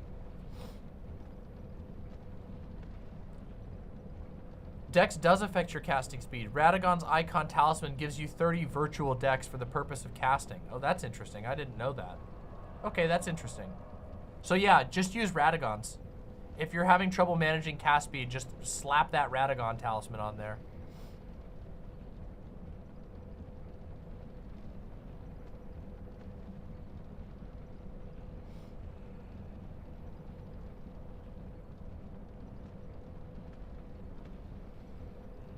You should. I think that with practice, you'll have a really good time with the int builds. I love the sorcery builds in Elden Ring.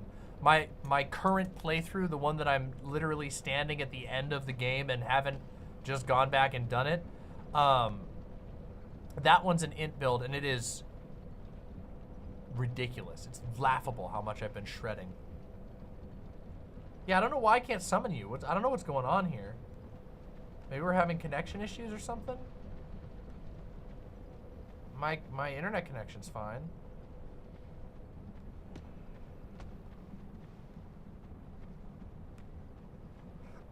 All right, let's see.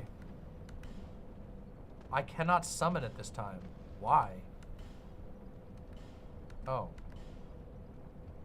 Weird.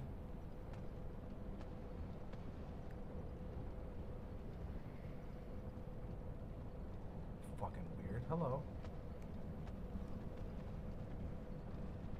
Maybe I should quit out and come back in. Here, I'll try quitting out and coming back into the game. Give me a second.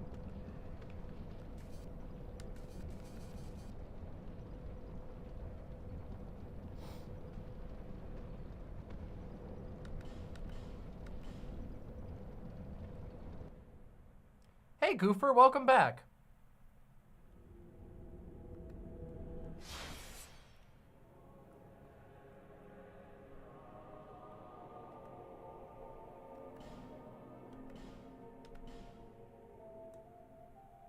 Damn, we've played this game 16 hours on stream. Wow, that's awesome. I'm actually proud of that. That's pretty good. That's pretty awesome.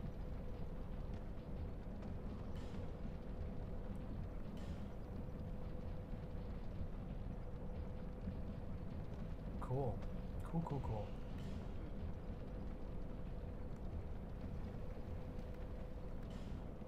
Dude, where's our guy at? We just found him and I don't remember where he is.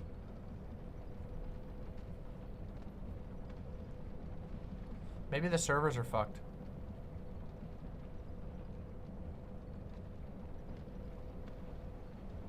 Well, if I can't summon you, then I'll continue for a bit. And then we'll try again. I'll see. If I can get your sign. Did I level out of your range or something? I don't think so. Alright, here we go.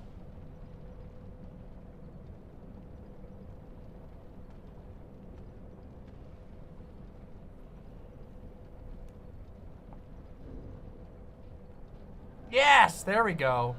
Hell yeah. We did it.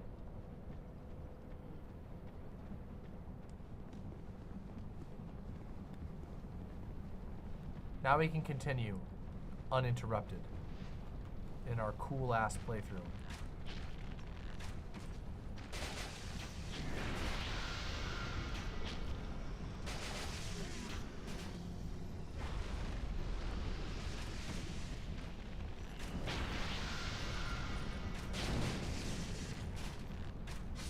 Also, another thing that's fucking awesome in Elden Ring is archery. Archery is so good in Elden Ring. The only thing that they really kind of bungled in Elden Ring with regard to archery is that there's basically no reason to there's no reason to ever use anything but a short bow. All the short bows in the game are as good as the long bows and give you more mobility and better stats. There's basically no reason to use the long bows. Great bows, sure. But the long bows are just, they're kind of like in a weird middle ground where they just kind of suck.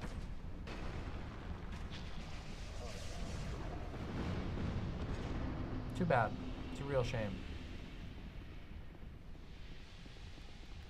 So how are we gonna do this jump here?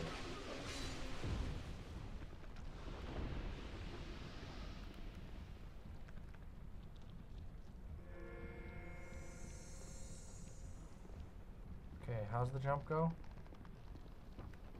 Try left, treasure. We did that already.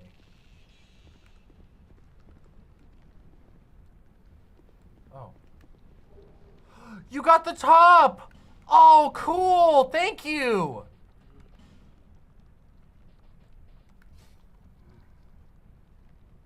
Damn, look at that. Woo! Thank you! Good get.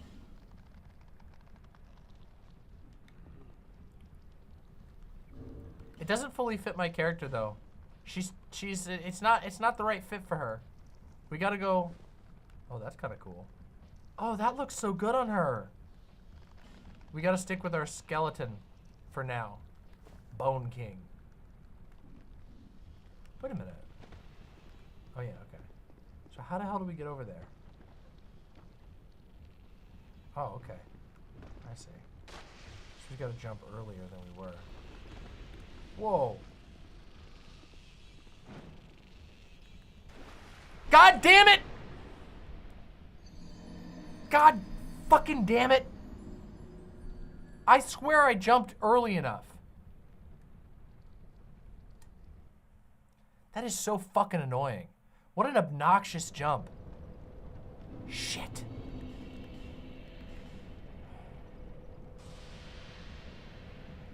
Try upping my equip load? Is that the problem? You think it's I'm jumping too far? Overshot because I'm lighter. Oh, I could do that. Yeah, that's probably true. Platforming has always been the Souls games' weaker points. Well, the thing is, they don't do it very often. The platforming in Souls games is always very specific, and it's very tongue-in-cheek. Like, it's meant to be, these are like goofy, dangerous things. Like, I don't know. I never really hate it because it never overstays its welcome. There's no parts in these games where you have to spend a ton of time like platforming. There's like a goofy platforming puzzle and you're like an undead trying to fling yourself into the right position. And of course that's never gonna go well because your like bones are made out of glass and your skin is made out of paper. And every morning you wake up and break every bone in your body.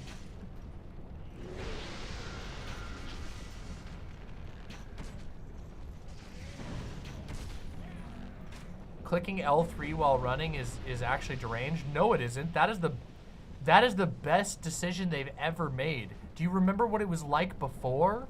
Having to double tap B, which you do all the time by accident? What? No, the click L3 is the best decision. Oh my god. No way. That's like, oh my god, anytime. I would rather take that over the other options anytime. Obviously, there's actual platforming in Elden Ring because they added the A button is the jump button, but.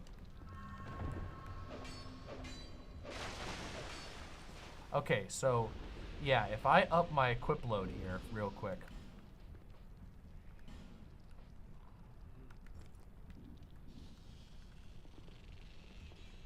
Okay. Okay, here it goes.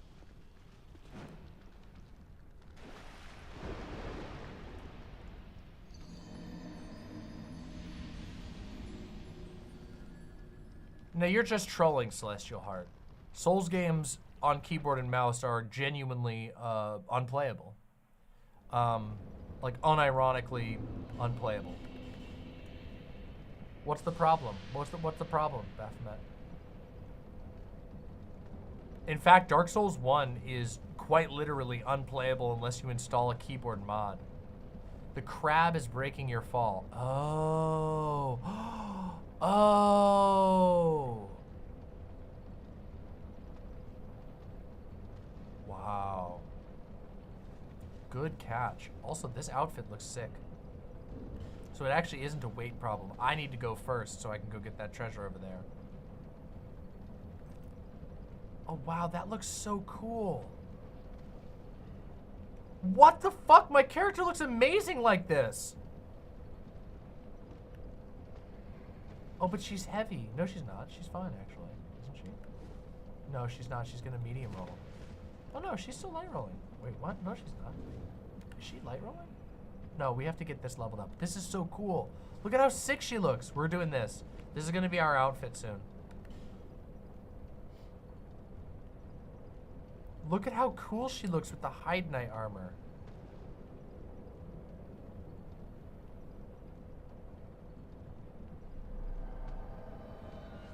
Jump from where the pyromancer lady is? I think that might be too much of a jump. I don't know if I can make that. I think it's the crab. I think Baphomet's onto something with the crab.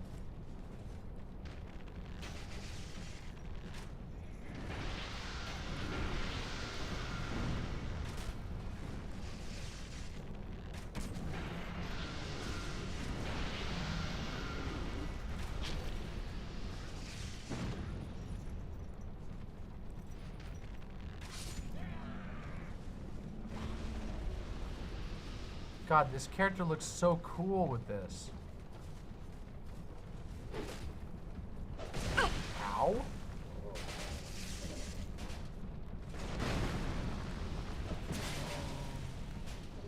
Yeah, I am mid-rolling. Have to fix that.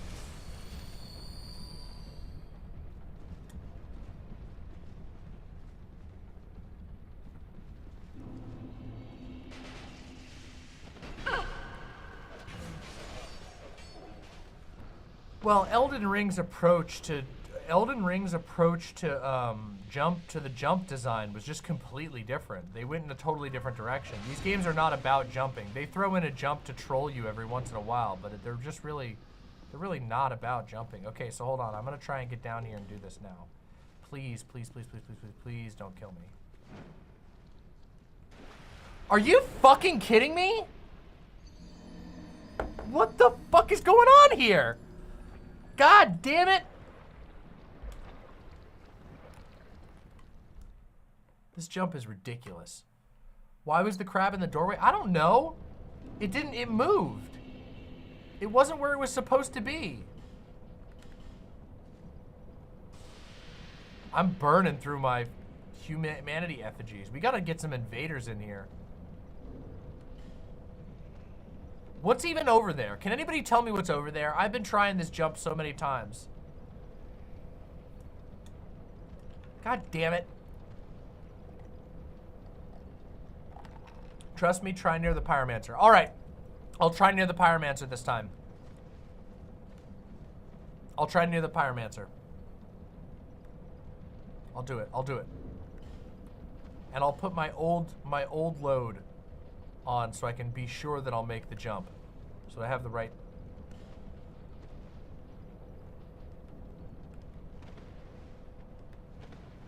Wait, hold on a second. No, that's right. I had the. Wait, hold on. Let me test something. Wait. Oh, it's the same. I'm still mid-rolling. Okay, I'm good, I'm good, I'm good then. I can do the Hide Knight stuff, which is sick, because this outfit looks awesome. The trick is to land in the doorway and not against the wall. Yeah, I just keep shooting so far. I keep overshooting so goddamn far. I have a pretty good jump distance because I'm low weight. The good news is I'm gonna have a ton of souls farmed up off these idiots after this.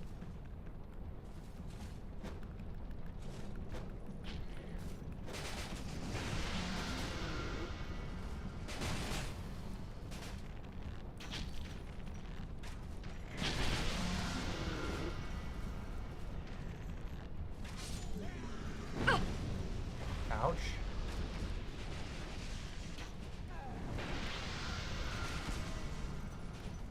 Goofer says, I got that conservative QAnon song stuck in my head. What, is it the one that's like, Target is targeting our kids, Target is targeting our kids, Target, targeting our kids? That one?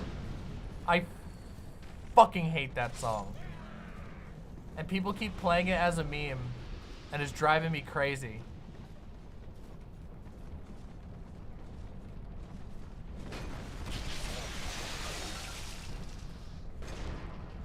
Garbage song. Garbage. It's garbage.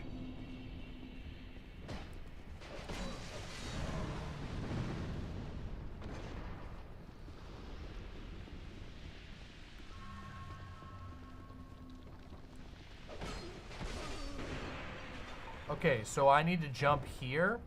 Oh God, I'm so nervous. I feel so worried.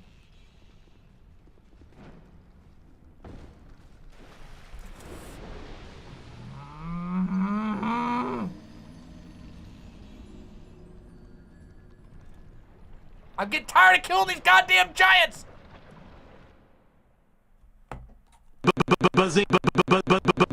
Bazinga. Alright, I'm okay, I'm alright. I'm alright, I'm okay.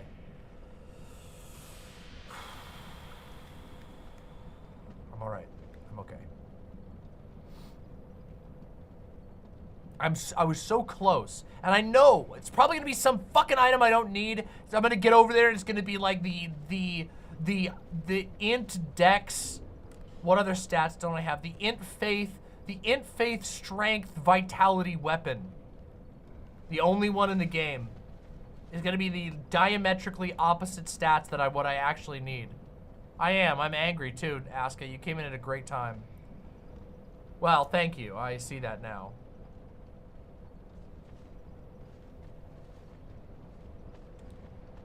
Stupid giants! You made me look bad! Ooga booga booga!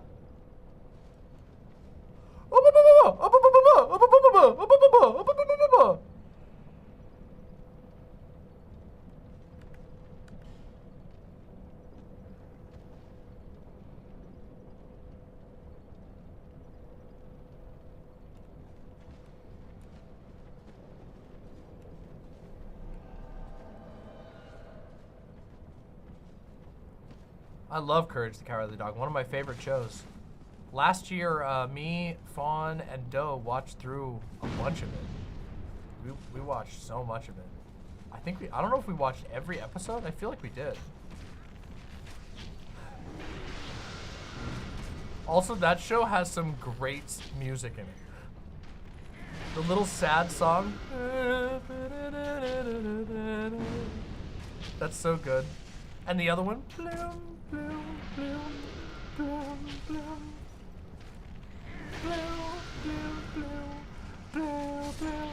So good. And oh, also one of the most legendary episodes ever is the Sky Squids one. The last of the space squids or whatever. An episode that's just genuinely unbelievably painful and also has an amazingly beautiful sequence of the squids flying through space. That show was such on a next level. Courage was they were on something. They had touched something magical truly there.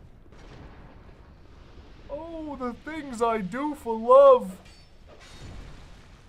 We always joke that our dog Yoda is like Courage the Cowardly Dog.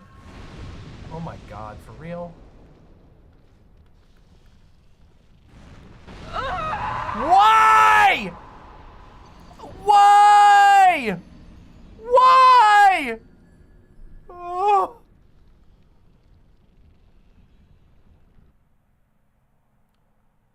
I don't know how I fucked that up. I don't know what I did wrong there, but I did something very wrong. Okay, hold on a second. Oh, well, you're already here, so that's good. Never mind. The crab was in position for that one? Oh, I know. This is painful. This is genuinely painful. Well, this is the first moment in Dark Souls 2 that has been genuinely painful. You guys, you all remember the fucking the nightmare of fighting Gwendolyn in Dark Souls 1? That's what's happening right now. This is the closest we've come where it's just been getting hard stuck due to something really dumb that I keep fucking up. Jesus Christ.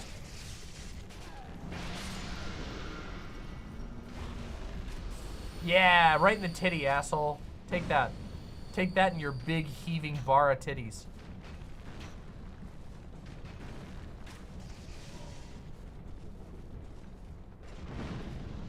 What's this about being stuck? Oh, it's more embarrassing than you're expecting. I'm getting stuck on a jump, Chariot. We're honestly doing fine. Also, check out my new drip. Chariot, look at this. Look at how fucking hot she looks with the crown and the hide knight and the black and silver dress. She's looking sick.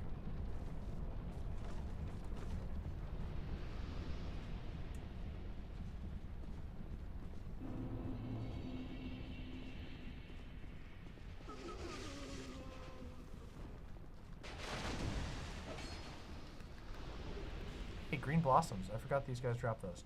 Okay, this time. Wait, she dropped an item. She dropped an item. Dragon charm, damn it. Okay, so hold on. So we need to be like right here. Okay, so hold on a second.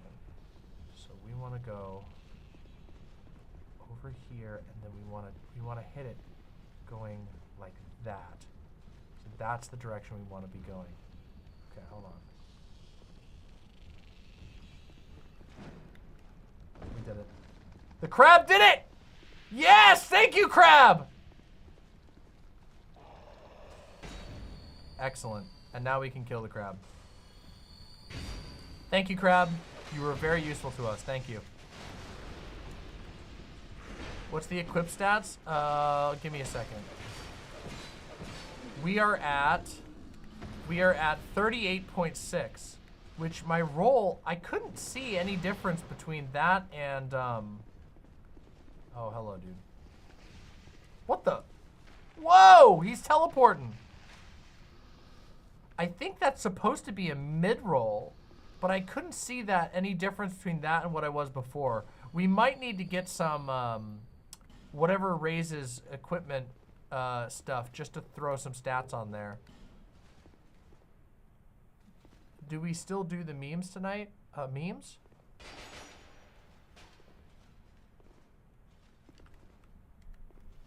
Memes?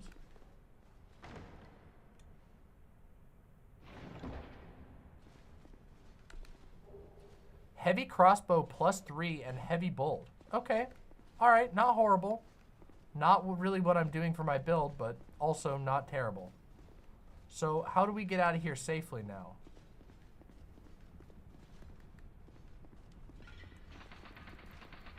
The dragon rings and the soldier's rings. I think I have the royal soldier ring, but I don't have the dragon ring, I don't think.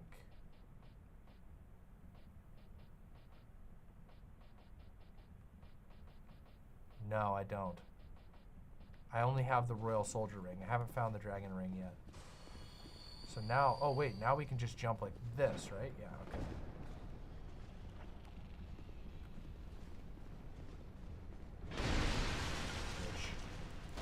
Oh, you asshole!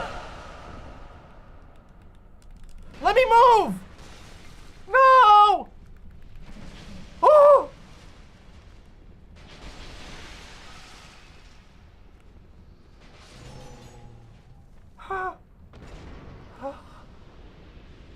How did that happen?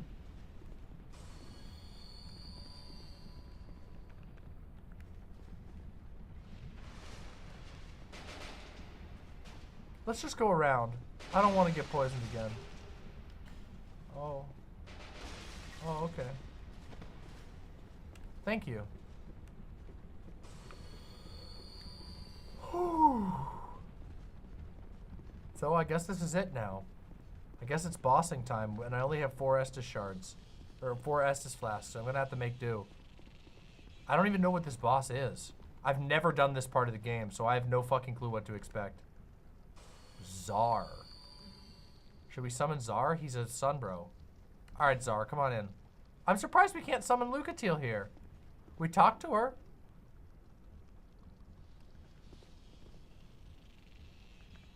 Okay. Alright. Let's do this. Czar's gonna help us too, so we should be okay. Oh, it's this guy!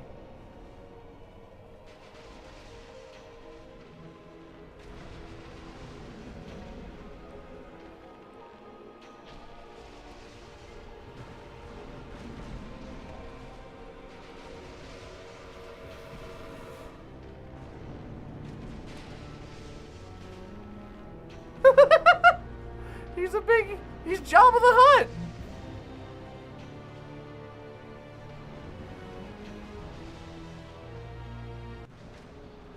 Wow, we cooked him. That wasn't even remotely challenging.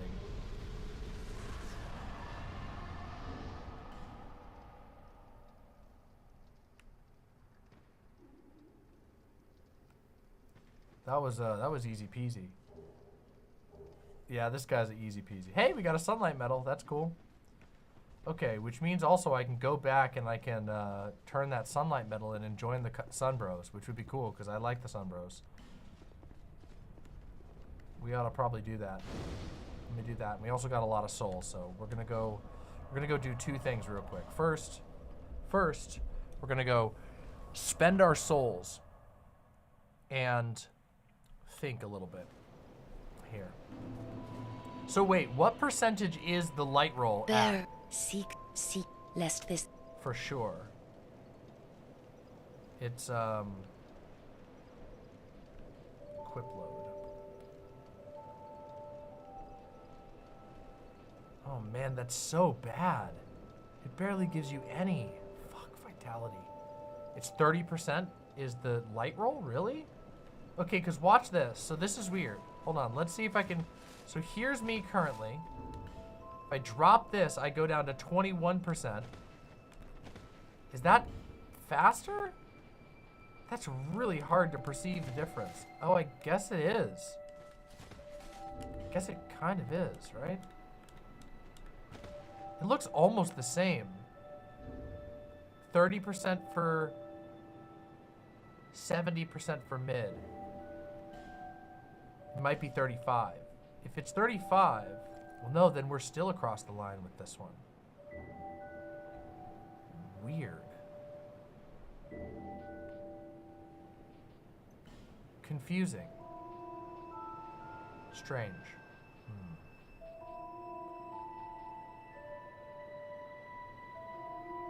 Rolls distance is determined and by equip load. Oh, so it might be that. Okay. Well, the easiest thing would be to put these points into... If we level up and put 2 points into vitality, I doubt it's going to kill us, right? Like, that's not going to ruin our build. We still have plenty of stats to go around. We do want to get our strength up so we can try using the Dragon Slayer Sword Spear. But getting the vitality up gives us some fashion options, which would be nice. And it doesn't take a ring slot, which is also nice. But also, ring slots are kind of good for that. Maybe we should just seek out the Dragon Ring, which I don't even know where the Dragon Ring is. I want to wear this. This shit is awesome. I guess we could just play with the mid-roll for now. It's not hurting that bad. Our adaptability is... We do have 105 agility anyway. So maybe we could just tank it. And that lets us put a point into strength and a point into faith. No, 2 points into strength so we can start to get up there. All right, we're gonna do that. We'll just play with the mid-roll for now. I know it's not ideal, but you know what? Let's try it. And let's see what else we can do. We should probably level our Shotel at this point, right? I knew.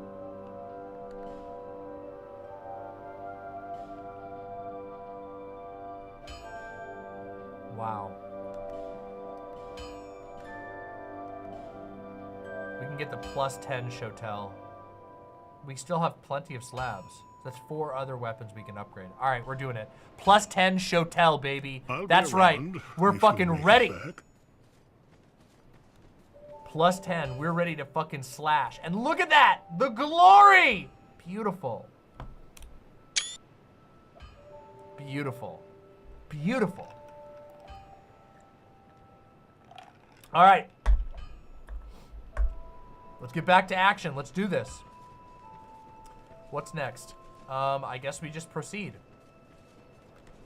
Oh yeah, that's right. We were gonna go and, real quick, I was gonna go and, join the Sunlight Covenant.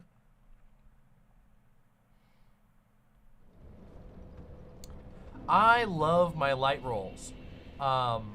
But mid-roll is mid-roll is playable in Dark Souls 3 at least. I don't know. I've never really played all that much with mid-roll in this game. So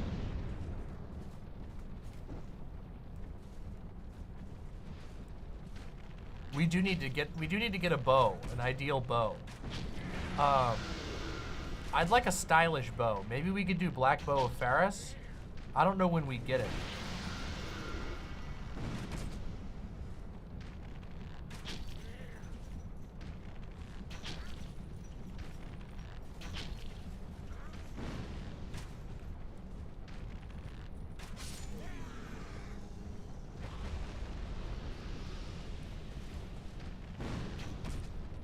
I've been so bummed. All my streams get limited monetization. So even though I run ads on them, we get limited monetized because of random shit. Because I swear, or I make a butt joke, or I make a penis joke, or whatever. It's so sad. Okay, so we'll be able to have that soon enough.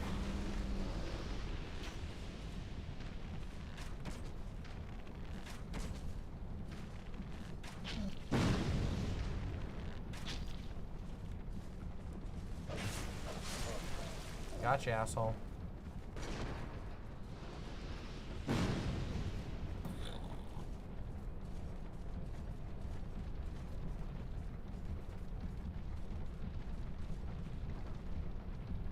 I can drop you one. I'm not going to use it. We can wait. We're almost to Drangleic, aren't we? So, not a big deal. You don't got to give it up if you don't want to, although it would be kind of fun. I guess I don't mind. Yeah, it'd be kind of cool. I feel like Black Bow works well for this build, doesn't it?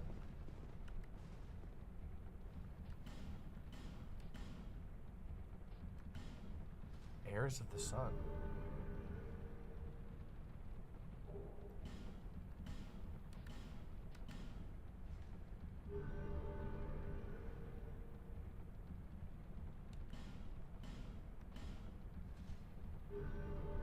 How many of these do I have? Probably multiple, right? Oh my god, I have a lot of these. Okay.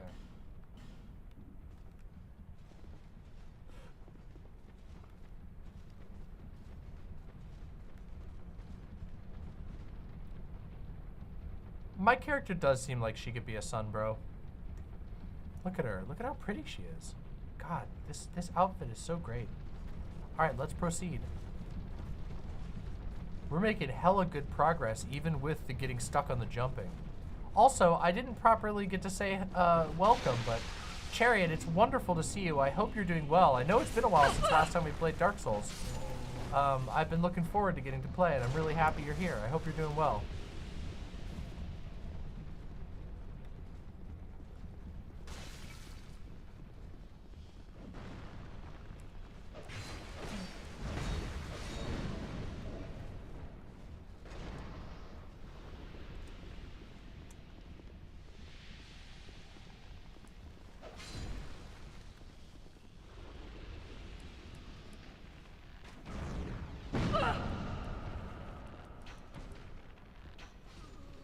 Damn, they even gave her the jiggle physics. Damn.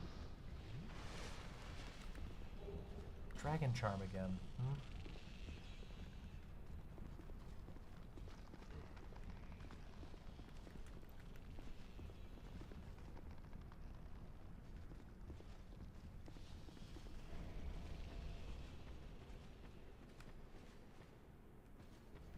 Can you get up there? Oh my god, you can.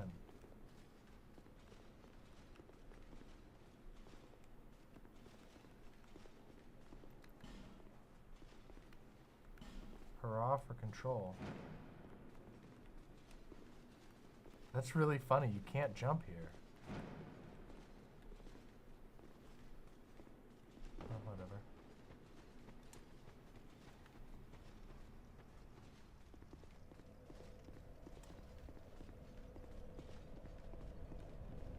Okay.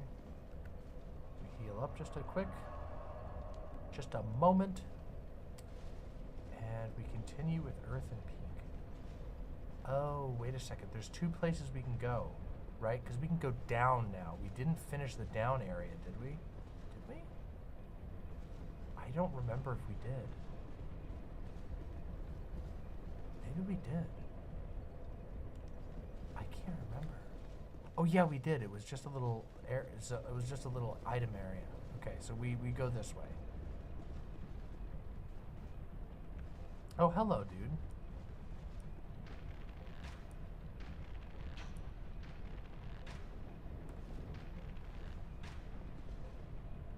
Okay, goodbye.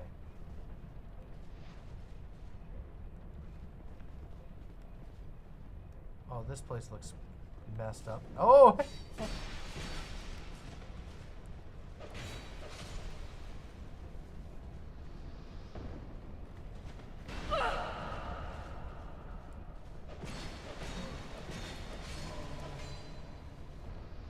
Chariot says, I'm doing okay, trying to keep up with work and hang in there. Thing I've been working on recently drops tomorrow. Excited! I'm always working on some big written thing these days. The next is the Halo Reach essay.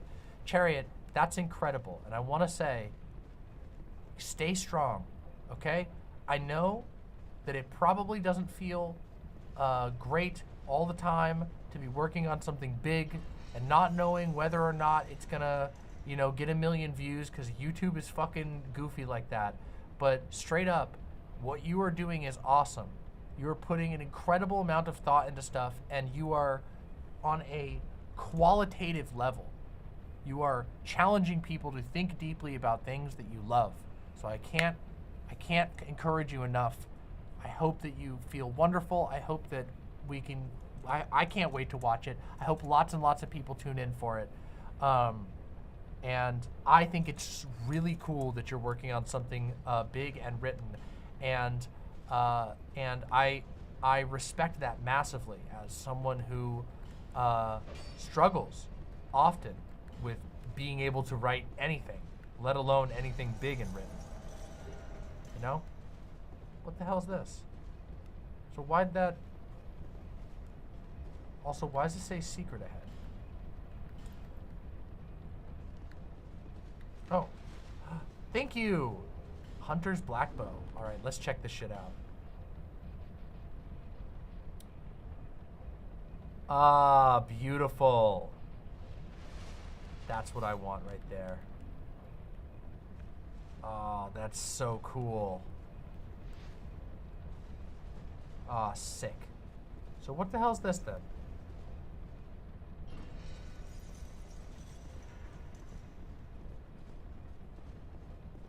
So I'm confused. Life ahead, but poison.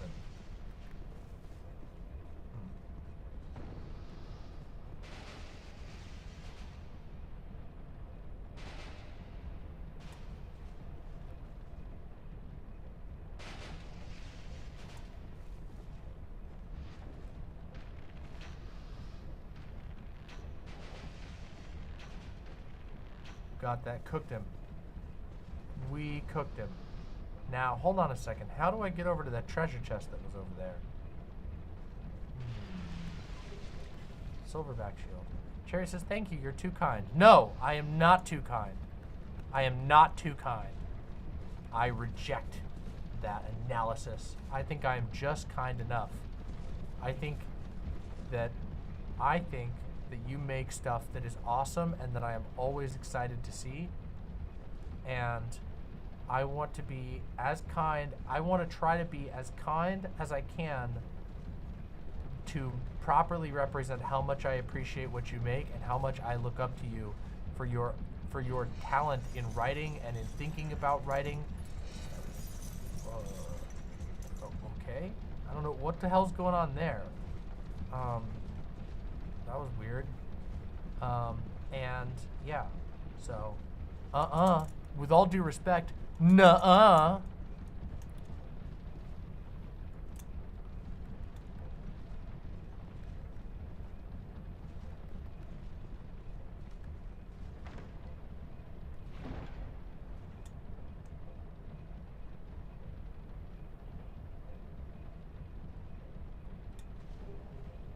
A pike, huh? That's interesting. So wait, hold on a second. Was this where the guy was? Oh, it was. Okay, so how do I get over there then? Is Do I have to get there from above? Or is that a jump that I can actually do? I feel like I'm gonna die if I try to make that jump.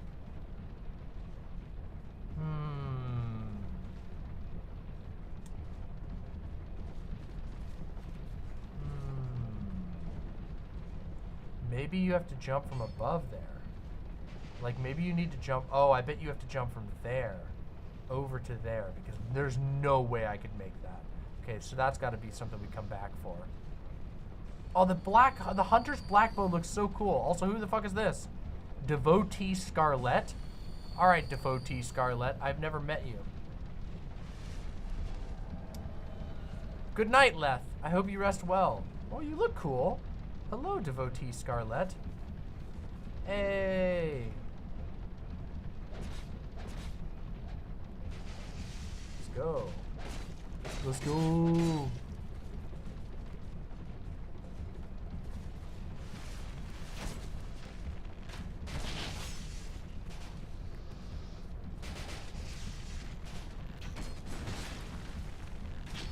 Wow, the black bow shoots so quick. I love it. Damn. Thank you for giving that to me. That's very nice of you.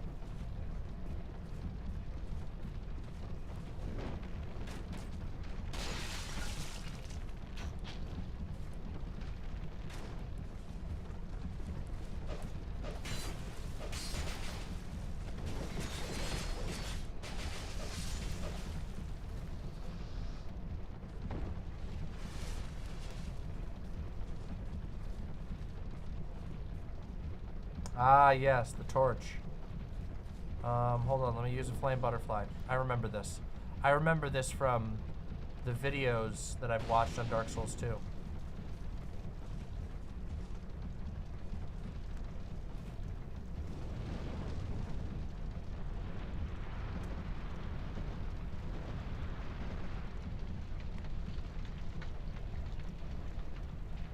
Holy shit.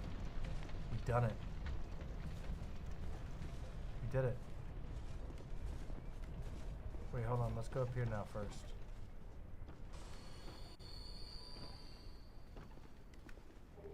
Black firebomb?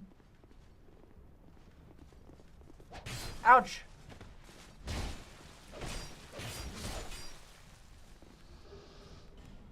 Mannequin shield.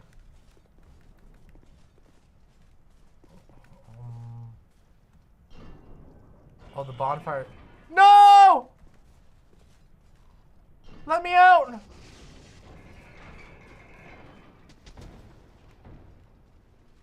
Oh. Oh, hello.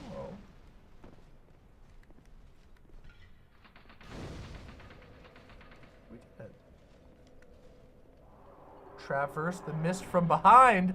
Oh my god! That's really funny that it says that. I never noticed that it changed the text. Traverse the mist from behind. That's so funny.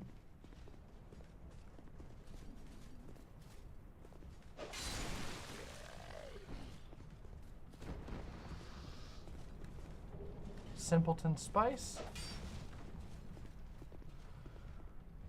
Oh, this looks bad. I don't like the look of this at all. Oh! Ouch, ouch.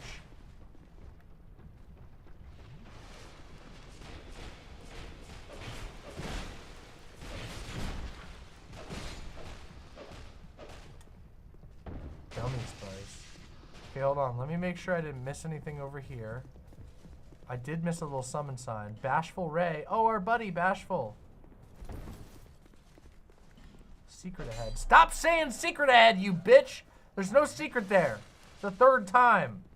Come on, Bashful Ray. Friend! Shush. You idiot. Stay quiet. I'm on the run. Don't give me away. Oh, he's You're pregnant. a fugitive too, eh? He's boy preggers. Yeah. Why else would you be here? It's got death written all over it.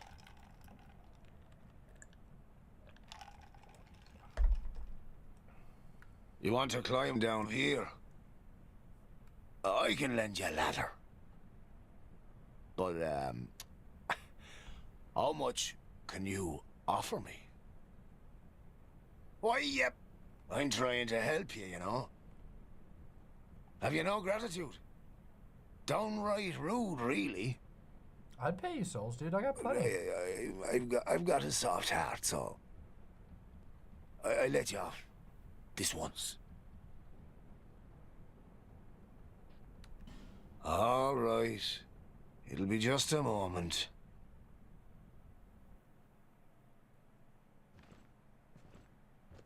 Isn't this the guy you can find dead in the profaned capital in Dark Souls 3? This is that guy, right? I swear this is that guy. I'm pretty sure this is the go guy. on ahead. I won't offer this steel twice. Oh. Ooh, learn gesture. Psst. Have you heard? Well, apparently, there's this monster lady, right? Whoa, tell me more. The poison, well, does wonders for her body. You know, the health and beauty and that sort of stuff. And I thought only human women were so petty. Wow, dude. Misogyny much? No wonder you got smushed. Ooh, claws. I want to buy that. We got the whip. We got any... Oh, thief! Oh, the thief set. Oh, I'd love to have the thief set. It's actually really good for my character thematically. Bleeding serum. Adds bleed. Lacerating knives. Oh, I love these. Oh, what the hell's this? A ladder miniature? What the fuck is that? What's a ladder miniature? What does that do? A small ornamental thing, but only for show. It does not seem to have any particular function. It should not be worth much, but it's sold. It's literally useless, but it is sold at an exorbitant price. Okay, that's funny. It's got a quest use? For real? What's its quest use? No, mate. These deals? It's extremely optional, huh? What do you get from it? I'm just gonna buy it. It seems funny. If it has a use somewhere, I'll get it. I don't care.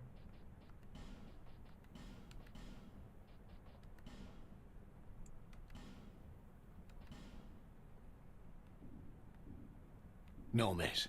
These deals. Oh wait, I forgot to finish his options. That creature. She was human once, you know. Yeah. In fact, she was wed to the prince of that nearby castle. Whoa, really? But her husband? He had feelings for another. The princess was desperate and sought eternal beauty, hoping that it would restore the prince's affection. You see what I mean?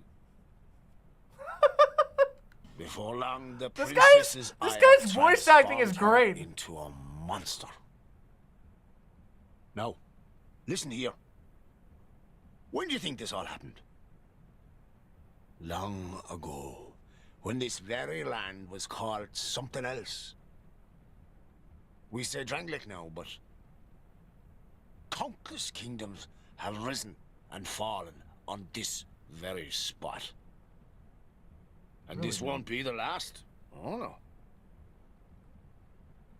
That damned hag just can't let her old flame go. Wow, bitch. She's What's going this to guy's fucking problem? God, I'm not going to die in this dump. Well, we know where you're gonna die. I'm. So there is a dump that he is gonna die in, though.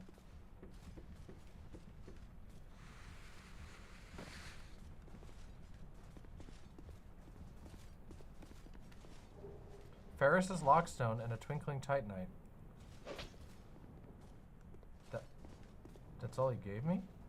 Oh, you can jump down over here. Oh, curious.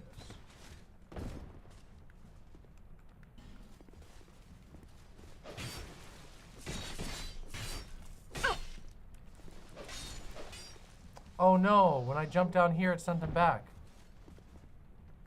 Jog ahead. Visions of despair.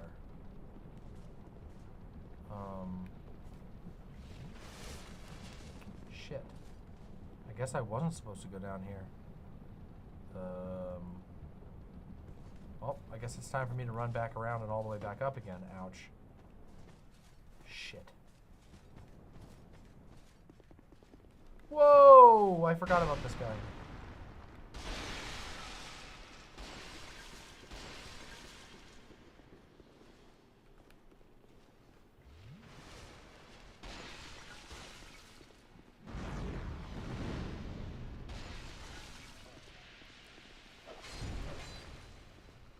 Wait, why'd these all respawn? Shit.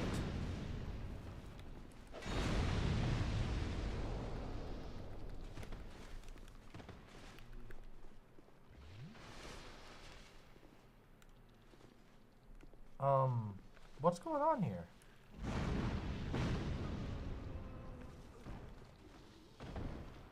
I'm sorry, did I just...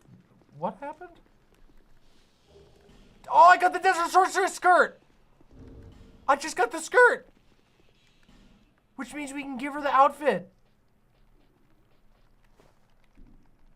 Oh my god, look at that! Holy shit. Holy shit, look at that. Woo, it's got lace and everything. God damn.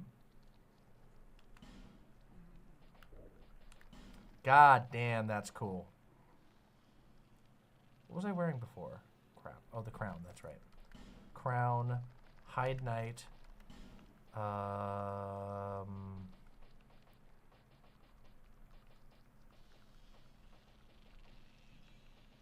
Bone King cuffs and Bone King bottom. That is so cool. We're gonna be able to dress her up now, so that's great. I gotta get the gloves too. Okay. I'll have to find the gloves.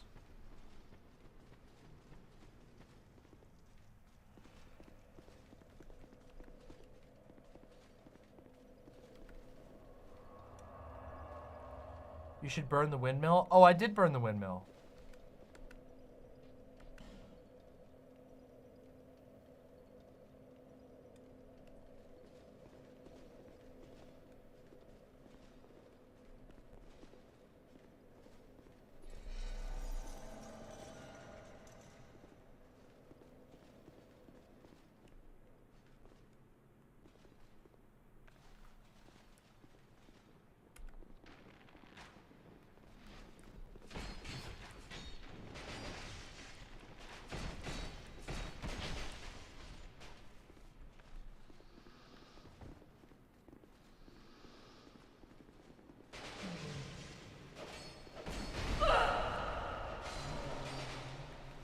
Got him.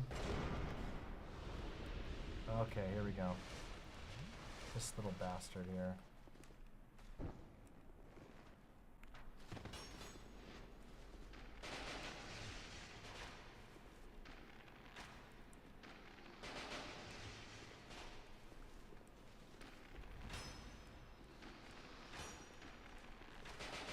I was curious. Damn, that double Avalon combo is fucking wild. Damn, that's wild. What the hell is going on in drama YouTube? Do you think those people are ever happy? No, none of them. Not one of them.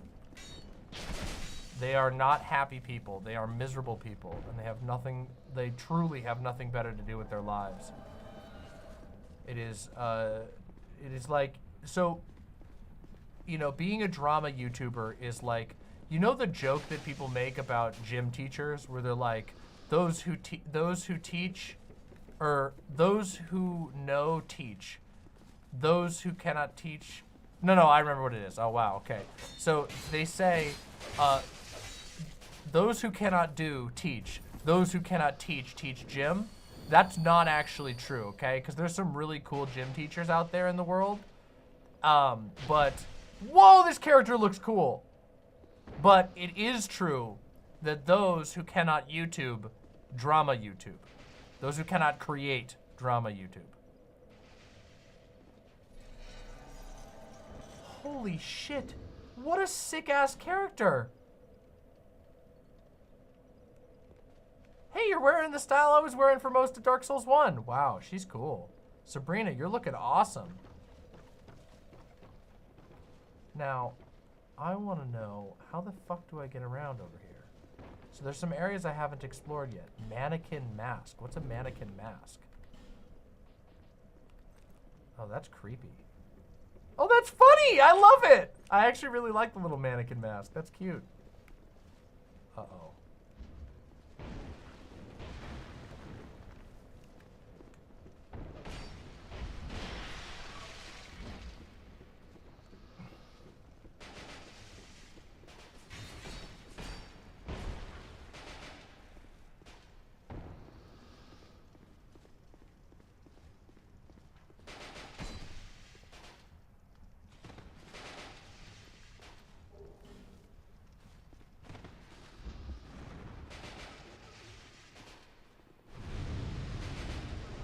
Wow. Now this looks dangerous as fuck. Hold on a second.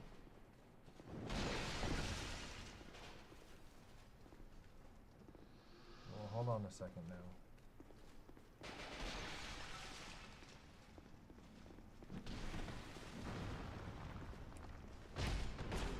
Gotcha. Gotcha, Desert Sorceress. Magic Stone.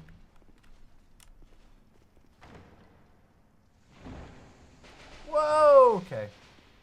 Nice. Ferris's Lockstone. It's over here.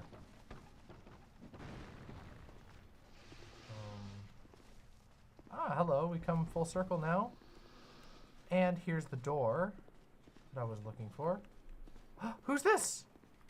We went through a lot together. Take this as a token of our friendship. Oh! He got Tate! Oh, shit, he got Tate. Don't be shy. They were meant for you. Well, we meet again. There's treasure this way, but I have a bad feeling about it.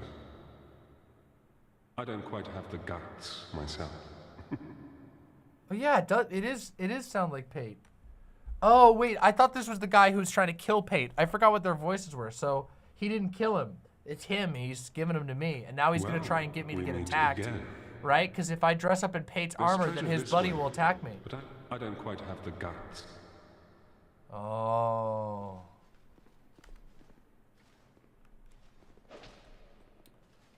There's treasure this way, but I don't quite have the guts myself. Does not open from this side, okay. My eyes are getting a little tired. I think it's because I've had this fan blowing in my general direction for a while now. So wait, what's this room all about then? Oh. Oh, there's a little under area or something. What the hell? Oh, there's something going on here. There's like, this is like a, oh, this room can be lifted and lowered or something? Oh yeah, look at this. This is like a, there must be a lever somewhere. Okay. Interesting. Wait, what's it say here? Ambush ahead, therefore try luring out. Fatty ahead. Be wary of ambush, therefore try up. Okay. Well, let's go back over here then. And the way that we proceed is going this direction to where... What? No. Okay, no. Hold on. Oh, wait, there we go. So first we got to kill this asshole because he's looking sneaky.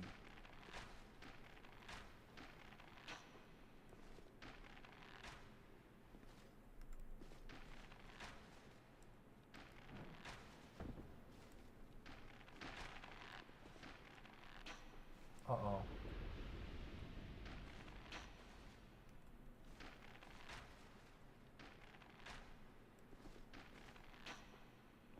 Okay, well that's not working. So then we're gonna jump down here, right? reopen that door. Ignore Tate for a second. We can get down there if we wanted to. But also, this is probably where the treasure is, and that's definitely going to be a trap. So, I'm going to move out of the way immediately. Great heavy soul arrow. Oh, he didn't do anything. Now, I should be able to jump and land down there and get that treasure item. Got it. Poison broadsword. Cool. Okay, but now how the fuck do I get back? Oh, I jump over there. Okay, hold on. Yeah! Stylin'! Stylin'!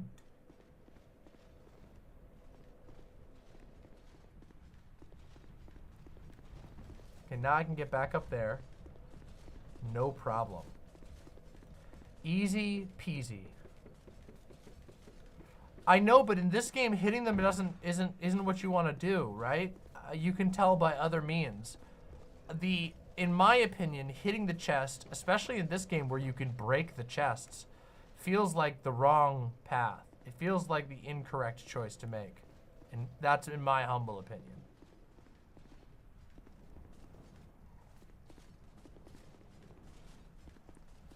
Now we're gonna come over here. Now we're gonna go up here, grab this, and there's a lever somewhere. Don't know exactly where the lever is. We opened the door for Tate, so we want to talk to Tate again. Well, perhaps you're more rugged than I thought. In any case, the treasure is yours, since you went ahead, took the leap. I prefer a more cautious approach. It's hard to know who to even trust these days. For instance, I've heard that a man is out for my life. Oh yeah, dude. Now, what misunderstanding could have ever led to that? The poor bloke must have quite an imagination.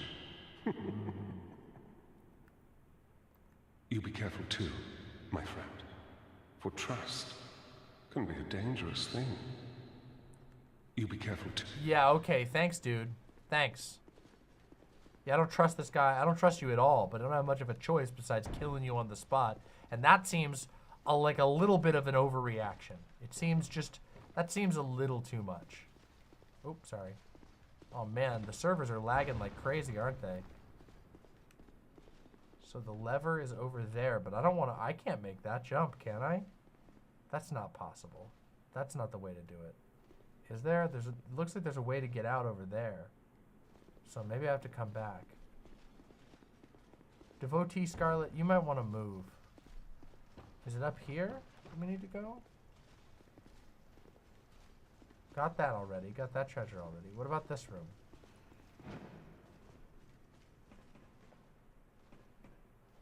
Oh, there it is. No. Oh, damn it.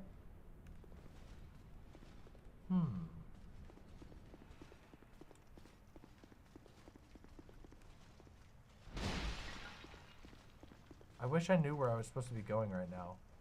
I must have missed the spot. They're probably going to think I'm really dumb, but I've never played this game before. Okay, let's look around real quick. So there's somewhere we can get up there, but I think we need the lever for that.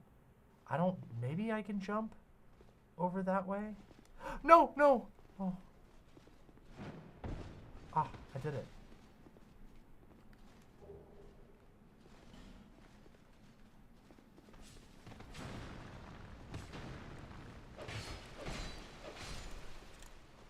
That was scary. That was so scary. Soul of a Brave Warrior and Crimson Water. Okay, now what? But now how do I get down from here is the problem. I guess I just have to jump back. And then what? We did it. Okay, so now what? Now...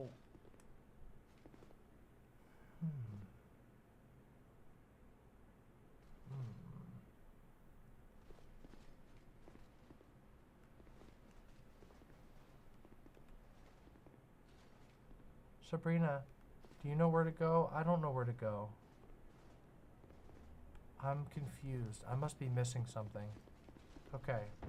So this way goes to Tate and the bottom floor. And is there somewhere that I missed over here in the little Tate area? Oh, you can jump straight down to here. But that's not where I want to go, is it? Oh, wait, maybe it is. Ah, curious. Stay calm. There's another treasure here that I would have never even seen. That's so interesting. Lightning spear! Wow!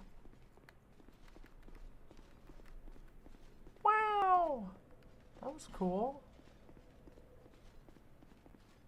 Okay, so that's the treasures thing. And here is the stay calm. Jump down here. And this is, no, this is the treasure area. So now where?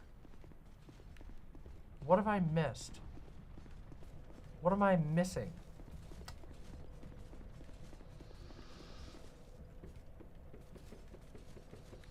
Yeah, the bug zapper. Bzz. Wait, is it the spell? No, it's not the spell. That's sunlight spear. So then here is the fireplace. Up here is... Oh, wait, how'd Sabrina get up there? Whoa. Wait, how did Sabrina get up there?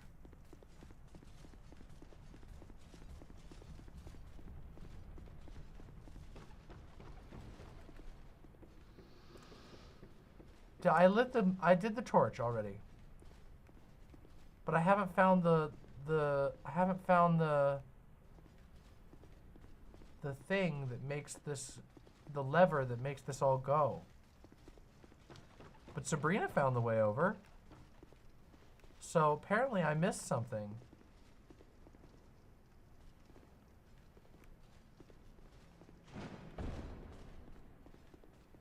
Maybe it's, oh, wait, oh, it's over here, I bet. Wait, how did I miss this? Oh, I totally missed this. That was foolish of me. I'm so sorry. Sorry, Sabrina. I know this isn't very exciting for you because I'm bad at this game. But I never knew what I was missing out on. Oh, shit. It's a mess over here. Wow.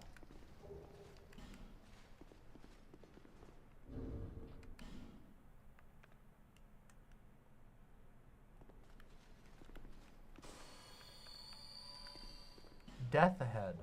Poison stone, okay. And there is a summon there, and there's this. What's this? Is there an item in here? Green blossom. Ferris's lockstone. Yes.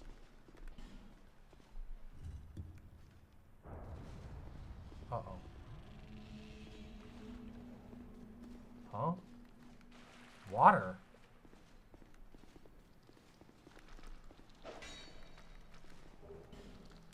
Water? What the fuck is this?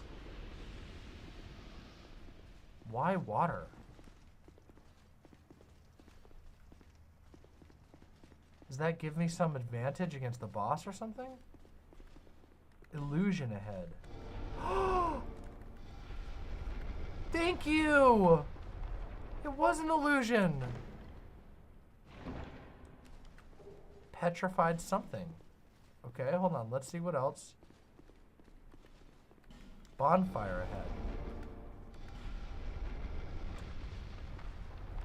Wow!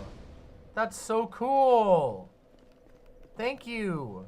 Did I rate this one already? I already did. Okay, what about this one? Okay. And then, now I can jump down and I can go, hey, hello. Hi. Wait, Bath, are you... Okay, yeah, do you want to put your sign down? That sounds like a good idea. Jester Thomas. Oh no! Shit, wait, I have to kick somebody out. Fuck, hold on. I have to separation stone, hold on.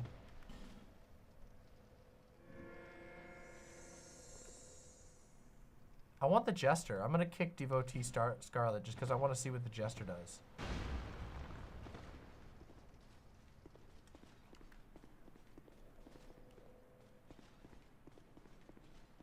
Where's the sign? We need to see your sign.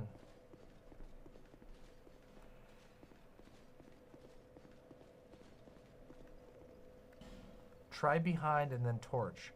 Woman ahead, therefore dual wielding ahead.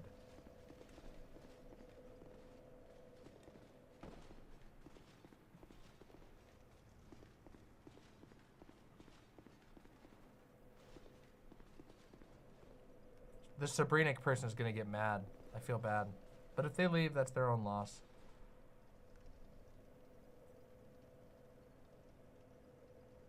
Cleans poison. Oh, okay. I didn't know that. That's kind of cool.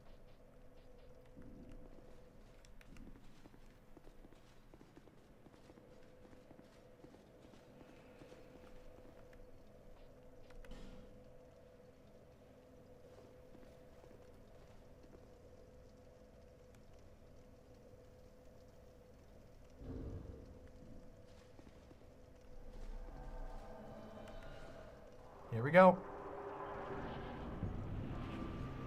Yo! Whoa! Oh, the magic!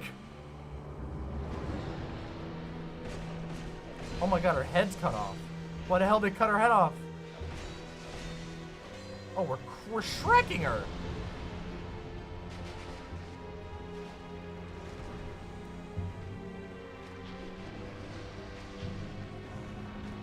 I get it that she's Medusa, but why? I don't understand why her head's off in this game. I get them. I thank you. I did get the Medusa reference, but I don't understand why this one's head is off. Snack ladies don't do it for me? Damn, it's a shame. Mitha the Baneful's Queen Soul. Damn. Oh wow. We did it. So that was where we came from. That was pretty easy peasy, honestly. Fine work, like a dream. Hurrah for Phantom. That was pretty easy. All right, hold on. I have to use the restroom real quick, then we'll continue. Hold on. I'm supposed to do the bathroom song during this. So. Ah, fuck. God damn it. When it crashes, it crashes. And it's time. BRB. Don't go anywhere. It's an awesome song. Hey, that demon mama has to go to the bathroom to listen to the Demon Mama bathroom song. Streams 20-hour days and 9 days a week, so let's give her and her bladder a little fucking push.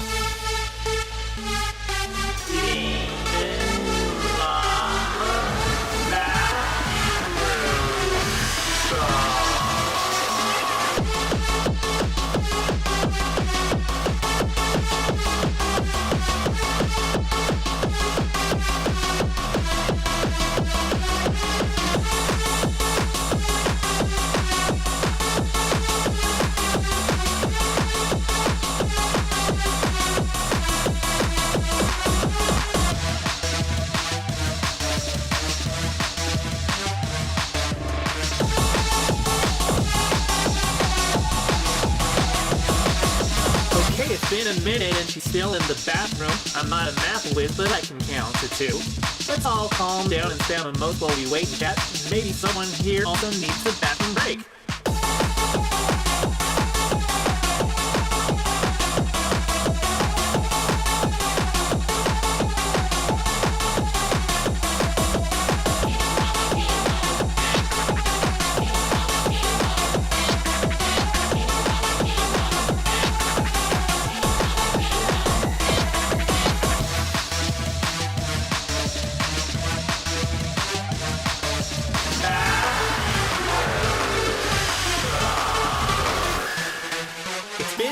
Demon Mama went to the bathroom. Not like I'm counting, but distracted. So don't you fret, my little list, cause I wrote this pack down to give you something bobbin' while she's taking the break.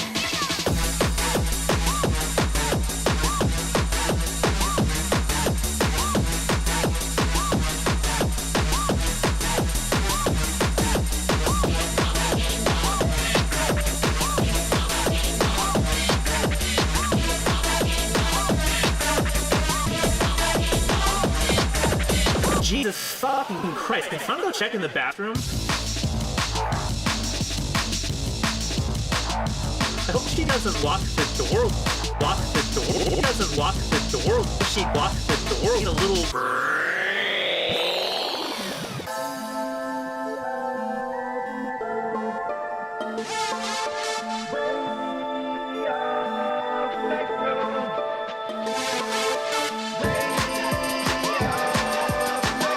Okay, you're just fucking with me now.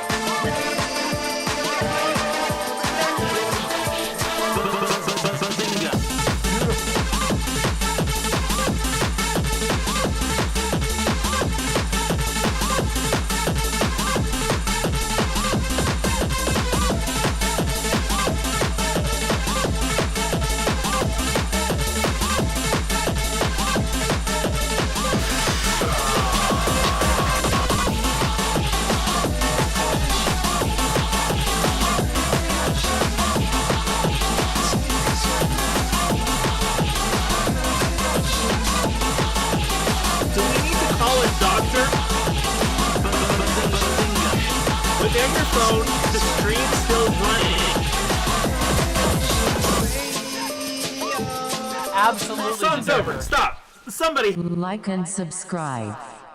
I will definitely try to mix in the old classic bathrooms for sure. I've been trying to show that one off. We've been having a... Hate that. Hello.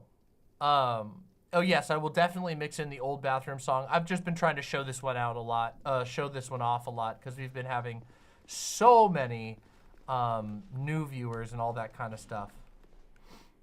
So what's this say here?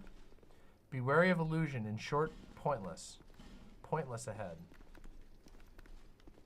Be wary of illusion, in short, pointless ahead. Why does it say that?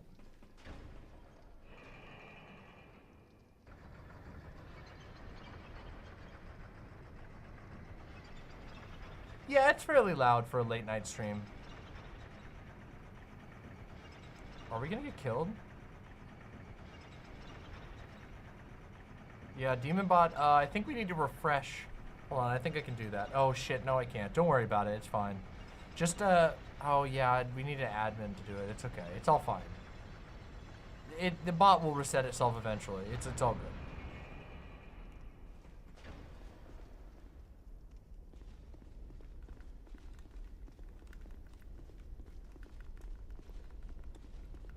Just don't get out of hand, okay? Don't let it get out of hand. Don't give up, skeleton. Here's our chance.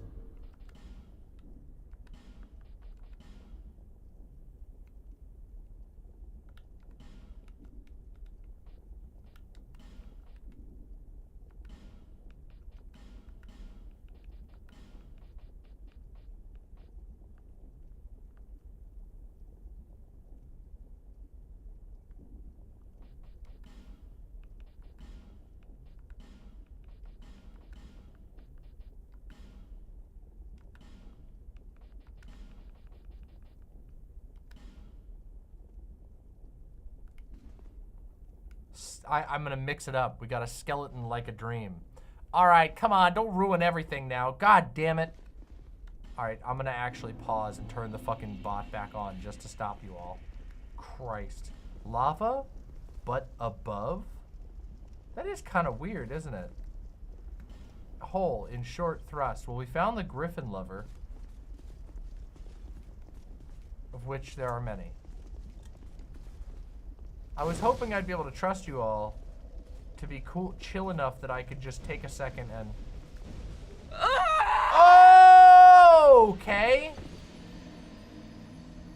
I expected some damage. I did not expect that much.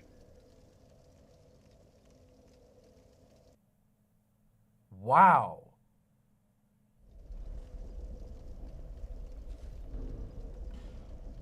Well, we're gonna need some fire resistance there real quick. We're gonna also need to take one of these. Orange burr. And then I need to go grab these souls and then... Holy shit, that was close.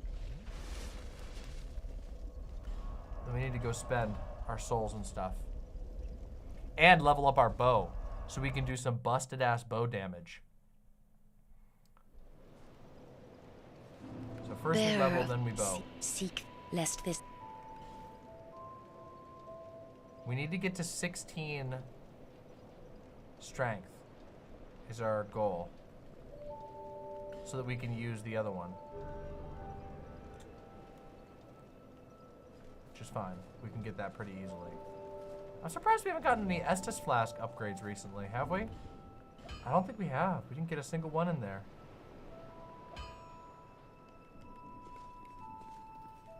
Huh, I'd give... It's time. Hunter's Black Bow upgrade time.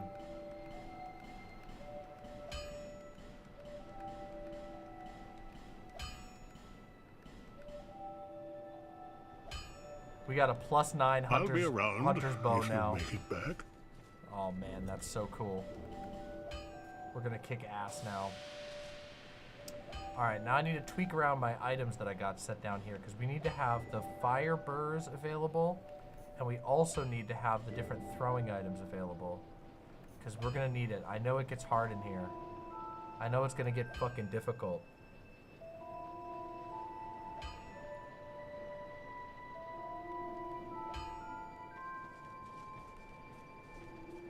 All right.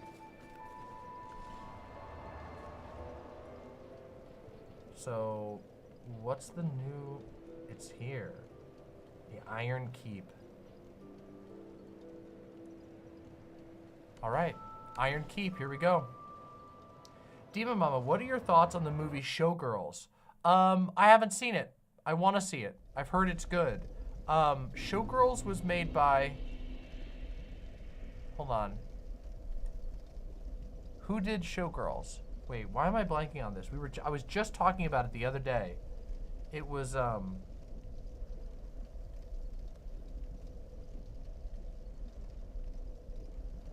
oh yeah, it was Verhoeven.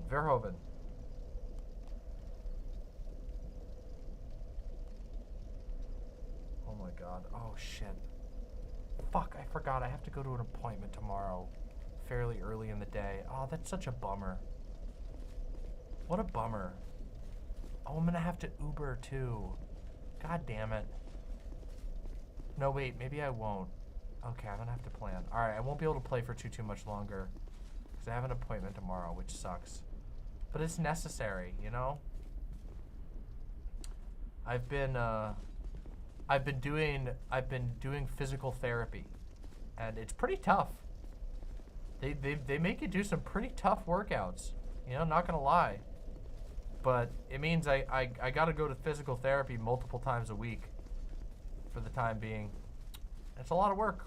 It's tiring. And also, you know that feeling that you get when you look at your next day and you're just like, oh yeah, I gotta do stuff tomorrow. Like, you have obligations. It's not even that the thing is that hard, because it's not. And in fact, I quite like it overall. It's nice. It's a good exercise, and it's definitely helping my back. My back has been feeling stronger, which is good. That's the whole purpose of doing it. But it's that feeling, that obligation feeling of going, ah, god damn it, I gotta go to an appointment tomorrow. Oh shit, there's an item all the way over there. We're gonna need some serious fire defense to do that.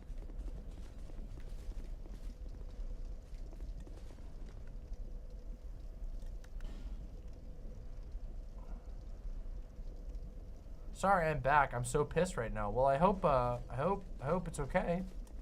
Hope everything calms down. Take a load off. Relax. Obligations, I hate them. The only thing I should be obligated to do is eat. Well, but then you're also obligated to excrete, right? That's the downside. Can't have a good sandwich without a poo. It's just how it goes. So that's a thing I can't open. Oh, yeah, that's right. Forgot about these guys.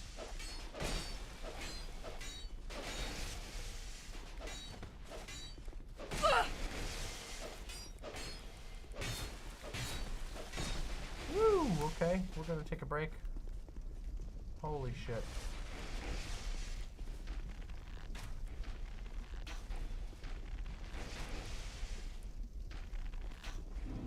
Gotcha. I feel like there's like multiple invaders here in a row, right? I feel like I watched somebody do that. Hey, free human effigies, right? Oh yeah, do we have to do that to open this door? Oh, maybe there's only one. Oh, I'm really sorry to hear that, Comrade Girl 2018. Just contact your bank as soon as possible. They should be able to help you. I'm sorry to hear that happened. That sounds terrible and distressing. Hey, they did it again. Damn it, these guys use that fucking sound too. Oh my god. These guys use the Silver Knight noises.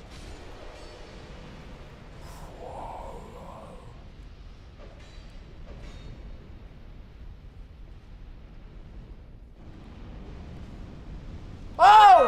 No! I got the key though.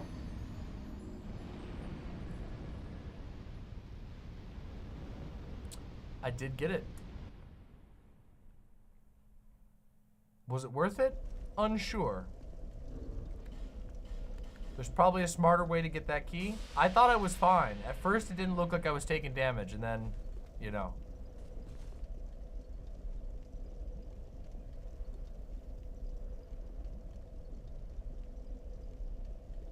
That goes to the DLC, and what a banger DLC it is. Okay, I'll keep that in mind. So we're gonna turn the other direction then? Oh wait, you're saying the key goes to the DLC. Okay, yeah, I see.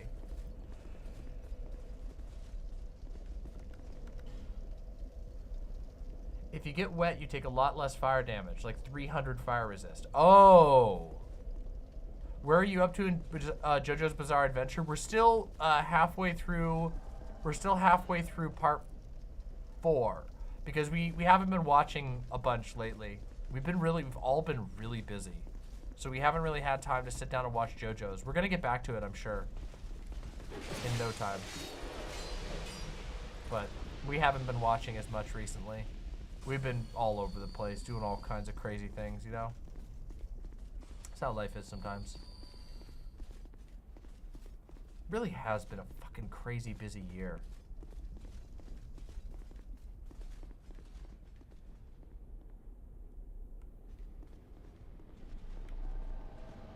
Armor Denny.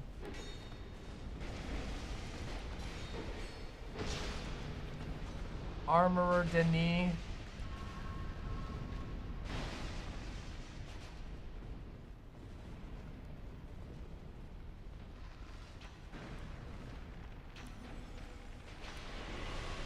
Youch!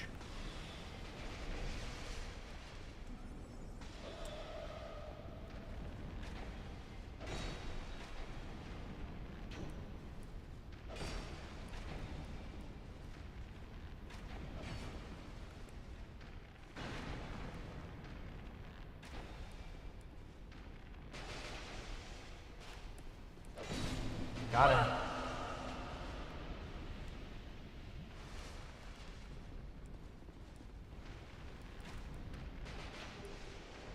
Cooked.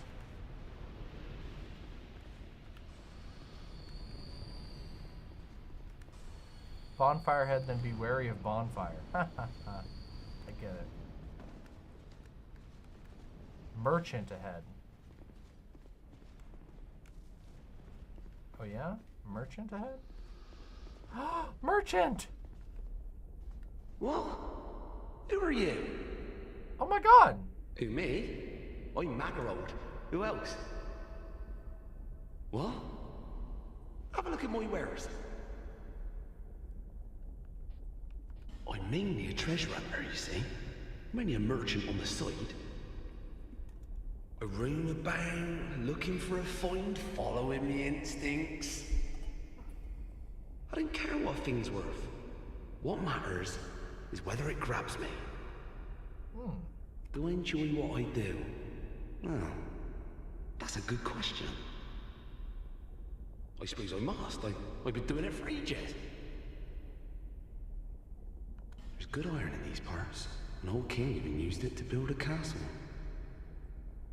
But the thing was too heavy, and it slowly sank into the ground.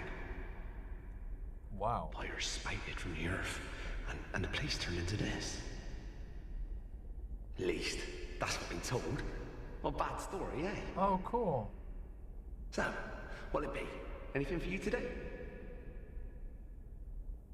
West Country Bristol accent. Oh my god. I have to show you guys a clip real quick. That's specific on this. Oh my god, Jester outfit. Curse bite ring. Carvings!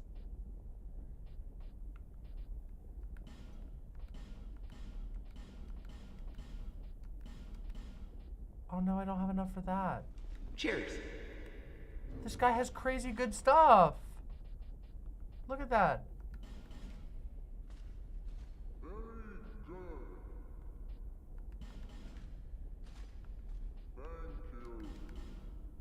One thing that I really like about these things in Elden Ring is the ones in Elden Ring have different voices. Well, you again. You're beautiful. They're so cute. Incense.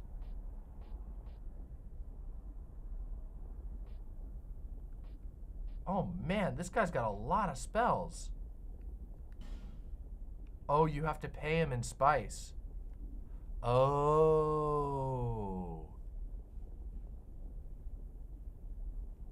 Interesting.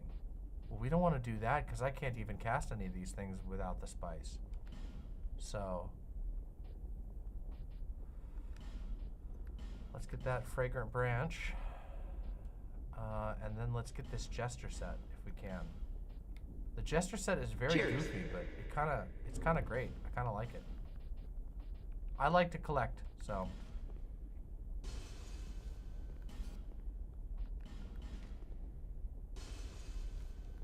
And then we're gonna pause because I have to play a clip for you from another streamer who nailed this part.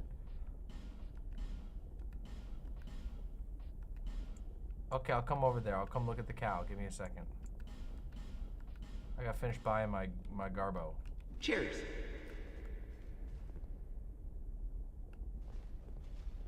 Oh my god, it's huge. Holy shit, you weren't kidding. It's a fucking huge Minotaur. Oh my god, that's gigantic. That's so cool. Oh no, do I not have the binoculars? The key item? I don't think I have them. Still, that's awesome. And then yeah, that's where you fight the boss. Is over there. I've seen that boss. I've never done this zone, but I've seen that boss fight before. Okay, hold on. Give me a second. I have to play something for you all. Hold on. I have to play you a clip real quick from another streamer. What? Oh, that's weird. So, somebody mentioned just now the accent of the characters, and it immediately made me remember. God damn it. Bastard. Made me remember this Limmy clip that I want to play for you all. Anybody here a Limmy fan? I'm a Limmy fan. I watch lots of Limmy, and Limmy makes me laugh constantly. But he especially recently had a great clip about Dark Souls specifically, because he plays lots of Dark Souls games, just like me. We're the same. Give me 1 second.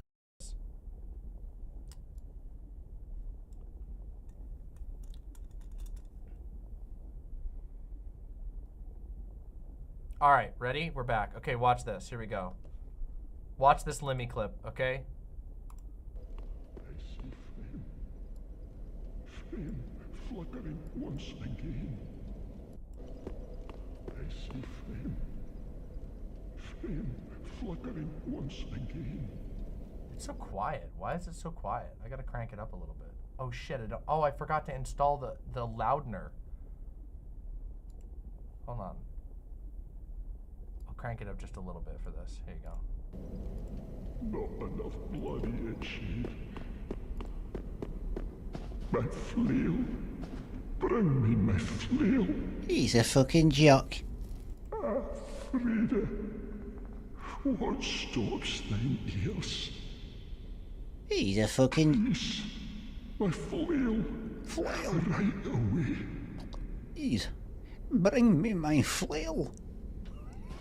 Please. My flail. Please. Bring me my flail. Please. Bring me my flail. My flail. It takes a guy, a game developer, director guy in Japan to put in Dark Souls and Demon Souls English accents, Scottish accents, Welsh, Irish.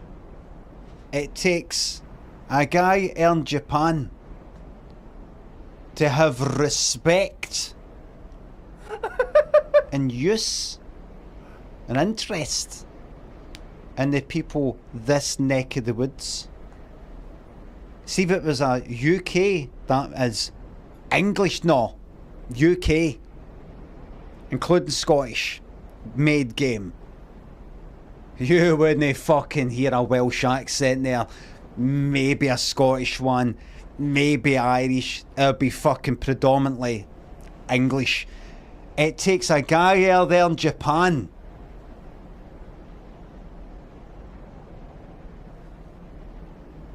to take an interest in the wonderful people and voices and accents of this neck of the woods. It is legendary, okay? The diversity of accents, goddamn legendary. You put on any radio station, any local kind of radio station up and down this land, and you'll hear accents that are just a wee bit more posher, a wee bit more posh, a wee bit... I've never actually heard anybody speaking that accent, doing the kind of wee advert things and all the rest of it. Am I right? I've heard it in Glasgow. I've heard it like up in Aberdeen. You'll hear it everywhere. More posh. I do apologise for the grammatical. I broadcast sort of accent. It takes a guy in Japan to have somebody in the game going like that. My flail. Where's my flail? I'm not talking about every game, but this is a major.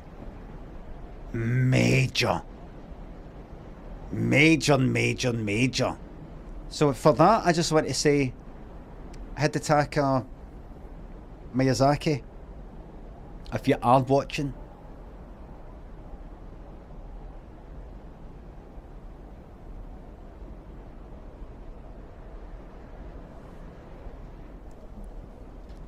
he won't be watching. He won't be watching. He won't be watching. I like to think that he'll be watching, but he'll be watching through my stream, and that's how he'll learn. That's how he'll learn that Limmy complimented him, is from watching us watch that, you know? That's what I like.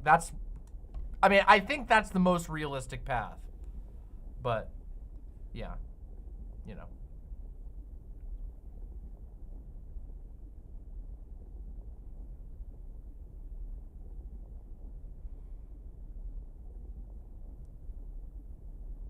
Falls asleep. True. Oh yeah, by the way, if any of you have not watched Limmy, you're missing out, okay?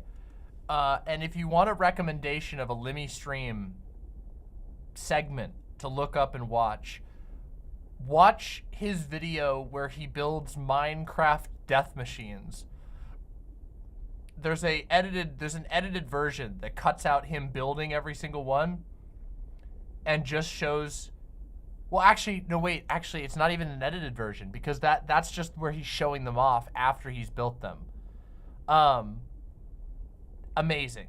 His death machines in Minecraft is amazing, and you should just look it up. Limmy's obviously a legend, you know.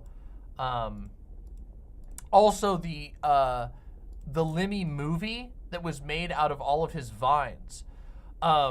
Which was a total masterwork. he filmed a bunch of vines that were designed to be stitched together into a movie. A deranged and demented movie, but a movie nonetheless. And he filmed these vines, you know, 1 per day, 2 per day, whatever, over the course of like a year, and then stitched them all together into their full form. And it is a absolute maddening, demented experience, okay? There's 2 Limmy things to go do. Limmy's obviously been out there doing TV shows. He had his own TV show for a while, and he's been streaming like a boss forever. But seriously, if you've never seen any of his stuff, you know, go check it out. What are you doing? Let's play.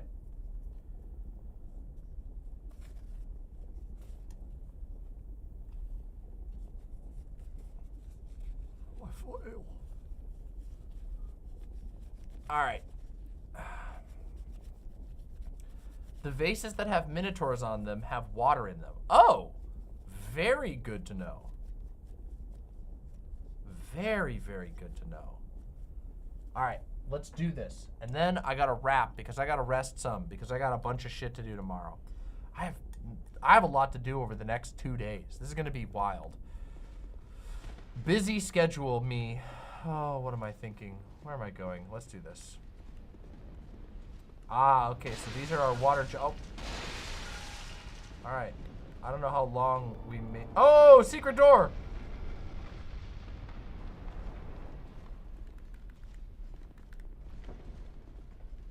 Wait, hold on. I gotta say thank you. Holy shit. Fire! Oh. Hurrah for ranged battle, huh?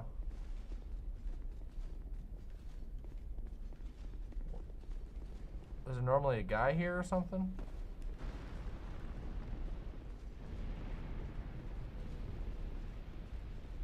Okay. I don't understand why it says hurrah for ranged battle, but maybe we're supposed to lure somebody back here. Oh shit, these guys! Ouch! That's why. But these guys aren't even that hard. Maybe they're hard for some builds.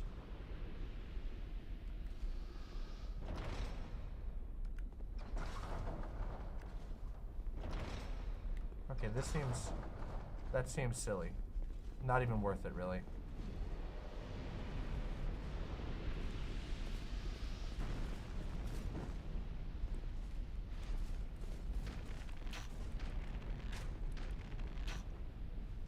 Wow, cooked. Actually cooked. Hold on, let's kill these guys. I can get these guys from far away. This is easy.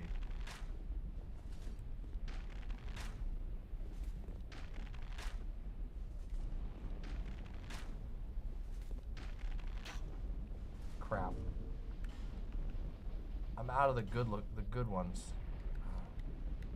Yeah, whatever. The range was a little fucked.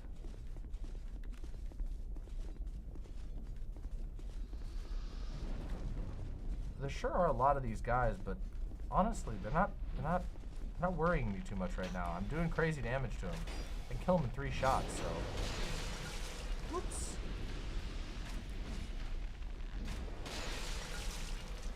Wow. Okay. So can we not kick this down? Is that it? Or, oh, you can jump down. But what about this guy here? Oh, maybe these guys are the guys who are really to be worried about. Oh, okay, so it's not actually the range that's reducing that. It's just these guys are much tougher. Got him. So then what am I supposed to do with this knob here? Am I supposed to pull this thing?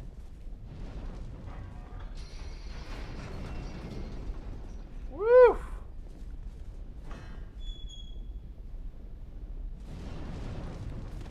Ah. Okay, I see. Oh, I see. Hold on, I'm figuring it out. I'm figuring this out. I know. I've never done these zones before, so I don't know where I'm supposed to go or anything. There's a chest up here? Okay, I'll come up. Has this still been fun? I feel like I've been having fun. I still feel it's a little bit more of a chill stream. I feel like it's, I hope everyone's still having fun. There's still a decent amount of people watching, even at this time of night.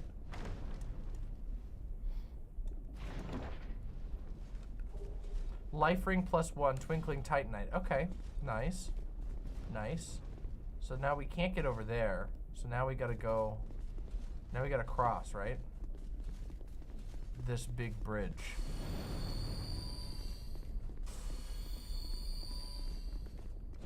Try range battle, yeah.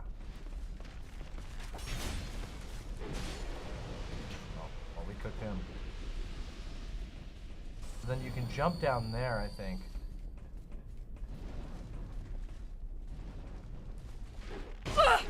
Ouch. Who shot me? Who the... Oh, you.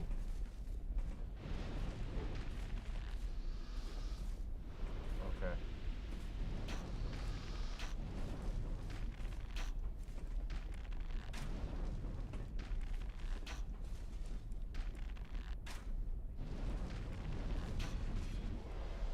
Got him. Lucatiel! I love Lucatiel! What a banger character. Lucatiel's so cool. She's got so much swag. She's so enjoyable and kind. And amazing. So wait, can we jump down there, right? That looks really dangerous. It looks like a really dangerous jump. But we can also go there. So like this jump I can definitely make, right? Shit. Okay, hold on. Fuck! Fuck! Nope. Nope. Nope. Wrong. Couldn't do that. That was a mistake. Damn it. I even made it the first time. That's what really sucks about it. Is I actually made it the first time.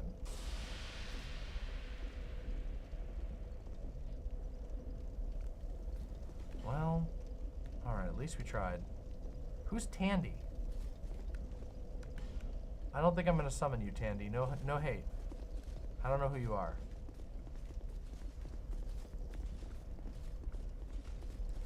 We're running low on arrows, honestly. Kinda stinks. I do wish arrows would drop a little more commonly off enemies. It feels like the arrow drop rate in this game is really fucking low.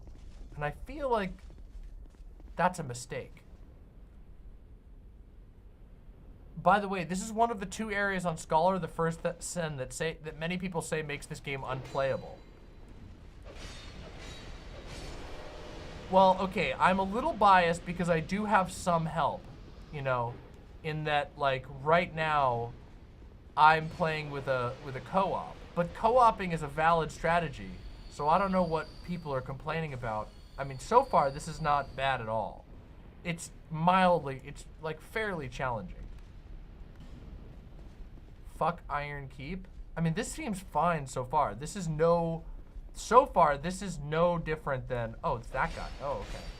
So far, this is no different than, I don't know, it's kind of like a slightly less interesting version of, what's it called? The climb to, Anne Orlando? But it's like not even that bad so far. I mean, I am duoing, which might make it a little bit easier, but these guys aren't that hard. I just upgraded my weapons. Like, I have more than enough to have 2 +10 weapons, and these guys melt to the +10 weapons. So I don't know, maybe it's like really bad or something, but I don't think so. I'm gonna grab my stuff.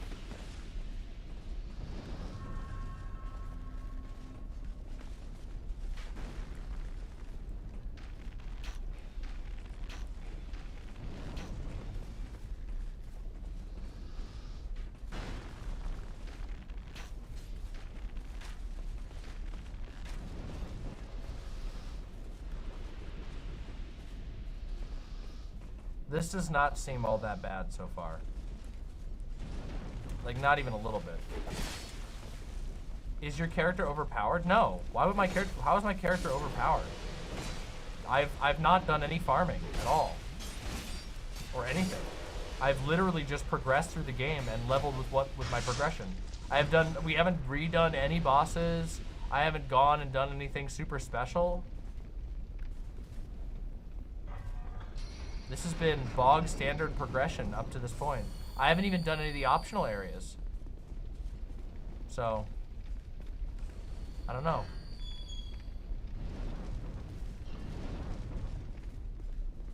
Maybe, I don't know. Oh my god, how do I even get enough fire resist to do that? I would need so much fire resist. I don't think I have. Oh, I need to get wet.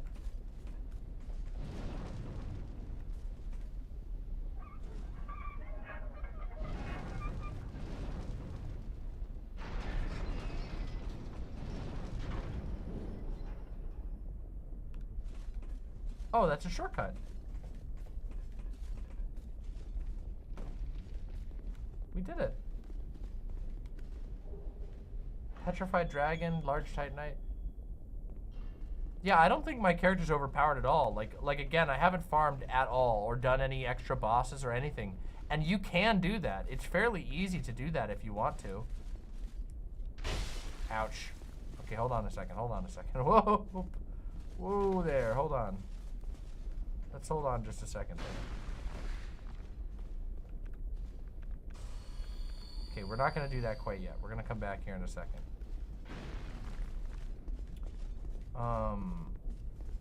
What am I missing here? There's got to be a fire resist thing. Oh yeah, I have to get wet, but... Oh, hold on. There you are.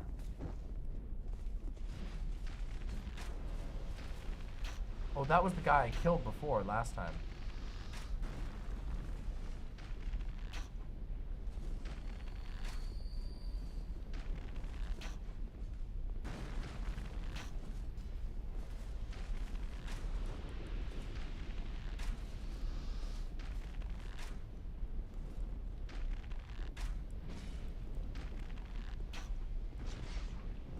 How long does the water last? Can you see how long it lasts?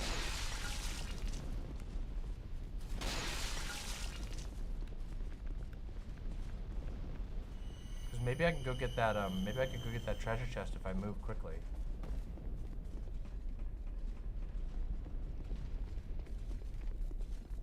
Am I still wet?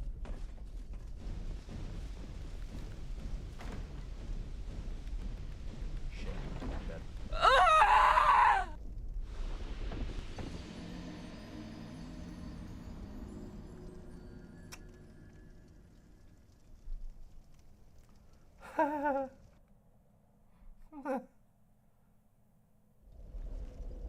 It was long enough to open it. It wasn't long enough to do what I needed to do. I did open it, yeah, so I'll be able to grab it next time easy. Sorry about that.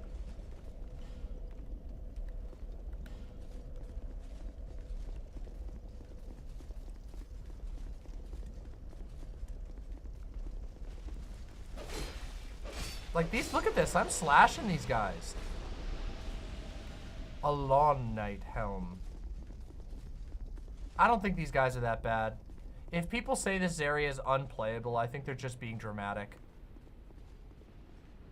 Like, fucking Anor Londo in both Dark Souls 1 and 3 is so hard by comparison to this. Because the Silver Knights don't get dispatched this easily unless you are doing a super, super, super, super good build. Oh my god, really?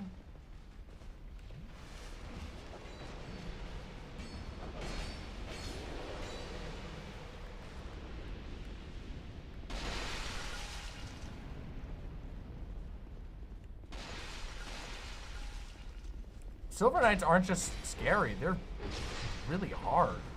The Silver Knights, when you reach Anor Londo in Dark Souls, it's like message ahead, jog ahead, hurrah for happiness. Okay. Oh, I'm really low on arrows. Now that might make this a little bit difficult. having to do this area with no arrows might make it a little bit harder.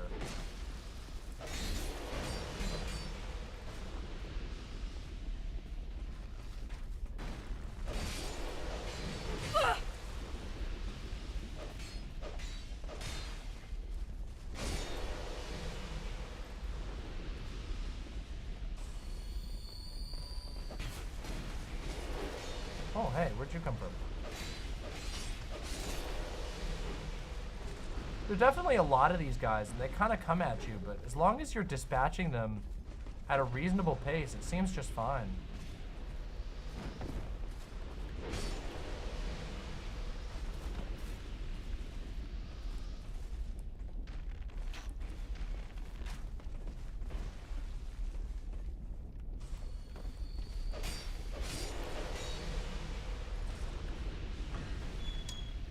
Oh, the doors aren't open anymore.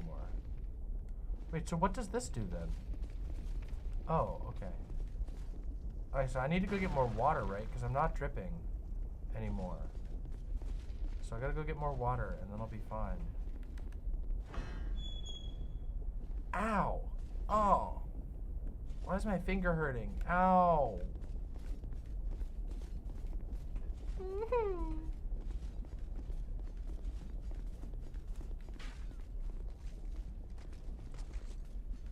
Maybe I should just try and aim for oh, I can put on a bunch of fire resist armor. Hold on.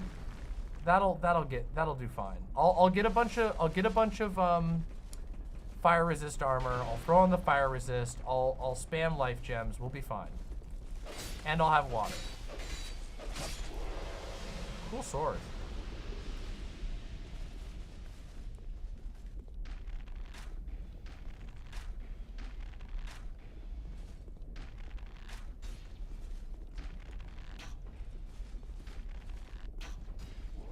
Gotcha, bitch. We got a lot of progress tonight. I feel like we've done really well. Wait, oops. I went the wrong way. I forgot. You're supposed to actually climb. You're supposed to jump down. Boop, boop, boop, boop, boop.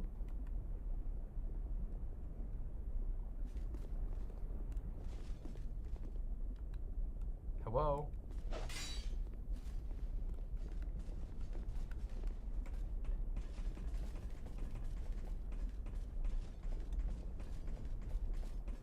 I'm glad you can't hurt each other. That would be sad.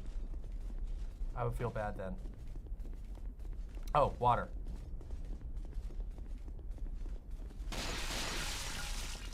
Okay, now I gotta switch to the weapon, to armor that's all the highest fire resist that I've got, which is fire.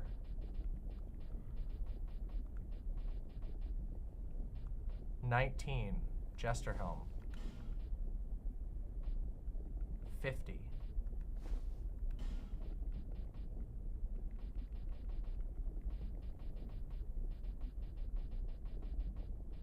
Nothing higher.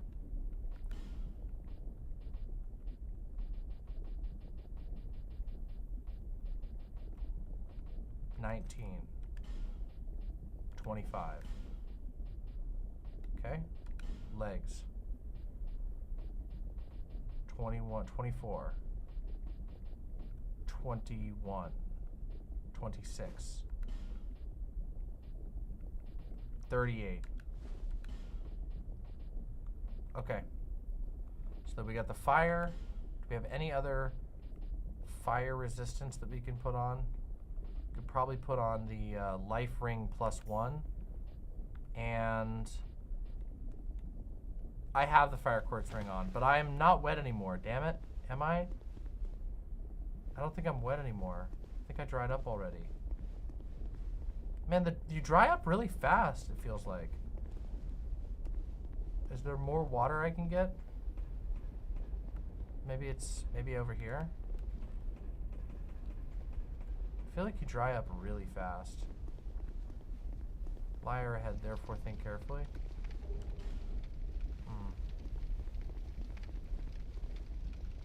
There's a lockstone. True. True, Chariot. Chariot says, her when I make her wait too long because I'm gaming. Oh yeah, I could do that, I guess. I could do the Pharos' lockstone over there. That's probably the wisest choice. Would be to do that, right? Oh shit. Oh, that's not the way to do that. You gotta go over here, then you gotta go up. And then we can do that. The pool would probably be the fastest way to get reliable water. I do want whatever item's in here. I don't know what it is, but I want it. You know, I'm greedy that way. I'm fairly greedy when it comes to these games. I like to gather all the items that I can see. Black steel katana. Whoa, black steel katana. Now that sounds fucking sick. How the hell do I get up there? Oh, I gotta jump. Okay, here we go. All right, let's grab this. Visions of fire. Petrified dragon bone. All right, cool, cool, cool, cool, cool, cool.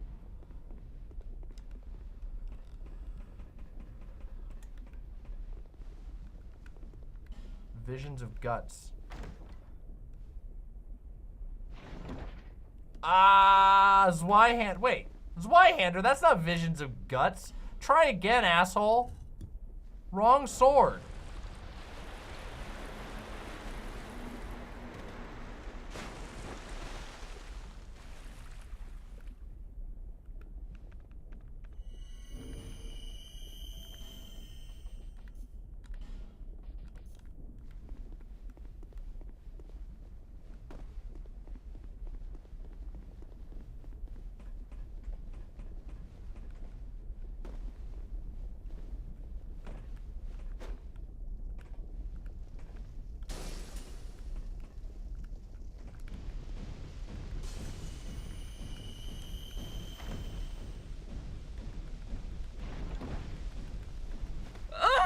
Fuck!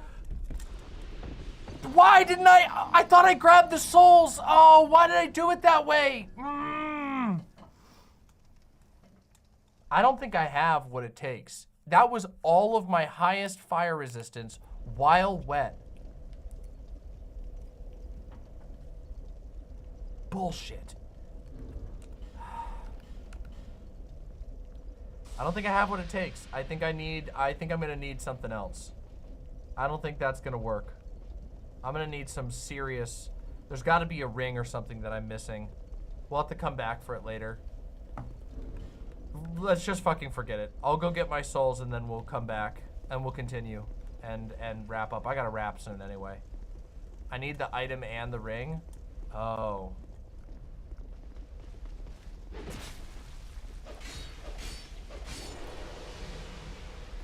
I used the, oh wait, I thought I used, oh, is the orange burr not fire? Oh, there's a normal sized one. Oh, okay, there must be a normal sized burr.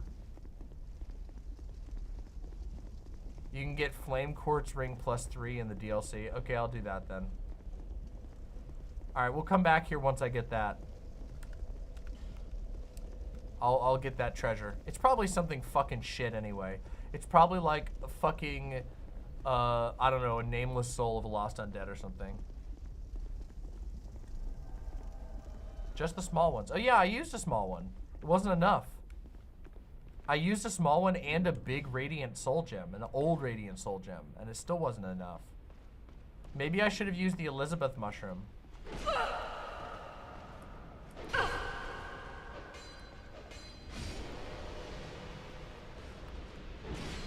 Bitch. Are you for real, man? Oh yeah, flash sweat. Oh yeah, that's the real deal. That's how you do it in all the other games. You use flash sweat. You use flop sweat.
was another one. Well, that's all those souls. All right. All right, we're calling it. I gotta stop. I gotta stop. We'll do this next time. Oh, we'll do it next time. That's enough for tonight. That's enough. I will crush it next time with no problem. But losing all those souls, this is a perfectly fine stopping point. We're not gonna go beat the boss anyway. I couldn't play for that long. We got a lot more to do. We did a lot. We beat 2 big bosses. We did a big old poison zone. Got all the treasures. I died to jumping 150,000 times. It was great. It was good. It was beautiful. Okay, and soon. The thing is, the Elon Knights come in numbers and they hit hard. Yeah, but the zone is hell solo. Yeah, maybe I'll give it a try solo just so I know what it's like, so I can give a clear, so I can give a clear-headed and fair review. It doesn't seem that bad. It's a little annoying, but like, I don't know. In Dark Souls, I expect to die in hard areas, and dying a few times doesn't, like, it's not the end of the world for me. You know what I mean?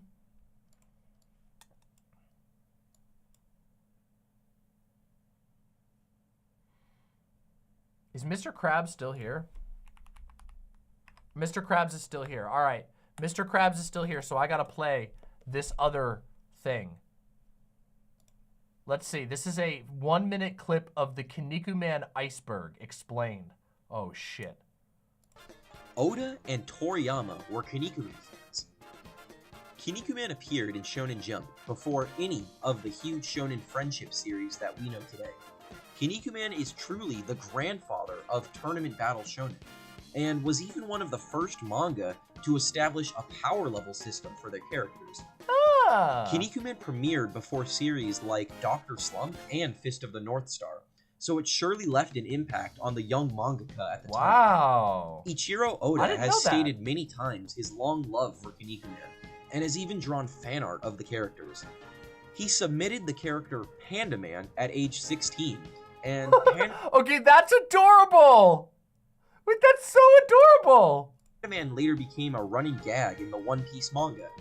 He even appears in Kinnikuman Nisei, New Generations vs. Legends, as a recruit wrestler. Kirohiko Araki, creator of JoJo's Bizarre Adventure, has even gone on record saying that seeing Yurei Tamango have a hit manga at age 16, Oda and Toriyama... That's so cool! Wow! Okay, that's actually awesome. Excellent, excellent clip, Mr. Krabs. You really knocked it out of the park today. Both of them were incredible. Both of these that you sent to us were incredible. Well done, Mr. Krabs. All right, let me see. Let me make sure I didn't miss any donos, and then I will send us all off for the night, and I will see you all soon. Hopefully, I will have some teasers. Okay, I have not missed any donos from the website or the YouTube. All right, everybody. Thank you so very much for watching tonight. It's been really fun. I had a great stream. I feel we had a solid stream all the way through.